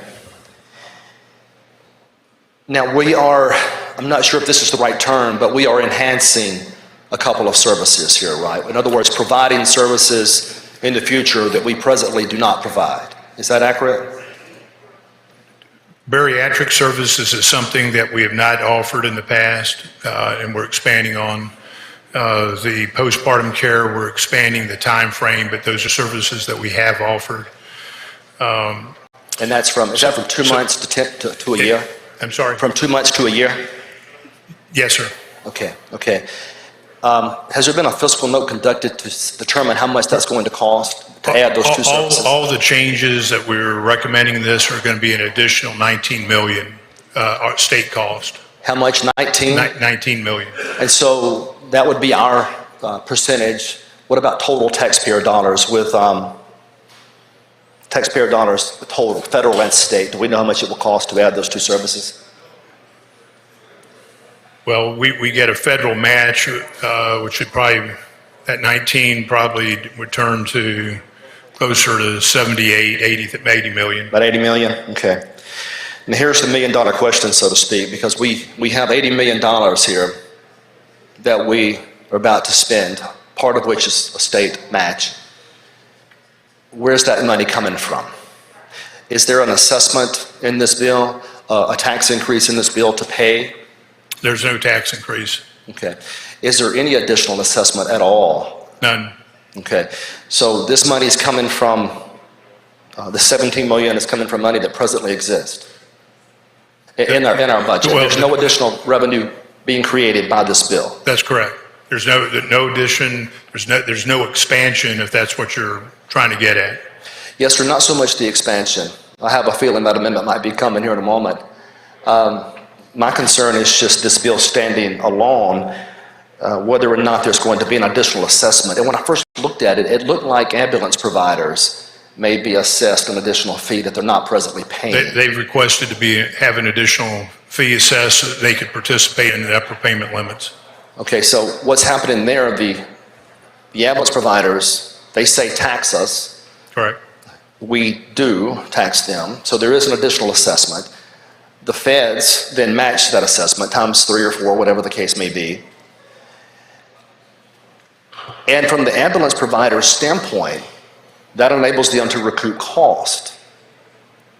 However, that still has to be paid for, and that's my concern, because the ambulance providers may want this tax, and it may seem good at first glance, but ultimately, private insurance companies are going to have to pay that. Private individuals are going to have to pay that, as that cost is reassessed to cover this new tax to the ambulance service. That's correct, isn't it? I'm not sure about that. I know you don't like any taxes, and I don't know how yes, you sir. Probably wonder how you get paid. Who pays your Senate salary? Taxes. But yes, sir. I will agree. There's going to be some number of taxes that's necessary for the state to survive. And Mississippi has survived doing that for an awfully long time, but we are increasing assessments, and that's what gets my attention. It's not the tax itself, it's the increased tax that occurs here and the revenue that's generated as the result. Well, you also need to take a look at the services that we're providing. Right now, we're one of the worst states for infant and maternal mortality. So there's a cost in doing that. So I think by providing some of these services, the bariatric services, hopefully we can get reduced obesity, we can get people off hypertension, and actually overall then end up reducing our overall expenditures. Yes, sir. It's some of the studies, the economic studies, will build inference on top of inference and come to conclusions that are merely theoretical. And I guess my concern is that Medicaid itself has been theoretical for a long time, and every time we allow the policy to continue, we keep spending more and more money to put a Band-Aid on structural deficiencies, and that's my concern here. I don't envy you. You've worked really hard on this, and this is a complicated area. I think that's all the questions I've got now, but I may have some more in a second when I let my mind clear. But thank you for... I'll stand ready for you. Senator McDaniel, thank you very much. Senator Horn, for what purpose you seek recognition? Question. We yield for questions, Senator. Yes, sir. Please proceed. Senator Horn. Thank you, Mr. President, and thank you, Mr. Chairman. Senator Blackwell, earlier in the latter part of 2020, I mentioned to you some of the issues with regard to home care providers. They're one of the few groups that saw a $5 an hour reduction in their reimbursements over the last few years. Did we address that in this bill at all? I can't recall if we have or if they were part of that 5% assessment that we reestablished. We pretty much went through, and I think we touched on just about everybody's request that we had met with, but I can't recall that specific answer. Okay, so would you be willing to get with me at some point and take a look at that? Yes, sir, I will. And the other thing, Senator Horn, is one of the reasons we have the one-year repealer is as we went through this process, the division asked for the opportunity to address a lot of these issues administratively. And I think Drew has done an excellent job over there, and I'd like to afford them that opportunity before we start legislating change. So again, that's the reason for the one-year repealer, kind of make sure they say they're going to do it, let's make sure they do it. Yes, sir. I agree that Mr. Snyder's done a good job, but I've also approached him about the same issue, and we're yet to get any sort of a resolution out of his office, and I thought maybe the legislative process might be the more appropriate way to go. All right, and I just got handed a note, they are included in that 5% assessment reduction. Yes, sir. And again, what's the total increase? Was it 18 million? 19 million. 19 million, okay. Now, it's no secret that Mississippi has not been a state that has decided to expand Medicaid, even though our state economists, a UAB study, have both indicated that the jobs that would be created would more than cover the state's increased match on the expansion of the program. What is your position with regard to the expansion of Medicaid? Well, I'm against the expansion right now. There are studies, just like you have, that say there's benefits, and there's also studies that show that states who have expanded have not benefited so well, that they've still had hospital closures, that the number of employed does not pan out. So I'm not for that. Now, the Lieutenant Governor and I had some conversations early on prior to COVID, and I'd hoped during this last summer to visit some different states and learn what others have done relative to expanding some of their coverage. Unfortunately, COVID shut that down. I'm hoping maybe this summer things can loosen up and we can actually take a look at some other states, such as Indiana or Arkansas, and see what they've done with their programs. Well, Indiana has a program that was implemented under Governor Pence, and they found a way to do an expansion. I just wonder why we're not wise enough in Mississippi to do so. From the standpoint that we are in a pandemic, we do have thousands of people who are going to the emergency room because they don't have primary care. is putting a burden on our hospitals, and we have dozens of hospitals that I'm told are at risk of closure because of the uncompensated care. So what is your opinion about how we deal with the uncompensated care and about the more than 200,000 working families, working people in Mississippi that don't have Medicaid or access to quality health care? Our population here, and I think the figure might be closer to, we might add 380,000 additional folks to the rolls. All right, a lot of people are working. A lot of them have insurance, so you're going to take them from an insurance product and put them in a lower paying product called Medicaid. So you're not doing your hospitals any good. The hospitals are going to be actually getting lower reimbursement. Medicaid's one of the lowest. So it's not like this economic panacea of, hey, we're going to put all these people on here. The hospitals are going to be flourishing. We're going to have all this sudden new healthcare workers. It hasn't materialized in other states. So I don't see it happening here, and we're trying to get people off welfare, not adding people to the welfare rolls. But I don't mind taking a look at what other states have done and what other programs so that we can enhance the services that we do provide our constituents.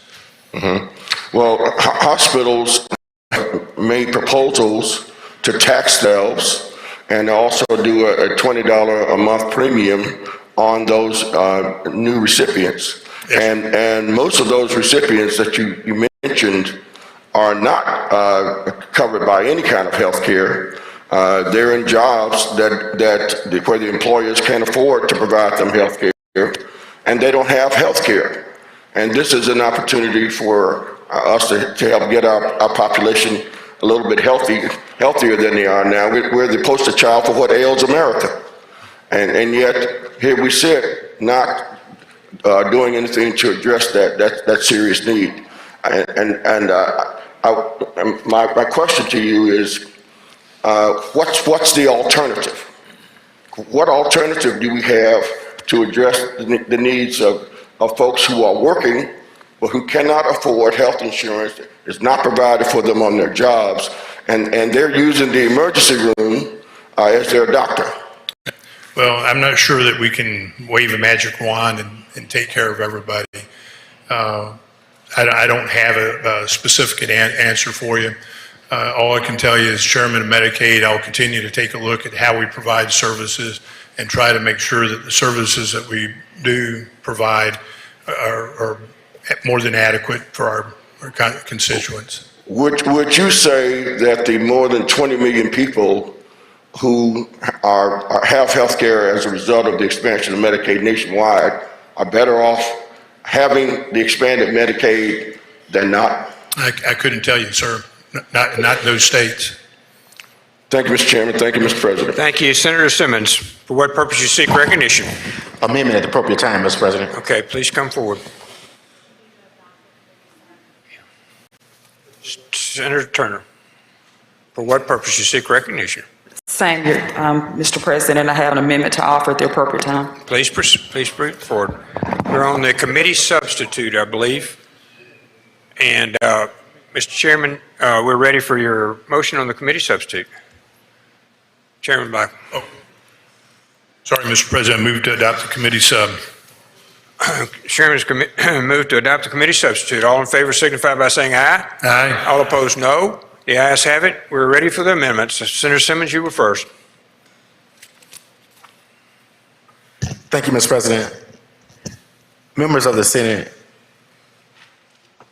Mississippians want good paying jobs. Mississippians want good schools. Mississippians want good roads. Now, more than ever, Mississippians want and need good hospitals and good access to health care. This amendment affords Mississippians what they really have been asking for. There are about 300,000 Mississippians who make too much money to be included or to be added to our existing Medicaid program. But they just don't make enough to be able to afford private health insurance. What is the cost to the state of Mississippi? We've lost $1 billion per year. 9,500 jobs in the healthcare industry. And our ability to just do the right thing to our fellow brothers and sisters who need access to healthcare. This amendment is simple. It allows Mississippi to take advantage of the provisions of the Affordable Care Act to expand the program to allow those Mississippians access to the health care that they so desperately need. I remember last year coming to this podium, and at the time I remember saying that we had about 33 COVID cases, and at the time we had no deaths. Now, look at how many cases we have. Now, look at how many deaths we have. Now more than ever, I'm asking you to help Mississippi. We are an unhealthy state. Help us to become more healthy. That's an explanation of the amendment, Mr. President. I'll answer any questions. If not, Questions from the Senate. Question, McDaniel. Senator McDaniel, for what purpose do you seek recognition? A question, Mr. We President. yield for a question, Senator. I yield. Please proceed. Thank you, Mr. President. Mr. Chairman, I knew this day would probably come at some point. We're still going to be friends after this, right? Certainly. All right. You mentioned a few things in your speech, and you did a very good job, but I'm trying to understand the real-world economics of what we're doing here. You mentioned roads. You're aware that presently that in our state budget, Medicaid takes up a large percentage of our present state budget, doesn't it? yes, I'm aware, Senator McDaniel, that in 2016, we just gave away millions and millions of dollars to corporations as opposed to, Yes, sir. Taking priority and looking at our sick citizens in the state. And so I understand. the money is there. The question is, what do we do with the money, Senator McDaniel? Well, let's talk about that, because I think that Medicaid probably encompasses about 33% of our budget as a whole. And you would agree with me that as that number increases, the money has to come from somewhere. So the more we spend on Medicaid, the more we have to pull from other public investments like roads, bridges, education. So if we're going to go this route, I'm going to ask you for some guarantees. I have a guarantee. All right. I'd like for you to guarantee me, if you can, that our Medicaid budget will stabilize and that it will not keep bleeding. I want you to guarantee me, if you can, that the federal Medicaid budget will stabilize and that it will stop the bleeding. Can you guarantee me that the budgets will stabilize and that we won't have to go into more debt just to cover this expansion? Can you guarantee me that? This is what I know. Senator Mark Warner from Virginia and our newly elected Senator Reverend Warnock out of Georgia have sponsored legislation called the SAME Act, States Achieve Medicaid Expansion Act. And they are incentivizing the 12 states who have failed to expand Medicaid by allowing those states to be reimbursed 100%.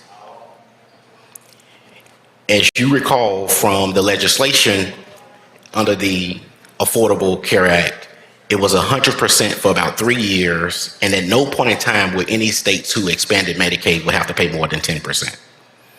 So the federal government picks up 90%. So the bill now in this new administration that would allow us, if we do the right thing today,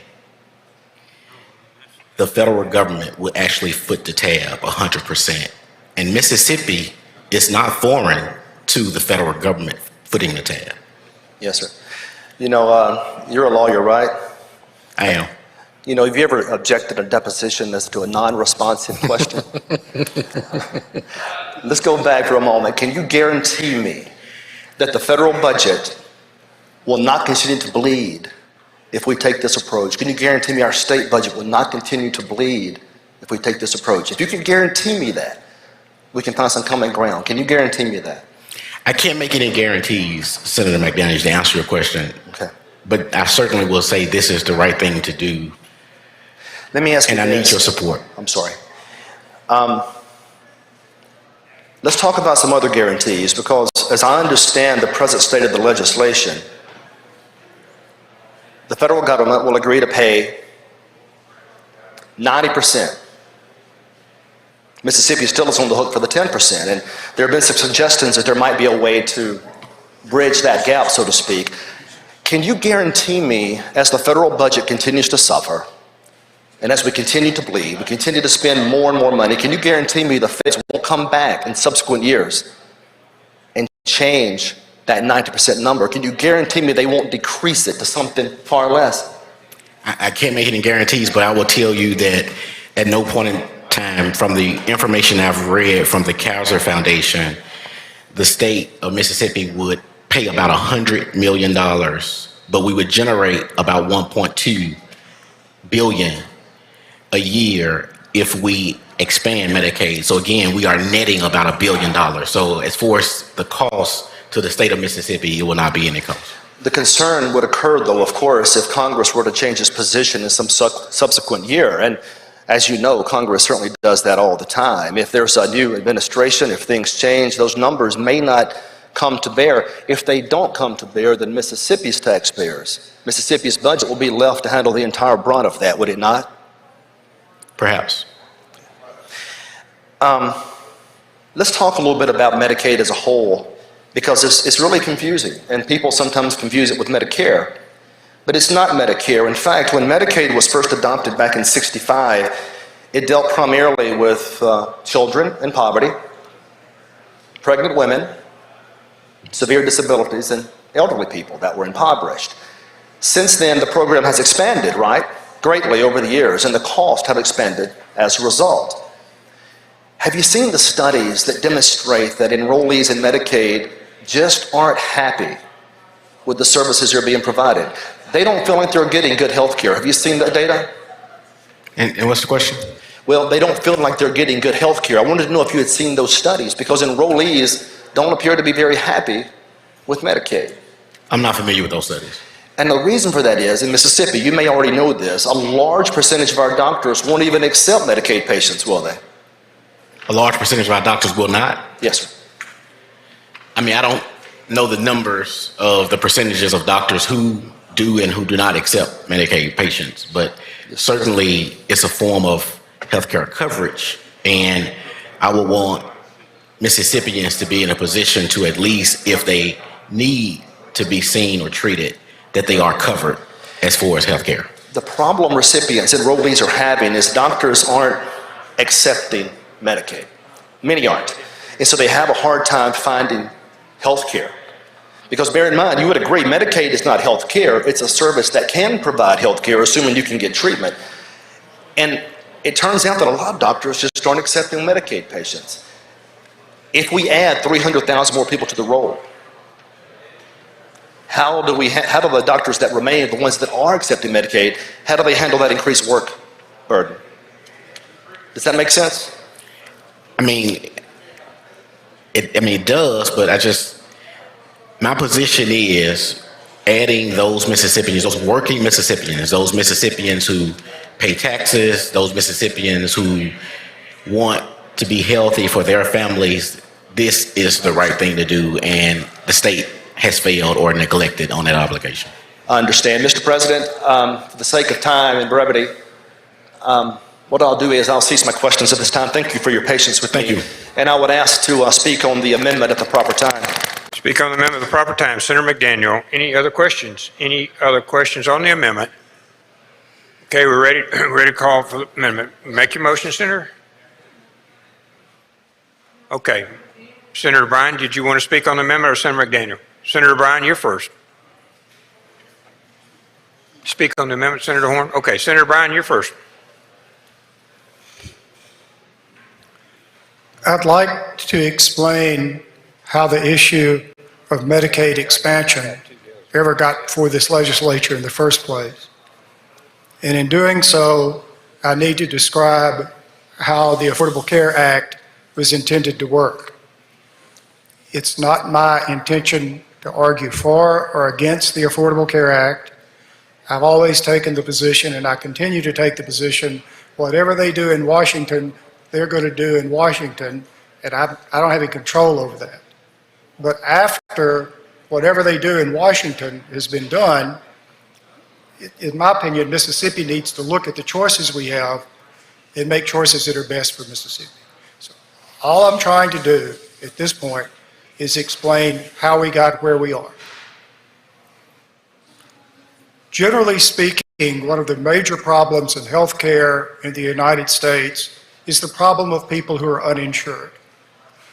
There's no industrialized country in the world that has the percentage of uninsured people that the United States of America has. There's no industrialized country in the world where people file bankruptcy because of medical bills. So the question is, what are you going to do about these uninsured people? Because to some extent, they're getting health care, which effectively, the cost of which is effectively passed on to everybody else anyway.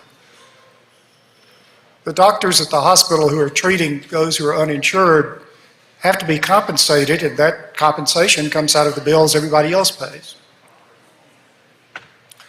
One approach is simply to expand Medicaid. Expand Medicare, I mean.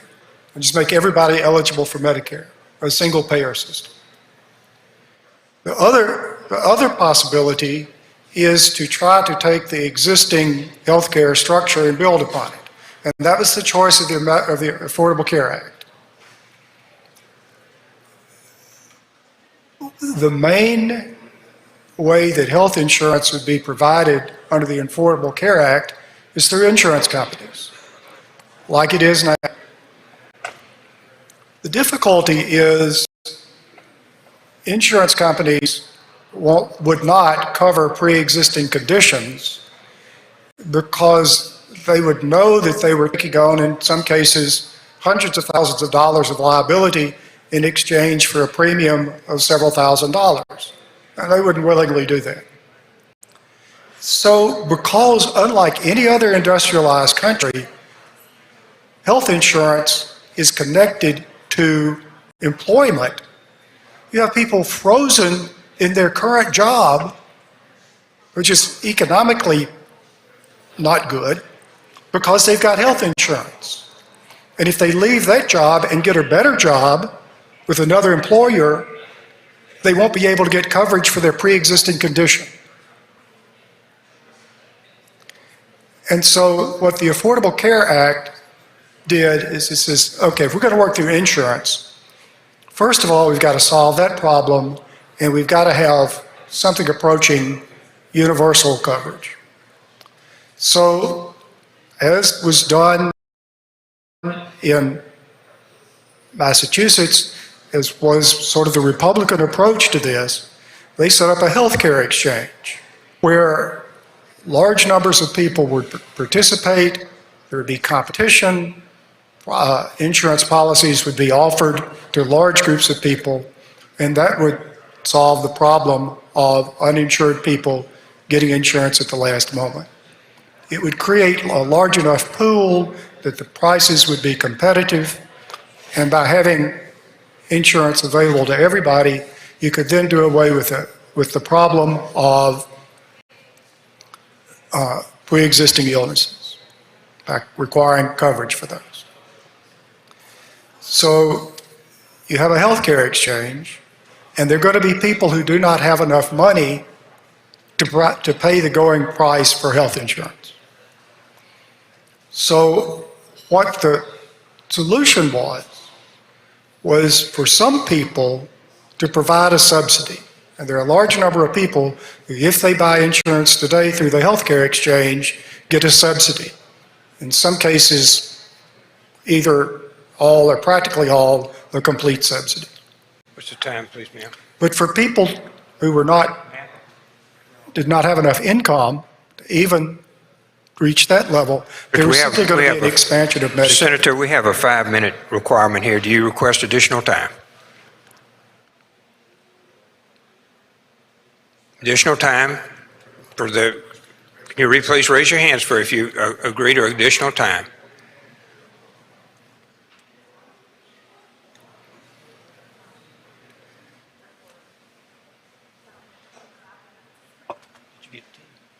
Additional time is granted. 5 minutes, Senator. Please proceed.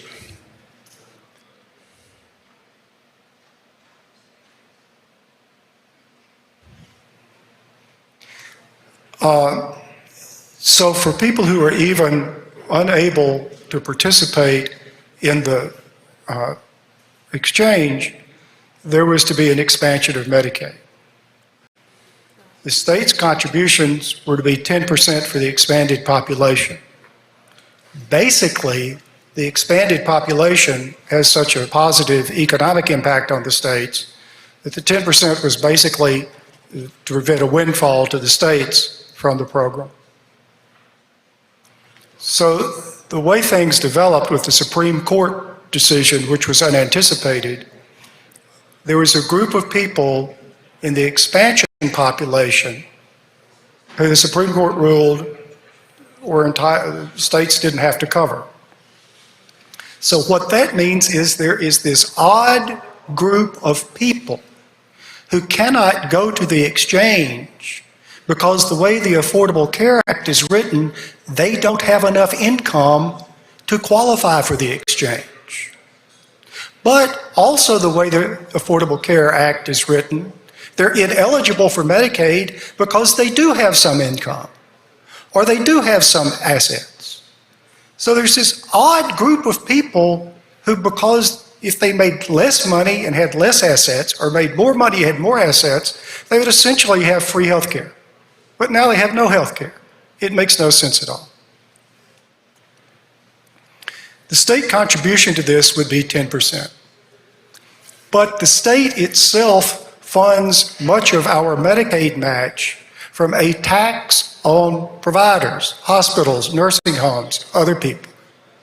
So as you spend $1 of Medicaid, that increases spending on health care, and some portion of that, several percent figured out, comes back to the state as a result of the existing hospital assessment and other provider taxes. By dumping $1 into the state economy, and practically all of the Medicaid expansion money would go into the state economy, there's a multiplier effect, and the existing tax structure results in additional funds coming back to the state. Several percent, pick what it is. Then there are those for whom we are providing health care at 100 cents on the dollar. Through Medicaid expansion, we would be providing that health care with 10-cent state dollars. So by the time you shift 100 cents on the dollar health care to 10 cents on the dollar health care, by the time you have the multiplier effect from that much money being put into the income, into the state, and by the time you have the existing assessment system work, the state of Mississippi makes money off Medicaid expansion. It does not. Now speak on the bill. I'm sorry, the amendment.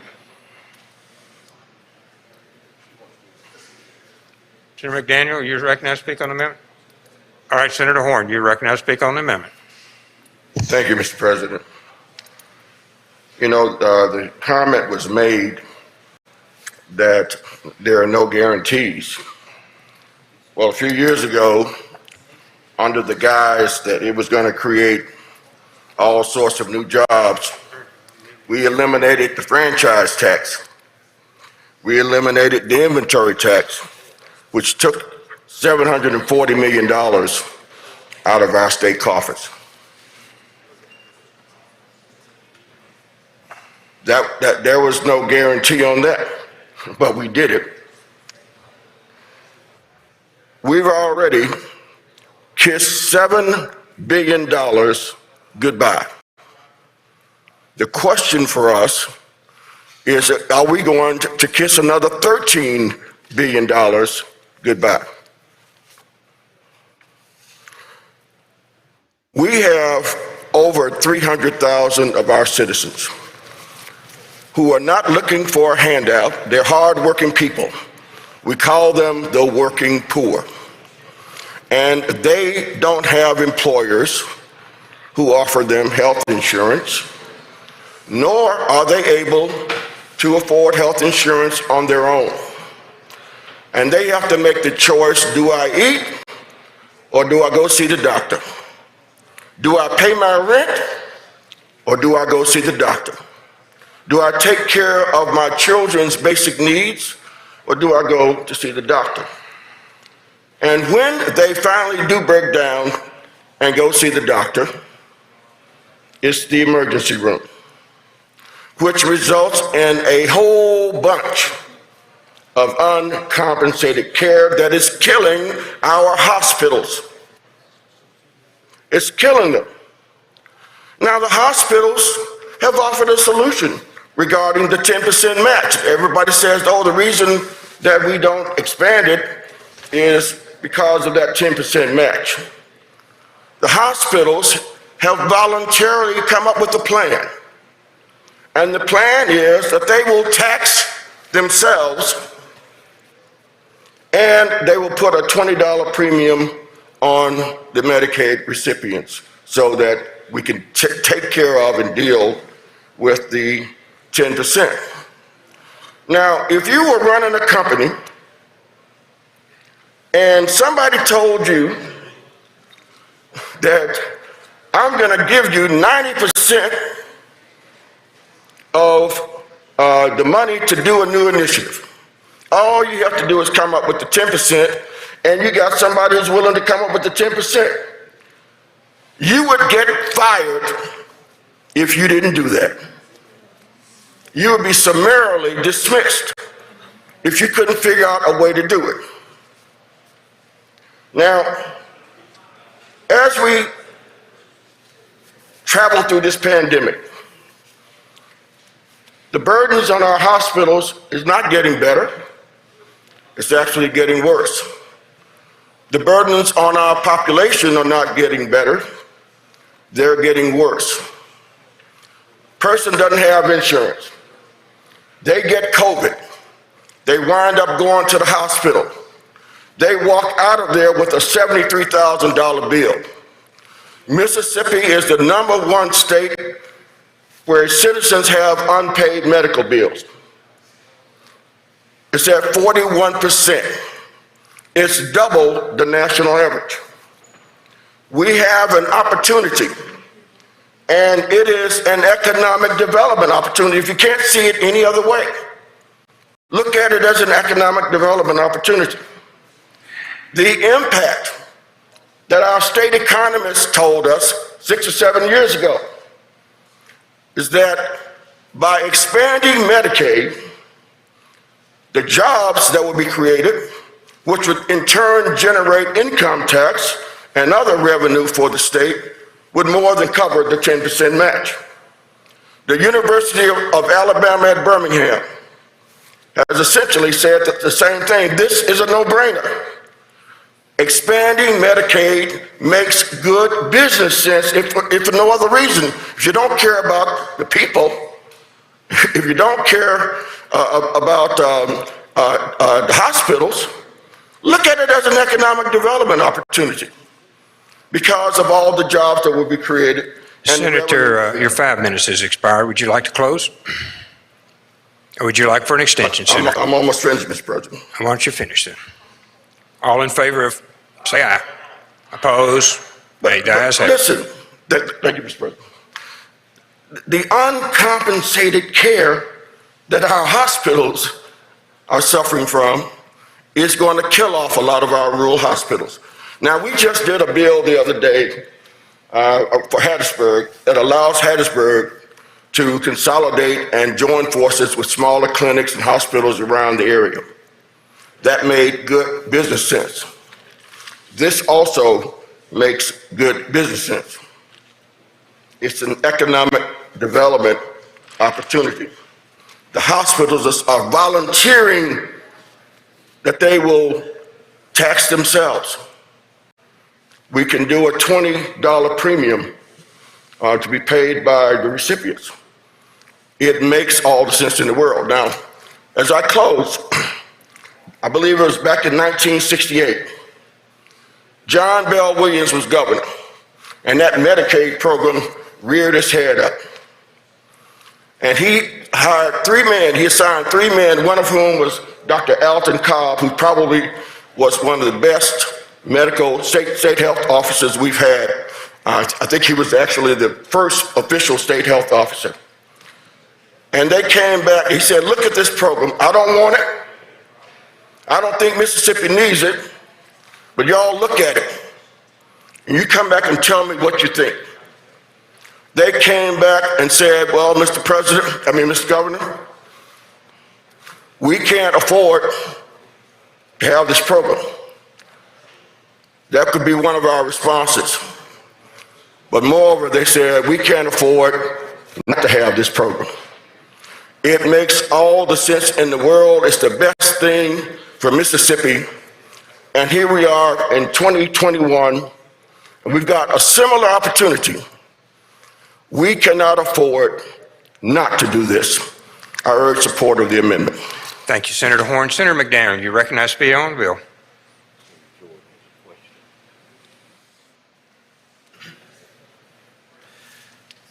Thank you, Mr. President, for the time to speak. I only rise to counter some of the points that have been made here today, not only in this chamber, but in the press across the state. It's been a litany of press coverage on this issue, and every single paper I see talks about the wondrous aspects of Medicaid expansion. But not a single explanation from any of those writers or those opinion makers as to where the money is going to come from, or what the long-term consequences of that borrowing will do, not only to our economic productivity, but to the very nature of Medicaid itself. Have you noticed not a single newspaper article has said anything about reform? Medicaid, according to the CBO, is structurally unsound. It's fiscally unsustainable, and yet no one talks about reform, just expansion. What about free market exploration? What about the idea that the feds could give us block grants and give us full flexibility? What about co-pays? What about workforce requirements? What about expanding charity care, scope of practice issues, or just plain old management of cost? None of that is being discussed. No, typical government responses. We cover our eyes and we throw money at it, hoping the money can fix it. But we've not seen any evidence that money has ever fixed Medicaid. 1965, it began to march. And since then, it's been an economic nightmare for the federal government and an economic nightmare for state governments everywhere. Look at these numbers. I won't bore you with a lot, but just since 2000, $118 billion spent. That was the budget in 2000. By 2010, that cost had grown to $273 billion. The estimate by 2024, $839 billion. Mathematically unsustainable. How much debt do you suppose we can afford? How much deficit spending do you suppose we can afford? There will be a price we pay. There is no money tree in Washington. But the better question is, what are you getting for all that money? Medicaid expansion, for all the proposals we've heard, everywhere it's been tried, it has overshot its cost every single time. In Louisiana, it was 115% more expensive than it was when they predicted it. In California, it was 278% more expensive than when they predicted it. Indiana, you keep hearing a lot about Indiana. $100 million deficit spending. They had to raise taxes 3 times just to cover it. At what cost? Here's the problem. Once you opt in, you've got the wolf by the ears. The federal government will not allow you to opt out at that rate. States have tried. What does the paper talk about those states that have tried to glide down or put caps on expenditures? They've tried, and the feds say, no, thank you. And they even threaten the first dollar. Doesn't seem very fair, does it? And it's not just the mandatory nature of the program. Once you place 300,000 additional Mississippians on government-run health care, politically, it will be impossible to ever step back from the brink. And just who are those Mississippians? Let's talk about that. These are able-bodied people. Medicaid started with a whole different demographic. If we expand, you're talking about childless adults. That was never the intention of the program, nor should it be the intention of the program this time. It's the wrong direction.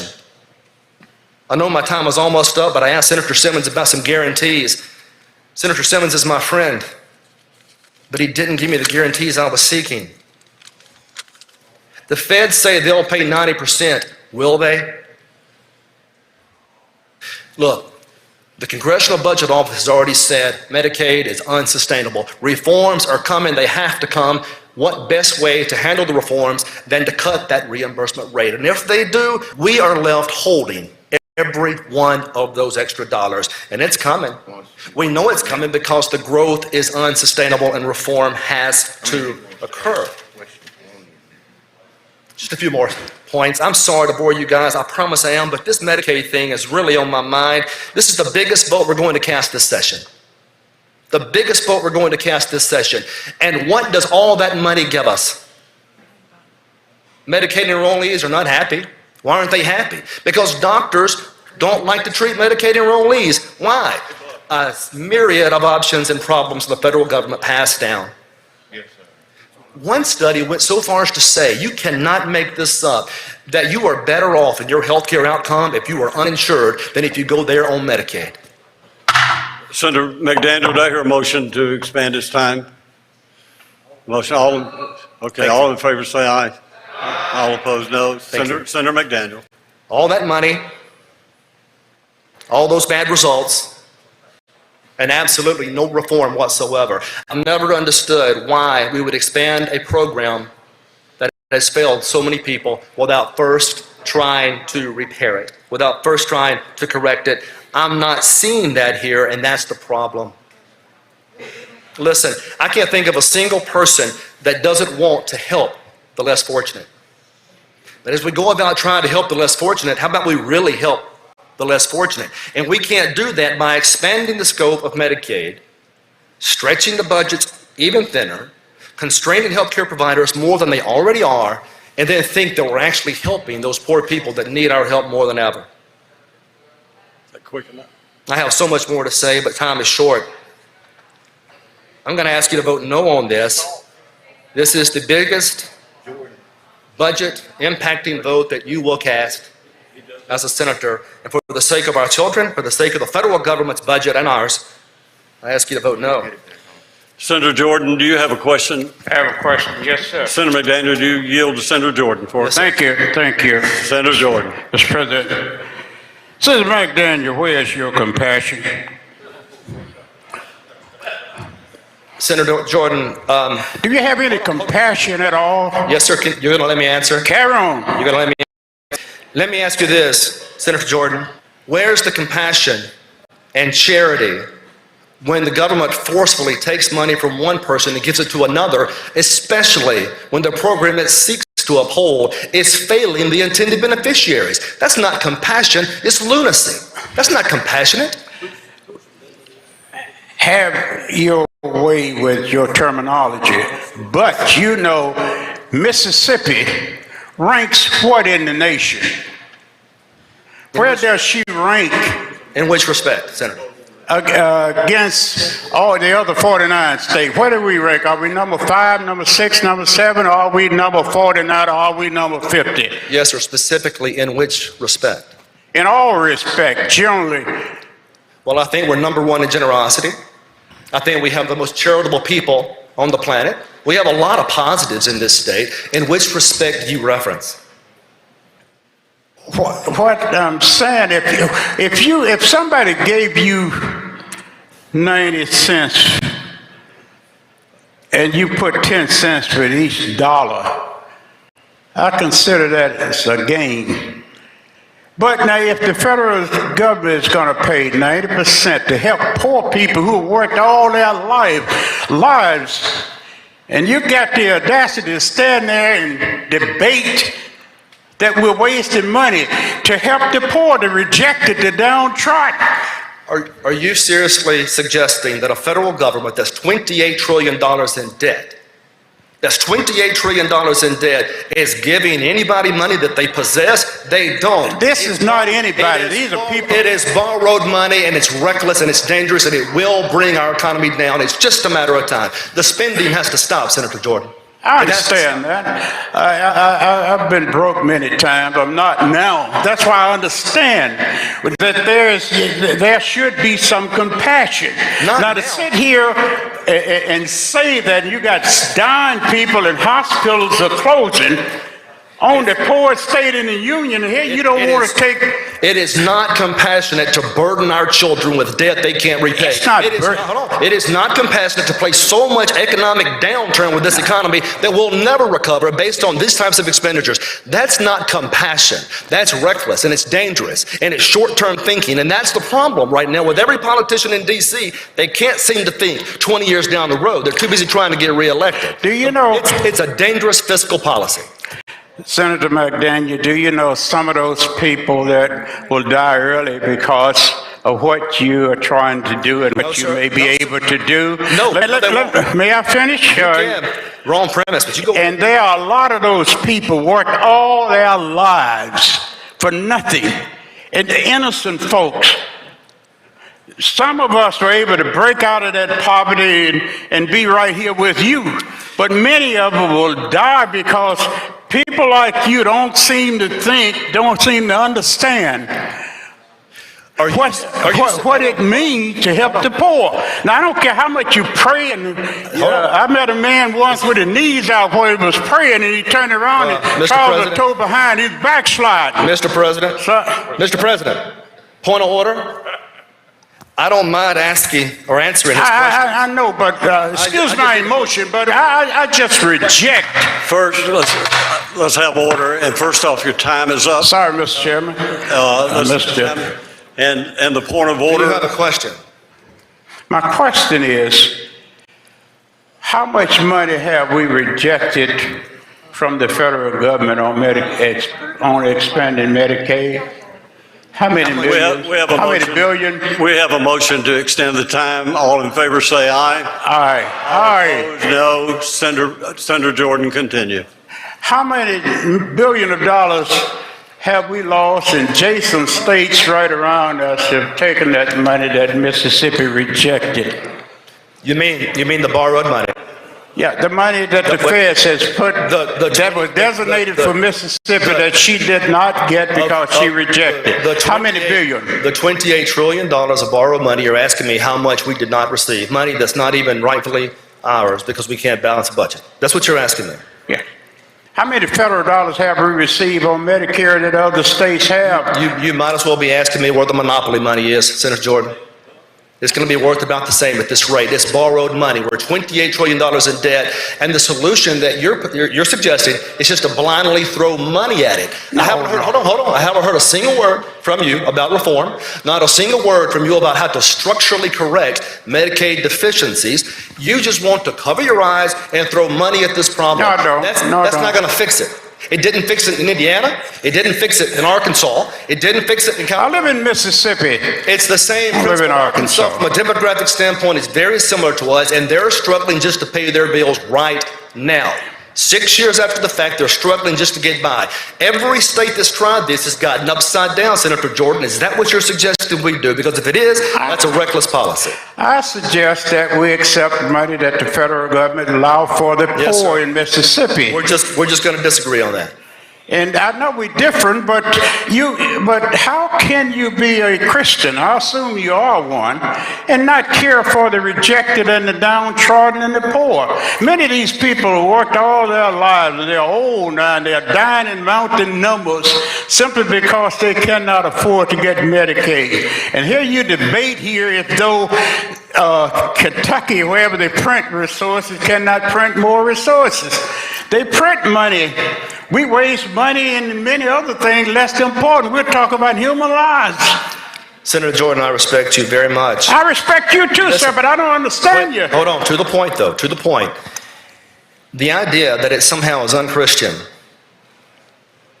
to continue putting debt on our children's backs, to place into a program that's so structurally deficient that it doesn't even treat the people it's intended to treat. That's not the definition of Christianity. That's the definition, again, of lunacy. It makes no practical common sense until reforms are made to keep throwing money at this problem.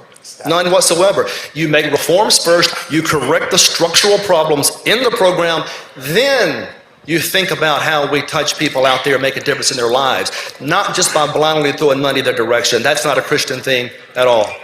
I know, but do you have any compassion for the rejected and the downtrodden, people who have gotten old and who have not made enough resources, enough money to have adequate insurance like you have and like I have? Senator Jordan. Let me finish. I've been there. Yes, sir. I'm the son of a sharecropper. I know how difficult it is. That's why I asked you, where's your compassion?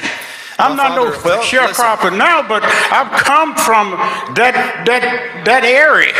And I understand how many people that I've seen die who didn't have Medicare. All right, let's talk about that for a second. Let me address the question, and I'll answer your question. We all have our stories along that vein. My father was the first person in his family to have a college education. He was very fortunate to go to Rice University on a basketball scholarship. We all have those stories, and we're all just a hiccup away from struggling. That's just the reality of it. However, you're talking about two different, Senator Jordan, hold on, you're talking about two different things here. On one hand, you conflate the very people the program's attempting to help to those that you're attempting to expand. You're trying to expand the program to able-bodied adults who are childless. That was never the intention of the program in the first place. Now, with that said, quite a few of those new enrollees you hope to place on the roll already have insurance, Senator Jordan. That's one thing nobody wants to discuss. And when they have the option of bumping up into that federal structure, into the subsidy area, or taking Medicaid for free, they let the subsidy area and private insurance go. And when they do, their health care and their outcomes in health care go down every single time. That's not the Christian approach. The idea is to make sure people have coverage, the best coverage possible, not coverage that isn't meeting their needs. That's the distinction. The people I'm talking about have worked hard all their lives, and they cannot afford insurance. They die in mountain numbers because of the lack of it. Senator Jordan, if we fix Medicaid, we can make sure they're covered, but we just can't close our eyes to the structure. I'm not closing my eyes. It has to be reformed before it can be expanded. Well, let's reform and let's accept the $1 billion of whatever they want to help the poor. And Mississippi needs that money. Doctors need that money. Hospitals are closing. If we don't care about our poor, then what do we care about? I used to thought a lot of money, doctor dollars were what it was leading, but since I got some dollars, I realize there's more compassion to help the poor. And I cannot be a Christian, I don't understand Christians who don't want to help the poor, the rejected and the downtrodden. That's what life is about, helping others. Senator Jordan, I'm finished. Thank you. Senator Kirby, just to answer that question, going back to the original point, it's the same question asked 15 different ways. And the answer is going to be the same way 15 different times. And the answer is this: you can't help the poor by trapping them in a system that's not assisting them the way the system is designed to assist them. Medicaid has a purpose. We're not suggesting the abolition of Medicaid. We're suggesting reforming the program so it can be beneficial to those people who are supposed to receive it, because right now it's not. That's why doctors don't accept it. That's why Medicaid recipients are unhappy with the program, and that's why their health care is substandard. Your time's up. Thank you, Mr. President. I appreciate the time. Thank you, Senator. Senator Blackwell, do you wish to speak on? Do you wish to close? Senator Simmons is going to close on the amendment. Thank you, Mr. President. Members of the Senate, this is the Medicaid tech bill. If you are opposed to government-sponsored health care, vote against Chairman Blackwell's bill. The only thing that this amendment does is to allow working Mississippians who do not have health care to be covered. I ask you to support the amendment, and Mr. President, I ask for a roll call. Senator requests for roll call, 6 or more to stand, please. Oh, Senator Blackwell, he's close. I'm sorry. I asked, did you want to speak before? And he's closing on the amendment. I believe that's the rules. Yes, thank you. So I'm going to close on the amendment. No, sir. No, sir. It wasn't your amendment. It was Senator Simmons' amendment, and he closed on it. I can speak again. It's my bill. I asked you to speak before him, and he closed. I'm sorry. I'm sorry. That's the rules. So now, 6 or more to stand to call the roll. Roll call's been requested. But you can close on the bill after a while, Senator. 1, 2. Please stand again. Let's make sure we got 6 or more to stand. 1, 2. Okay. Sufficient number. Please call the roll on the amendment. Barnett, Barrett, Blackman, Blackwell, Blunt, Boyd, Branning, Bryan, Butler, Carter, Kaufman, Chazanall, Chisholm, Yeah. That's DeBar, Delano, England, Fillingane, Frazier, Harkins, Hill, Hobson, Horn, Jackson of the 11th, Jackson of 32nd, Johnson, Jordan. I can't hear. Kirby, No. McCon, McDaniel, McClendon, McMahon, Michelle, Moran, Norwood, Parker, Parks, Pope, Seymour, Simmons of the 12th, Simmons of the 13th, Sojourner, Sparks, Suber, Tate, Thomas, Thompson, Turner Ford, Whaley, Wiggins, Williams, Witherspoon, Younger, Barrett, Carter,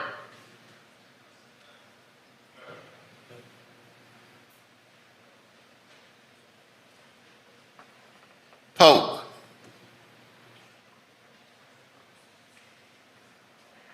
voting, Younger,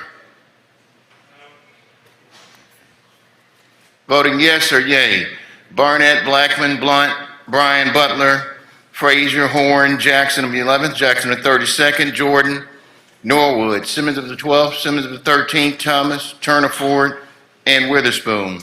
Voting no or nay, Barrett, Blackwell, Boyd, Branning, Carter, Kaufman, Chazanall, Chisholm, DeBar, England, Fillingane, Harkins, Hill, Hobson, Johnson, Kirby, McCon, McDaniel, McLendon, McMahon, Michelle, Moran, Parker, Parks, Seymour, Sojourner, Sparks, Suber, Tate, Thompson, Whaley, Wiggins, Williams, and Younger.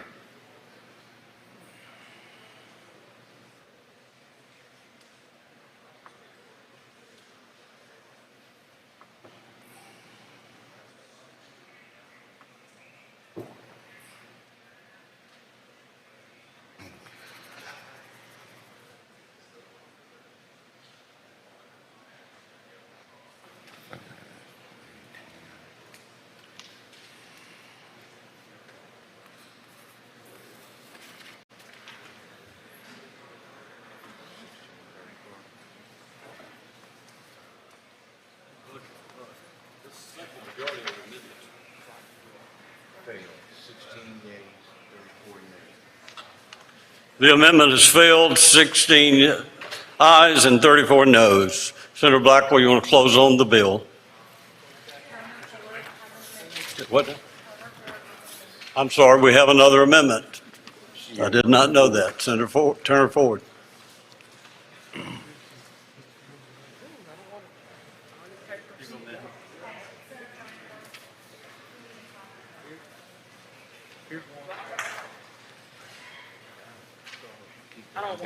I'm sorry.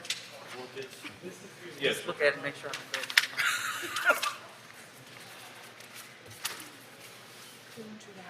You ready? Do we have it ready? I think The this is amendment's the ready? original, isn't it? Nope, look at all those On the signatures. screen.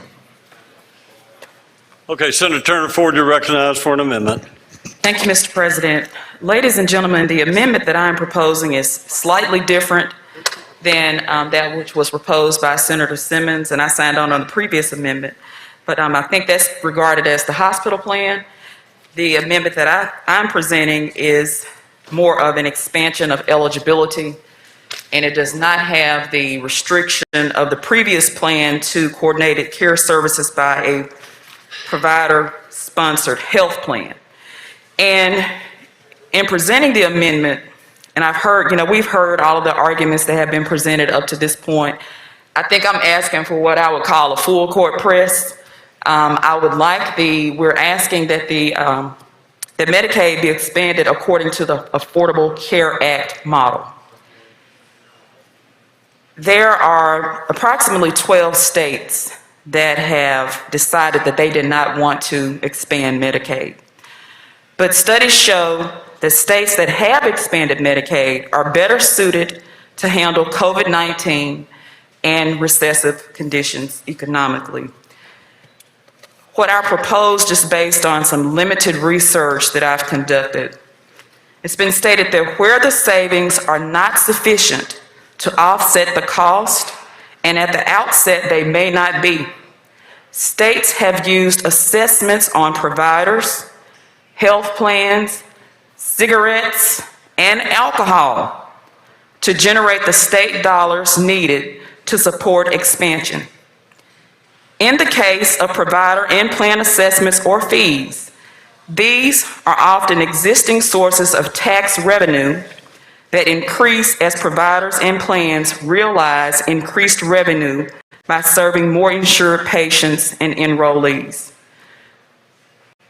The article states that these points have all been made before. They are not new, but they still remain true today. But what is different today is the public health crisis pummeling state economies, their healthcare systems, and the health of their citizens. I know that you all are likely to vote against my amendment, but I'm reminded of a quote that was made by the Reverend Dr. Martin Luther King.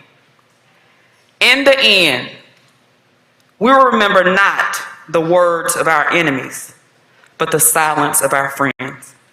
And I stand to you today, before you today, on behalf of the friends, the people across the state of Mississippi that we know are working. They are going to jobs where they can barely make ends meet. And this could be in situations where there's more than one person in the household. They have children, there may be a spouse. And they simply do not make the income that's necessary to have affordable health care. And I would ask that you vote in favor of the amendment. Okay, the motion is to vote in favor of the amendment. Senator, do you wish to speak? Senator Blackwell, you're recognized to speak against the amendment. Thank you, Mr. President. We just heard it all before. I'm not going to stand up here and keep us for another 30 minutes. Every state that has expanded has missed the mark. It has cost the state hundreds of millions of dollars in additional money. And the number of enrollees has been astronomical, anywhere from 148% more to close to 200% more. This is not the right time for Mississippi to expand. I ask you to vote no on the amendment. All right, Senator Bryan, you wish to speak on the amendment?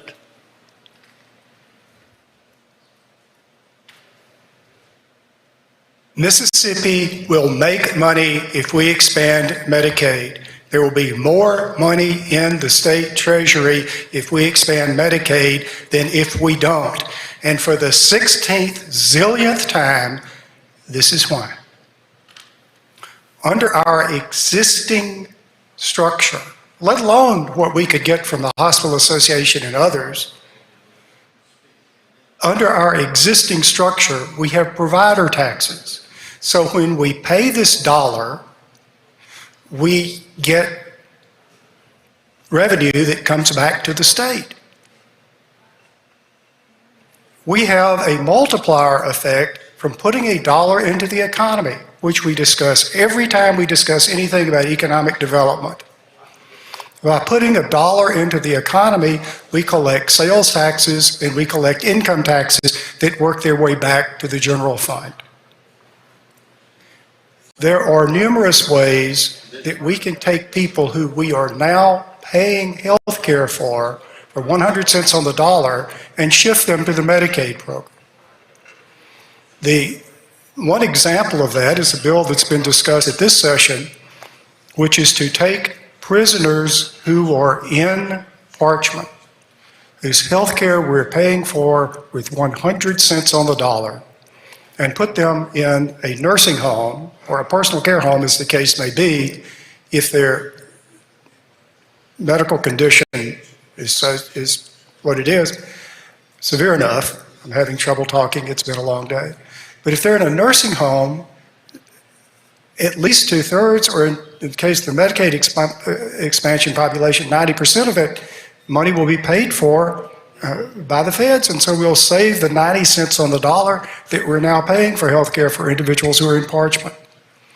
When you put all that together, we make money. Now, what is taking place in all of these calculations is people are they're confusing two things. Number one, they're confusing additional people who enroll in the Medicaid program as a result of the Affordable Care Act, which has nothing to do with the issue of Medicaid expansion. And secondly, they're counting only the dollars that are being spent and not looking at the other side of the ledger and looking at the dollars that come in. But for the 1 zillionth time, we would make money if we expanded Medicaid. And as an aside, if this makes any difference, we would alleviate human suffering.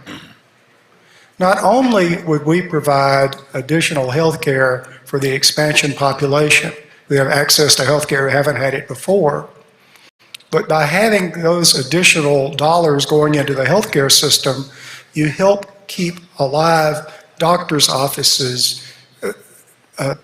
nursing homes, hospitals, other healthcare entities out in the rural part of the state where there's a desperate need for simply enough volume to keep the facilities open. Okay, anyone else wish to speak? Senator Turner Ford, if no one else wishes to speak, you're recognized to close on your amendment. Thank you, Mr. President. I just move adoption and I request a roll call. Roll call's been requested. 6 or more, please stand. Sufficient number, please call the row. Barnett. Barrett. Blackman. Blackwell. Blunt. Boyd. Branning. Bryan. Butler. Carter. Kaufman. Chazanall. Chisholm. DeBar. Delano. England. Billingham. Frazier. Harkins. Hill. Hobson. Horn. Jackson of the 11th. Jackson of the 32nd. Johnson. Jordan. Kirby. No. McCon. McDaniel. McClendon. McMahon. Michelle. Moran. Norwood. Parker. Parks. Polk. Seymour. Simmons of the 12th. Simmons of the 13th. Sojourner. Sparks. Suber. Tate. Thomas. Thompson. Turner Ford. Whaley. Wiggins. Williams. Witherspoon. Younger. Barnett. Barrett. Kaufman. Fillingham.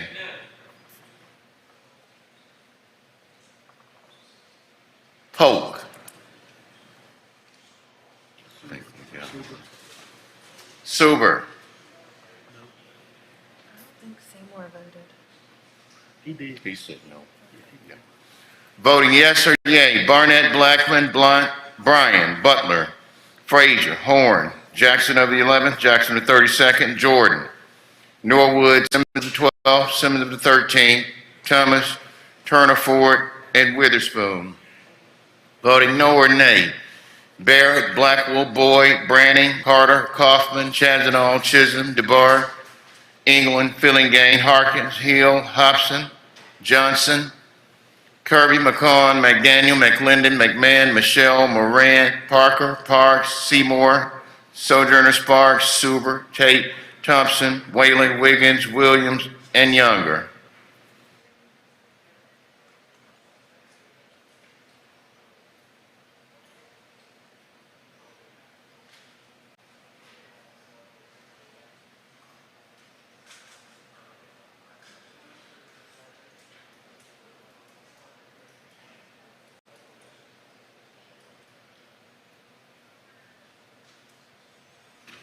What you got, man? 35? I got the exact same thing as last time. Okay, man, let me recount. I'm gonna recount, because I might have done the wrong before. 8, 9, 10, 11, 14, 15, 17, 18, 21, 24, 5, 6, 7, 34.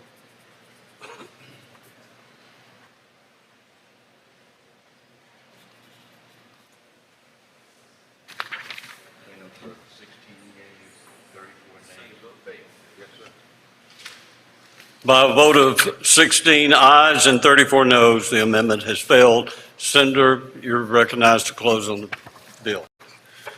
If no other questions, I request passage by the use of morning roll call. Senator requests use the morning roll call for final passage. Anyone object to this procedure? Does anyone wish to be recorded as voting no? On final passage? Senator Chisholm, Senator Hill, Senator McDaniel, which one? Senator Sojourner. Yeah, we said Senator Hill, right? Yeah. Okay, that's it. Any others? Seeing no others, Mr. Clerk, please record all others present by use of morning roll calls voting aye. The bill is passed. We passed the bill, right? Yes, Yeah, that's sir. it. You're through. You want to go to the next item?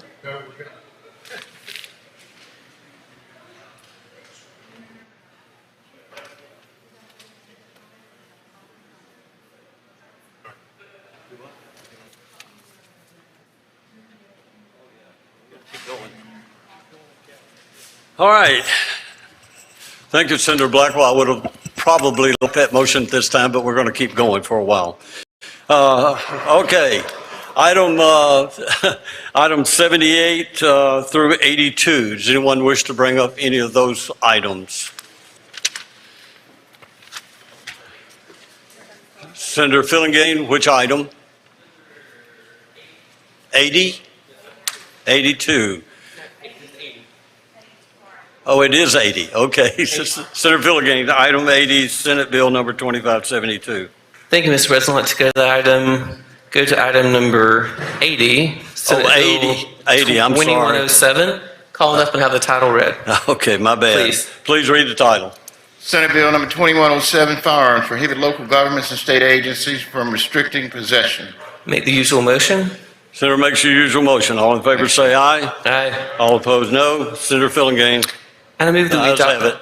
I move that we adopt the committee substitute in lieu of the original bill, Mr. President, and ask that you allow Senator DeBar to explain it. Senator Barr, you're recognized to explain the committee substitute. Thank you, Mr. President. Thank you, Mr. Chairman. Senate Bill 2107 is a bill to strengthen our state firearms preemption law. It ensures that state agencies cannot enact policies more restrictive than state law regarding the lawful possession of firearms. Specifically, it prohibits local governments and state agencies from entering into contracts or rental agreements that restrict the possession of firearms.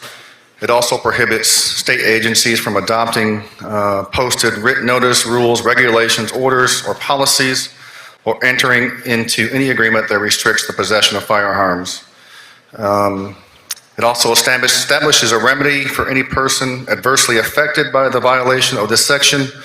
The aggrieved person may file for declarative or injunctive relief in the location of the violation. The circuit court shall issue a permanent injunction against any state agency or entity if a violation is found. The agency or head or member of the governing body may be held civilly liable for a violation and fined up to $1,000, as well as all reasonable attorney fees and costs. This bill allows for affirmative defenses if the state agency, a head or member of the agency voted against the regulation or took recorded action to rescind the regulation. There are some exemptions, and that is, I think, starts on line 69, and that's where we have an amendment, Mr. President. If the committee sub has several exemptions, however, the amendment that we have. Senator, you have an amendment to the substitute? We do, Mr. President. Yeah, we have to adopt the committee sub first. Let me just explain the amendment first before we adopt it, if I could. The amendment would delete 5B, which I think begins on line 70, 71, all the way through the rest of section 1. So the only exemption would be for the law enforcement agencies. After a vigorous discussion in the committee, I've gotten with several members of the committee, and we've found that the exemptions already exist in our current law, so why restate the law? Why create confusion? And so that's the amendment, but if we could adopt the committee sub in lieu of the original bill, Mr. President. Senator Barr moves we adopt the committee sub in lieu of the original bill. All in favor say aye.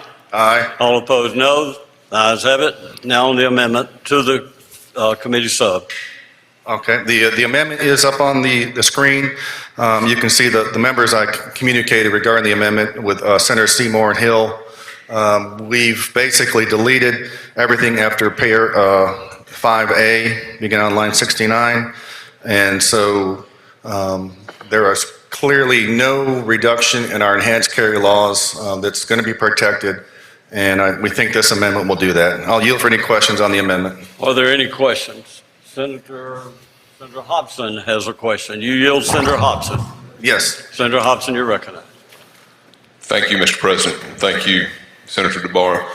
Can you, the amendment, I think I heard you say that 5A through whatever it is, the end of line 97, right.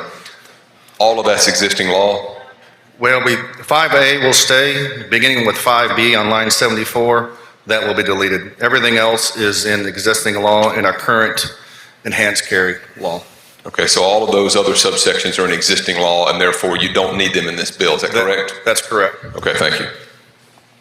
So, are there any further questions? Senator Turner Ford? Question.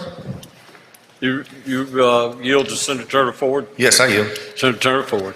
Thank you, Mr. President. Senator DeBar, the language in the amendment, what is the effect that it would have on, let's say, a local DHS office stating that they did not want firearms to be brought in by those patrons who were coming in to be serviced?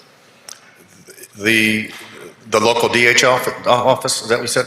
It's not going to affect what they do so long as their policy or rules are not in contradiction to state law. So they cannot post a sign that says no firearms permitted?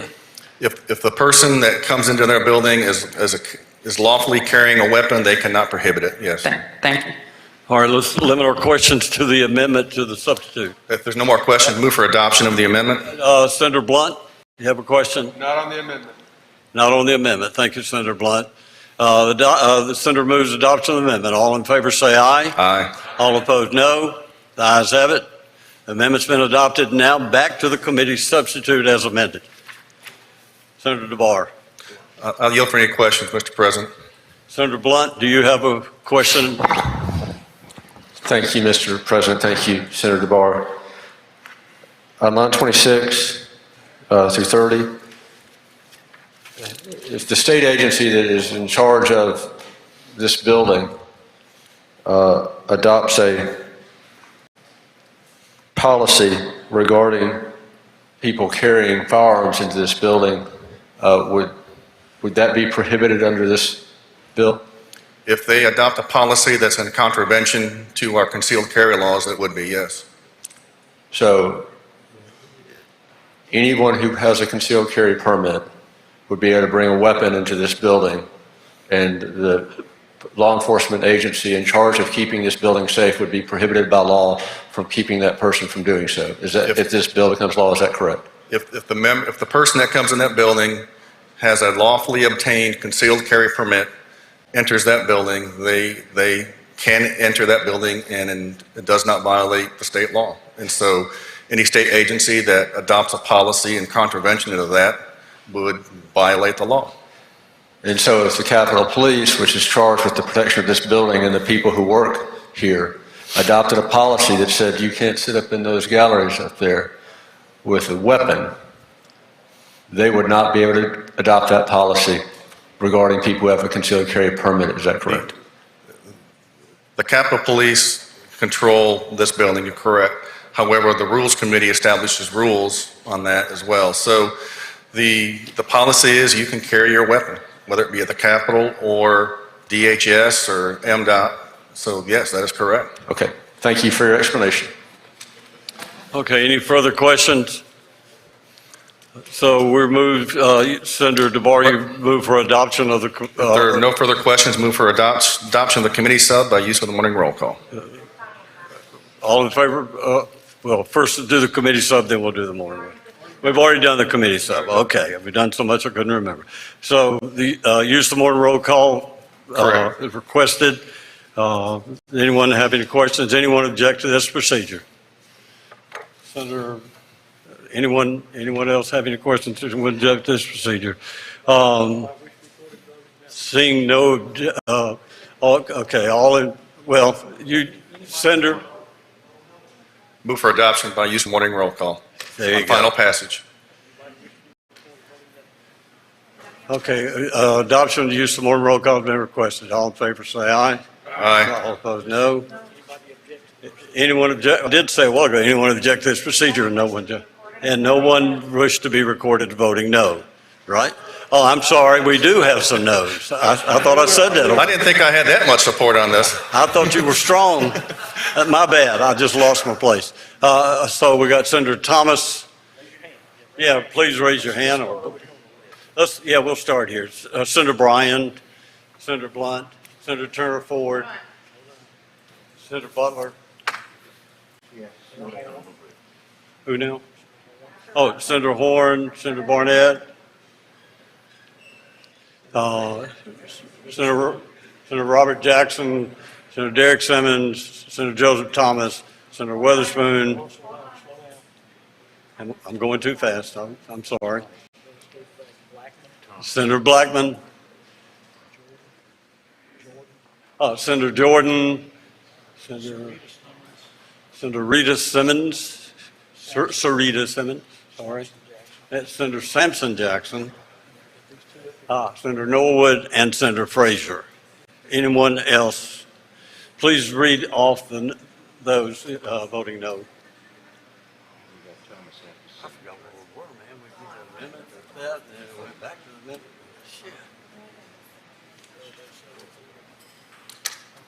Voting no or nay? Thomas, Bryan, Blunt, Turner Ford, Butler, Horn, Barnett, Witherspoon, Robert Jackson, Derek Simmons, Blackman, Jordan, Sampson, Jackson, Sarita Simmons, Norwood, and Frazier.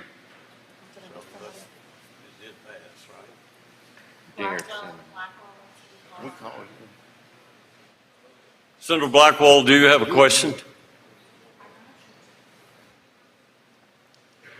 Unanimous consent, sorry. Unanimous consent, I'd like to be added as a co-author. Seeing no objection, I tell you what, everyone who wants to be named a co-author, please punch your button. If you would, punch your button, and then we won't miss anyone. So, Whaley, Younger, well, they've got it there too.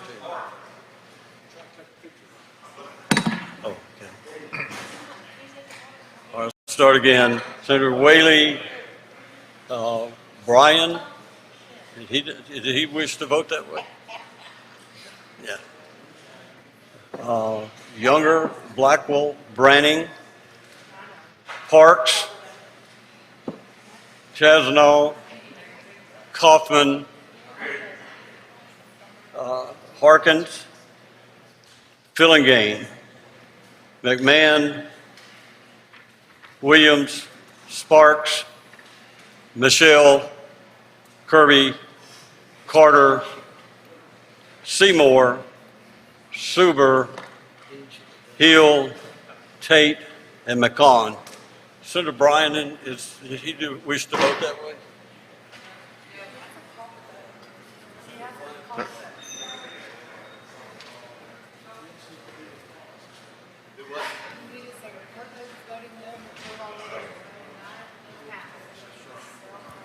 I was just checking. Okay, please record all of those named as voting aye, and those named as voting no. The bill is passed.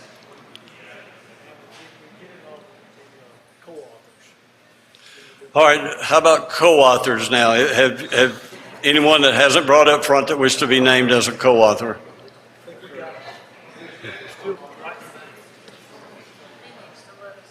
No one else? All right, we'll go to the next item on the calendar, 8182. Senator Fillingane, which one? Thank you, Mr. President. I'd like to skip item number 81 and ask that it retain its place on the calendar and go to item number 82, call it up and have the title read, please. We'll pass item 81, retain its place on the calendar, call up item 2, Senate Bill number 2572, and ask the title be read. Senate Bill number 2572, DUI Law, revised fourth offense of and require all expunctions to be confidentially registered. Make the usual motion. Senator makes the usual motion. All in favor say aye. Aye. All opposed no. The ayes have it. Senator Fillingane. Thank you. Now, Mr. President, I'm going to move that we adopt the committee substitute in lieu of the original bill, but then ask the membership to vote against that motion. And the reason I'm doing that is I need to get back to the original language of Senator Parker's bill. So I'm told by our counsel that the way to do that is to move adoption of the committee substitute and then ask that you all vote against that motion. Okay, Senator moves that we, what? Okay, your motion is to not take up the substitute motion? Is that Well, the correct? motion is to adopt the committee sub, and I'm going to vote against it and ask everyone else to vote against it as well. Okay, so all in favor say aye. All opposed no. No. The noes have it. Now, Senator Fillingane. Thank you, Mr. President. If you would recognize Senator Parker to explain his bill. Yeah, back on the original bill, Senator Parker. Thank you, Mr. President. What this bill does, we're back on the original bill, just does two things. If you remember last year, we've had some issues with out-of-state DUIs not being treated the same as in-state DUIs. For example, if you have a first or second offense out-of-state and then have another third or fourth offense in-state, you get a different treatment as far as the law versus someone who has 4 DUIs within the state. This would just bring us into compliance so that someone from Mississippi would be would not be treated unfairly for being a resident versus someone who is in-state and out-of-state. The second thing that it does is it came to our attention that from the federal government that part of our statute is not in compliance with the National Highway Transportation Safety Administration.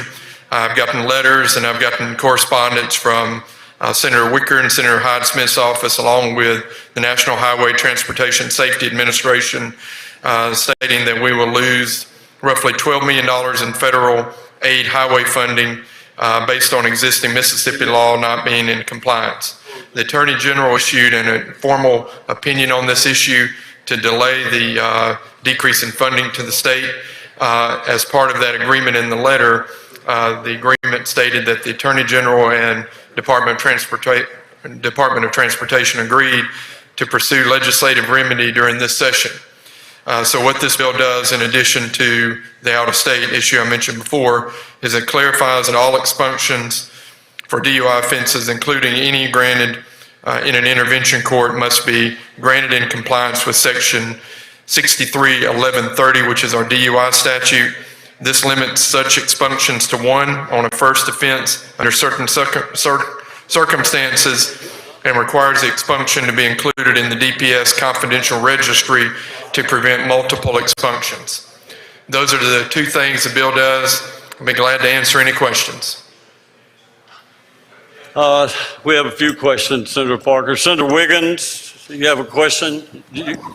Question. Do you yield Senator Wiggins for a question? Certainly. Senator Wiggins, you're recognized. Thank you, Senator. I support the bill, but I just want to ask, at what point are we going to stop or push back against the federal government from this threat that they have on these road funds? And this is the third time, and every time we do something like this, we come up here and the feds, not Congress, the feds come in here and say they're going to hold our funds. And I'm sorry that we dealt with this in committee. And I share your frustration. I have been up here every time this issue has come up over the last 9 years, and so I'm equally frustrated with the situation. It seems to me to be a very technical amendment to our statute. I share your frustration that I don't think that we necessarily, are so far out of line that we should have $12 million removed from us, but that's where we stand, and I'm hopeful that this will be the last time I stand here presenting this, but I certainly cannot guarantee that. No, and I thank you for doing that, and I thank you for getting the letters from the senators, because usually it's some person up in the federal government or DOJ that sends a letter to MDOT and says, we're going to withhold your funds. And I think it's about time, like you're saying, that we let them know what's going on, and that because we have a right to pass the laws for the benefit of our citizens. And I helped you, or we did this bill last year, so thank you for listening to me and answering my question, and I appreciate your answer. Thank you, Senator, and I do share your sentiments on the subject. Senator Derek Simmons, do you have a question? Question, Mr. President. Do you yield Senator Simmons? I yield. You're recognized, Senator Simmons. Thank you, Mr. President. Thank you, Senator, for yielding. There was an amendment that was made in committee regarding reducing the 10 years that was in the bill when you presented the bill in committee regarding non-adjudications or expungements, and restoring the language back to 5 years that was already in existing law. Right now, with the bill that's before this body, is it 10 years or 5 years? With the bill, what we did was we defeated the committee sub. We went back to my original bill, which has none of that 5 or 10 year expunction language. That was a bill presented by another senator. His intent, as I understand the situation, is to try to find another vehicle alive in the House for that issue.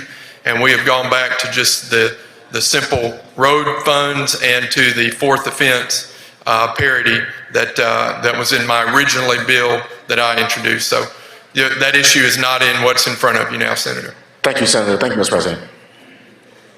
Senator McClendon, you have a question. Senator McClendon, you have a question. No, sir, I inadvertently hit the button. Okay. Senator Hill, do you have a question? Yes, just a simple question. Do you yield Senator Hill for a simple question? Senator Parker, you Senator Hill. know these DUI laws probably about as well as I know the gun laws, and I appreciate your knowledge on it. Just my simple question is, this is not weakening the DUI statute. Right, and that's exactly why we changed and went back to the original bill, because after committee, I was concerned that that might be the case. And so we went back to road funds and parity between out-of-state and in-state. Thank you. Yes, Senator. All right. Seeing no further questions, Senator Parker. My motion would be that we adopt the bill before us by use of the morning roll call. Seeing no further questions, Senator Parker requests use of morning roll call for final passage. Does anyone object to this procedure? Does anyone wish to be recorded as voting no? Seeing none, please record all present by use of the morning roll call as voting aye. All right, item 83. Well, I'll tell you what, on page 9, anyone wish to take up any item 83 through 93? Senator Wiggins? 93? Oh, sorry, you got booted. Senator Michelle, which item, please? Okay. Thank you, Mr. President. I'd like to go to item 88, Senate Bill 2602, and have the title read. Please read the title. Senate Bill number 2602, non-admitted insurer policy fee, divert certain amount of fund, fire trucks and fire apparatus protection grants. Senator Michelle. Thank you. I'd like to make the usual motion. Senator Michelle makes the usual motion. All in favor say aye. All opposed no. The ayes have it. Senator Michelle, you're recognized. Thank you, Mr. President. This is our rural fire truck bill that came out of the Insurance Committee. That's our funding mechanism. $5 million to go to our rural fire truck program, and also $1 million to be diverted to the State Fire Marshal's Office for fire apparatus and fire protection grants. The money, the good news, best news about it is not coming out of our general fund. It's being paid for by the 3% not admitted policy fee that amounts to around $15 million a year. Last year it was around $16 million, and the insurance commissioner anticipates this year it will be as much as $17 million. So we'll be diverting $6 million to pay for the rural fire truck program. I'll be glad to yield any questions. Are there any questions? Senator? See no questions, Senator Michelle. You make a motion? Oh, we do have a question. We have Senator Thompson has a question. Senator, you do have a question, Senator? Yes, sir. Do you yield to Senator Thompson? Yes, sir. Senator Thompson, you're recognized. Thank you, Mr. President. Thank you, Mr. Chairman. Currently, this non-admitted carrier fee, or is that money, where's that money going currently? The non-admitted policy fee is 3% on surplus lines policies, and that money goes into the wind pool fund. And that money, how much is generally going into wind pool? Last year it was, of course, that's not the only money that goes in the wind pool. There were about $26 million in premium income, and last year around $16.5 million was generated from this non-admitted policy fee. And so of that $16 million, you're proposing taking $5 million and using it for this rural fire truck program, correct? Yes. How is the rural fire truck program currently funded? Well, last year didn't get any money at all. It's up to the appropriations chairman or for appropriations. This bill was double referred, so this went through appropriations as well. So we feel like this is a great way to fund it because it's money that's not coming out of the general fund. It's money that's a premium on insurance policies. The great thing about this, when you have rural fire trucks, when you are able to bring a rural fire truck to an area, it typically brings down the premiums because of access to fire protection. So it's very closely tied to how the money's generated, and we think it's a great match. So last year we had a bill that we were trying to, there was an effort to extend the repealer on that would have funded the fire truck program, correct?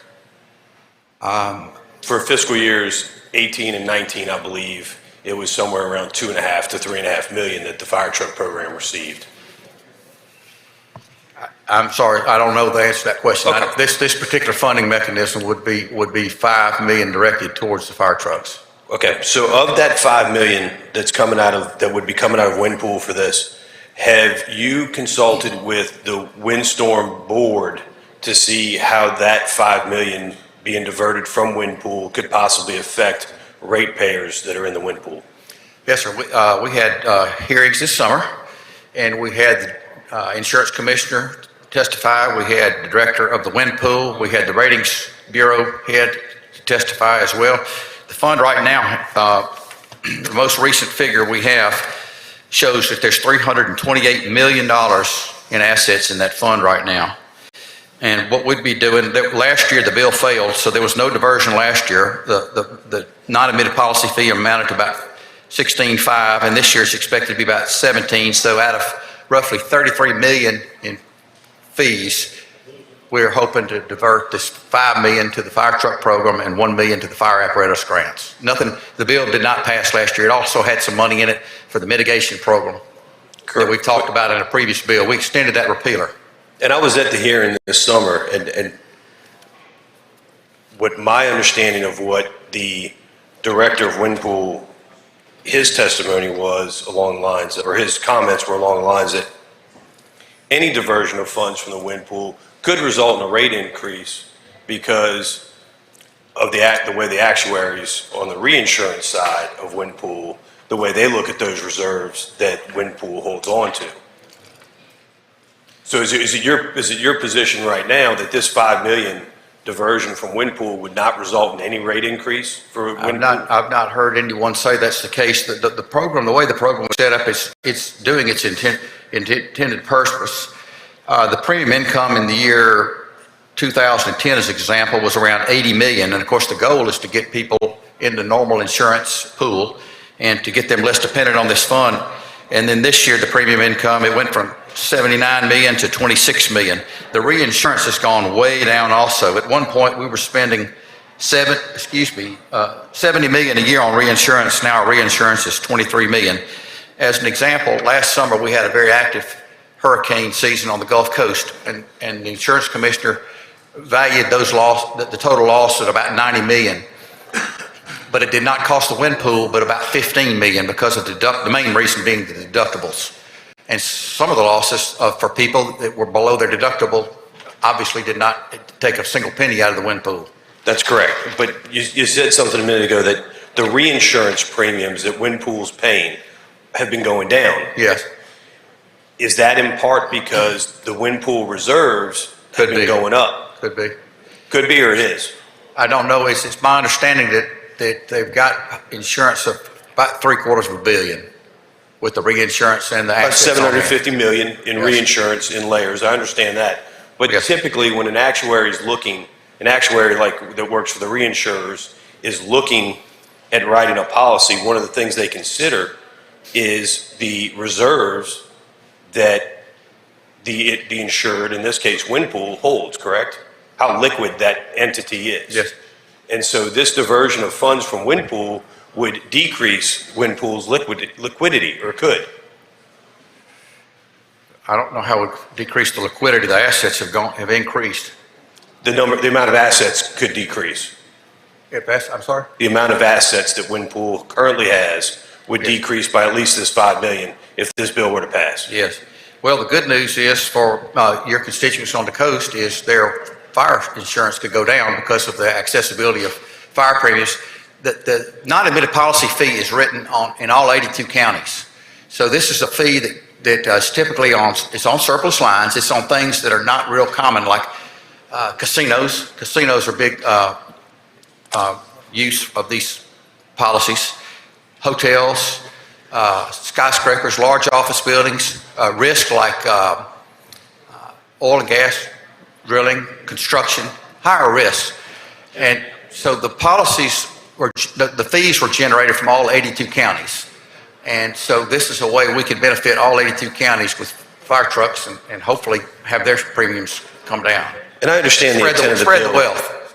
And I understand the intent of the bill, Mr. Chairman, and I'm not trying to, I just want to make sure, my effort here is to make sure that we have an understanding that as we divert money out of wind pool, whatever, if it starts off as $5 million and next year it's $15 million, as we start diverting monies out of wind pool, I want to make sure this body's aware of the reality that as money comes out of wind pool and those reserves go down, reinsurance rates could go up.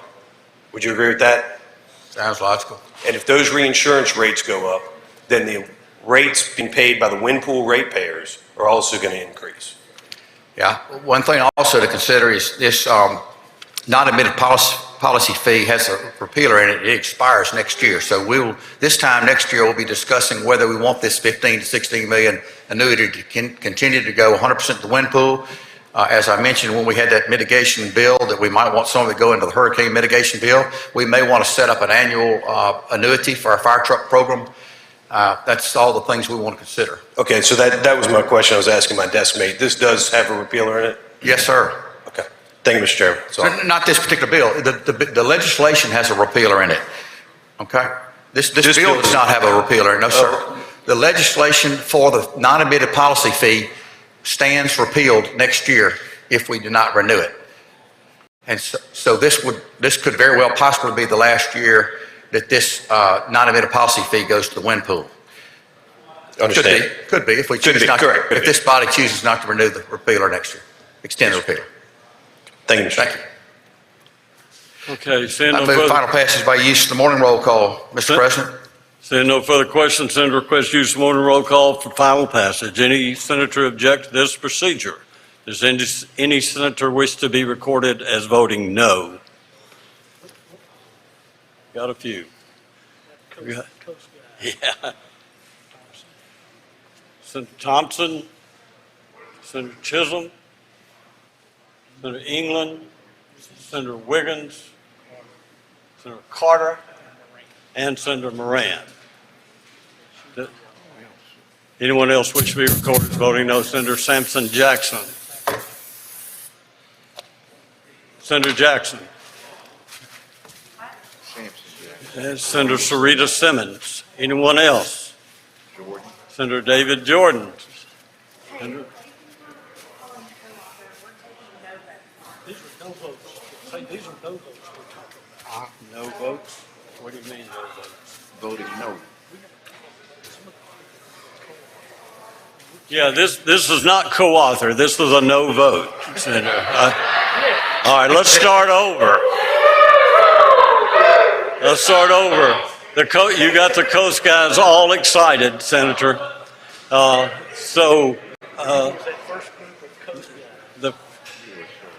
Senator Hill wishes to be voted as present.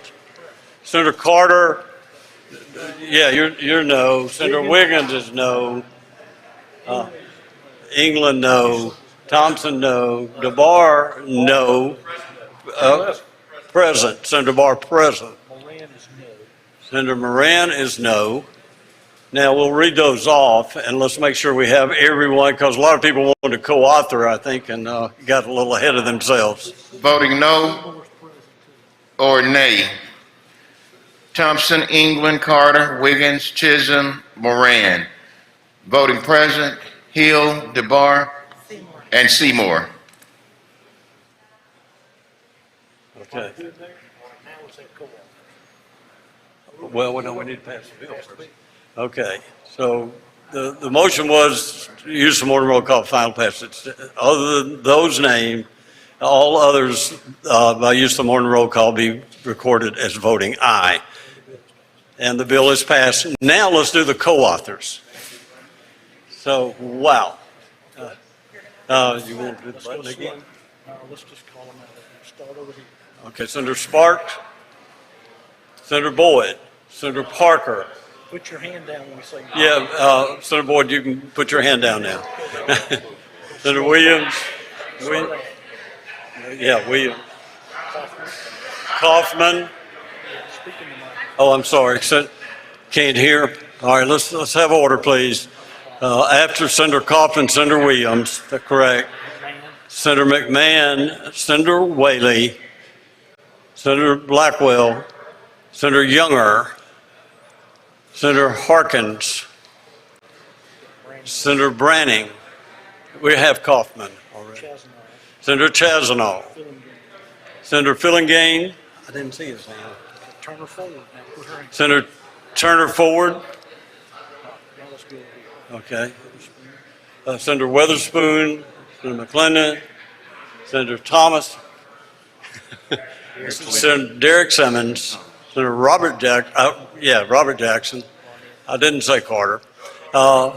Senator Barnett, Senator Sarita Simmons, Senator Sampson Jackson, Senator David Jordan, and Senator Suber. I got these three over here. Oh, we got three more. Senator Tate, Senator Barrett, and Senator McCollum. Suber, I said. Yeah, I Those did. are all co-op. Okay, I'm sorry, I wasn't speaking into the mic.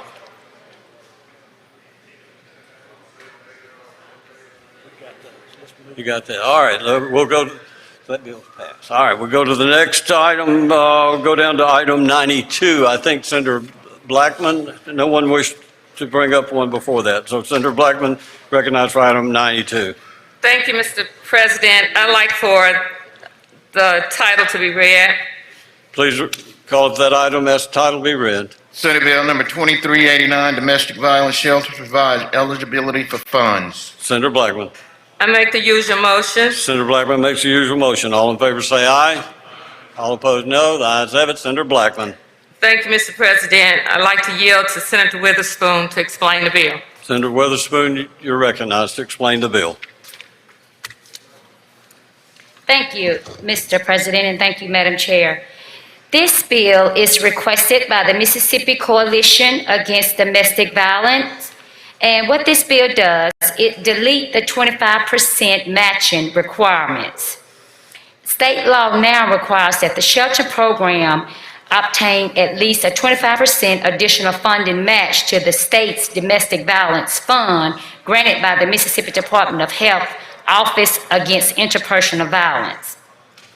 And what this bill does, it just delete that 25% because the in-kind contribution are excluded from the 25% requirement, and it forces shelters program to provide a cash match amount to fulfill the percentage.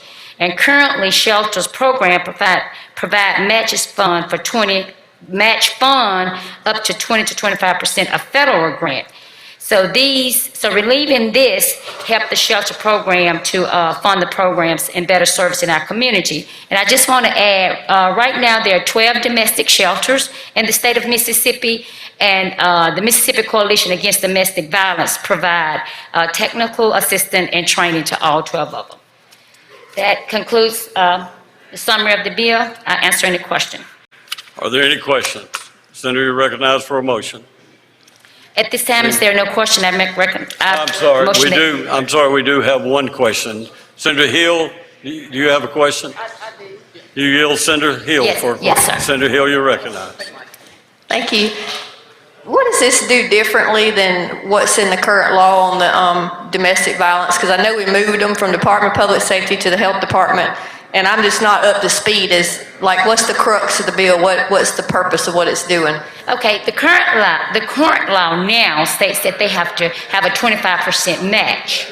So, and what this does, just delete that 25% match. So the nonprofit can get the grant from the Health Department without the 25% match? Is that what you're saying?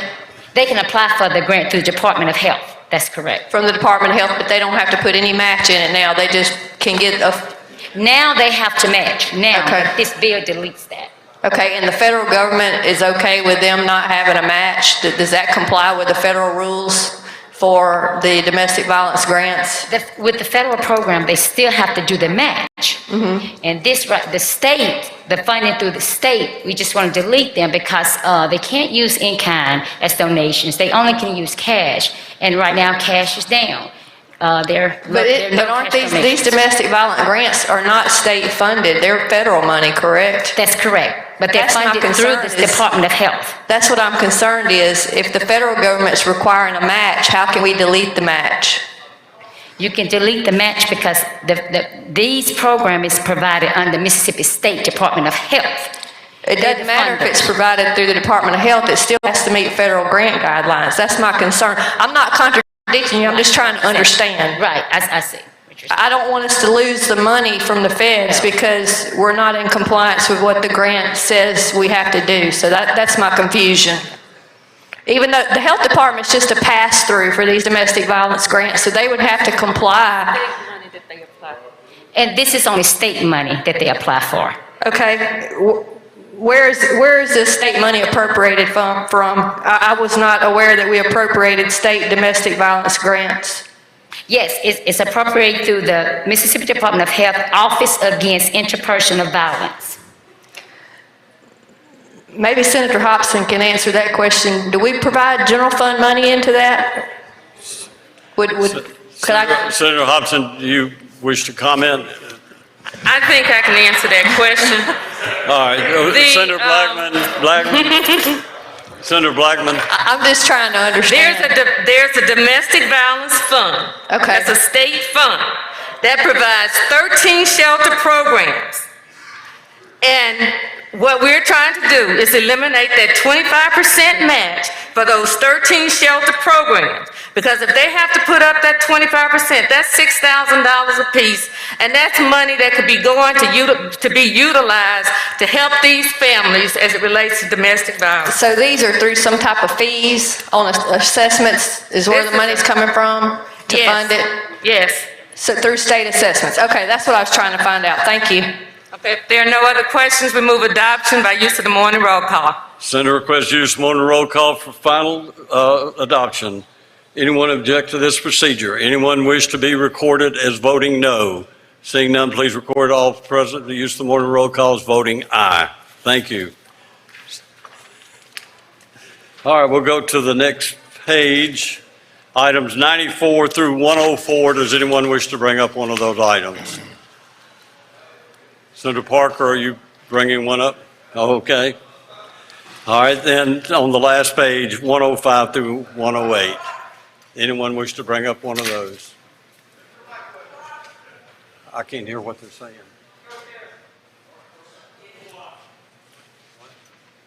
Co-author? I'm sorry. Senator Sampson Jackson, you're recognized. We couldn't hear you. Co-author. Wish to co-author the last bill? Right. No objection. We'll name others. Takes unanimous consent. Seeing no objection, we'll have co-authors. All right, seeing no objection, then Sampson Jackson, Senator Thomas, Senator Derek Simmons, Senator Robert Jackson, Senator Sarita Simmons, and Senator David Jordan, and Senator Butler. Did I go too fast?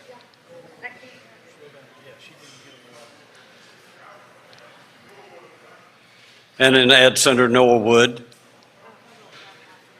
So you want me to do them again? Well, if you would.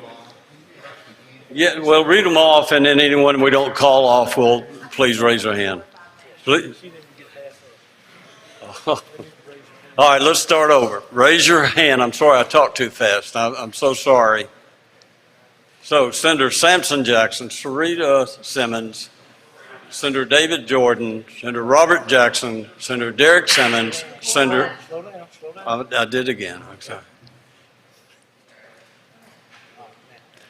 Senator Thomas, Senator Butler, and Senator Blunt. Is that it? And Senator Turner Ford, Senator Hillman Frazier, forgot about you guys up there, and Senator Norwood, and Senator Barnett. So would you read those off, please, when you have, and make sure we have everyone. We didn't exclude anyone.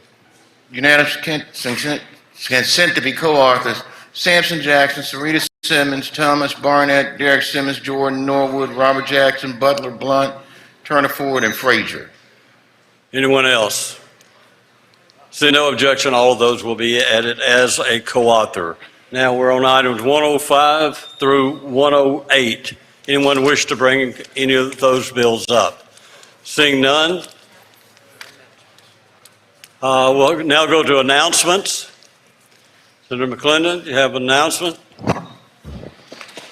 Thank you, Mr. Vice President. What? That's quite all right. You got the last one. At the appropriate time, I would like to be added as co-author by unanimous consent on number 80, Senate Bill 2107, Firearms Bill, please. Seeing no objection will be added. Any other announcements? Senator Turner Ford? Oh. I'd like to request to be, with unanimous consent, to be added as a co-author to item 29, Senate Bill 2081. Seeing no objections, Senator Turner Ford will be added. Senator Branning. I'd like unanimous consent to be added as a co-author to number 57 on today's calendar, Senate Bill 2621. Are there any objections? If no objections, Senator Branning will be added. Let's see, we got Senator Younger. Thank you, Mr. President. I would like to be added as a co-author on number 60-2188. Unanimous consent, please. Seeing no objection, Senator Younger will be added. Next is Senator Butler. Yes, Mr. President. Adjourn in memory. Well, go ahead, Senator Butler. You're recognized. Okay. Mr. President, I would like to adjourn in memory of Mr. Ernest Moore and Mr. Woody Wigley. When the Senate adjourned today, I would like to adjourn in memory of those two individuals. Thank you, Senator Butler. That we'll adjourn in their memory. Senator Derek Simmons. There's somebody, but I got something on the screen. Mr. President, I request unanimous consent to be added as a co-author to item number 54 on today's calendar, Senate Bill 2313, and I also have adjourn in memory. You go ahead. You're recognized for that, and I see no objection for you to be added as a co-author. So. Okay. Thank you, Mr. President. When the Senate adjourns today, I ask that we adjourn in memory of Mary Wilson, one of the founding members of the Supremes, the most successful Motown act of the 1960s, and the best charting female group in the United States history. She was from Greenville, Mississippi. Thank you, Senator Simmons. Will close in her memory. Senator Sarita Simmons. Hey, Buck. Thank you. I wanted to request unanimous consent to be added to item number 49, Senate Bill 2795. Seeing no objection, you will be added. Thanks, sir. No objection. Senator Suber. Thank you, Mr. President. I would like to be added as a co-author, if there's no objection, with unanimous consent on item number 57, Senate Bill 2621. And then I also have an adjourn in memory. You'll be added. Seeing no objection, be added as a co-author. You're recognized for adjourn in memory. And today when we adjourn, I would like to honor Andrea Ferguson Howell, who's a friend of mine who passed away over the weekend. Thank you. Thank you, Senator Suber. We'll adjourn in memory. Senator Parker. Thank you, Mr. President. With unanimous consent, I would like to be added as co-author to item number 57 on today's calendar, Senate Bill number 2621. Seeing no objection, Senator Parker will be added as a co-author. Senator McCon. Thank you, Mr. President. I would like to have an announcement this time. We're thankful for everybody that participated in the show last night, the legislative showdown. The two Coast members that were so grateful are going to be presented with their own sorting stick at this time on behalf of Farm Bureau. We appreciate them working. But on top of that, with the show going down yesterday and the kids doing their show right now, the Sale of Champions is on Thursday. And the Senate needs to have a good showing. We're going to work with Price Wallace on the House Representative side and do our best to buy a steer and then have that steer to be rifled off by the Cattlemen's Association to benefit scholarships. So between now and lunch tomorrow, we look forward to you joining with your Senate colleagues and putting forth some money to benefit the kids that are out there showing. Get with me if you'd like to be a part of that. We'd love to have you be a part. Thank you so much, Mr. President. Senator Norwood, do you wish to be recognized? Thank you, Mr. President. With unanimous consent, I'd like to be added as a co-author to 54, Senate Bill 2313. On today's Seeing no objection, Senator Norwood will be added. Senator England. Thank you, Mr. President. Before I make my request here, I would like to congratulate Senator Neil Whaley for winning the Senate side of the legislative showdown. Yesterday, even though we gave him a run for his money, he still won, did a good job. Also, Mr. President, seeing how popular it is, I would also like to be added, I seek unanimous consent to be added as a co-author of item number 57 on today's calendar, which is Senate Bill number 2621. Please add, seeing no objection, please add Senator England. All right, we've got Senator Turner forward. Last request for unanimous consent to be added as a co-author to Senate Bills, item number 60, Senate Bill 2188. Senator Turner Ford requests item 60, 2183, 2180 as a co-author. 88? 2180, I'm sorry, 2188. Seeing no objection. Okay, are any further announcements? Senator Blackwell, I'm very glad to recognize you. Thank you, Mr. President. I move the Senate stand adjourned until 10 a.m. tomorrow morning. Senator Blackwell's motion is stand adjourned until 10 a.m. tomorrow morning. All in favor say aye. All opposed no. The ayes have it. Thank you. Thank you, Senator Blackwell.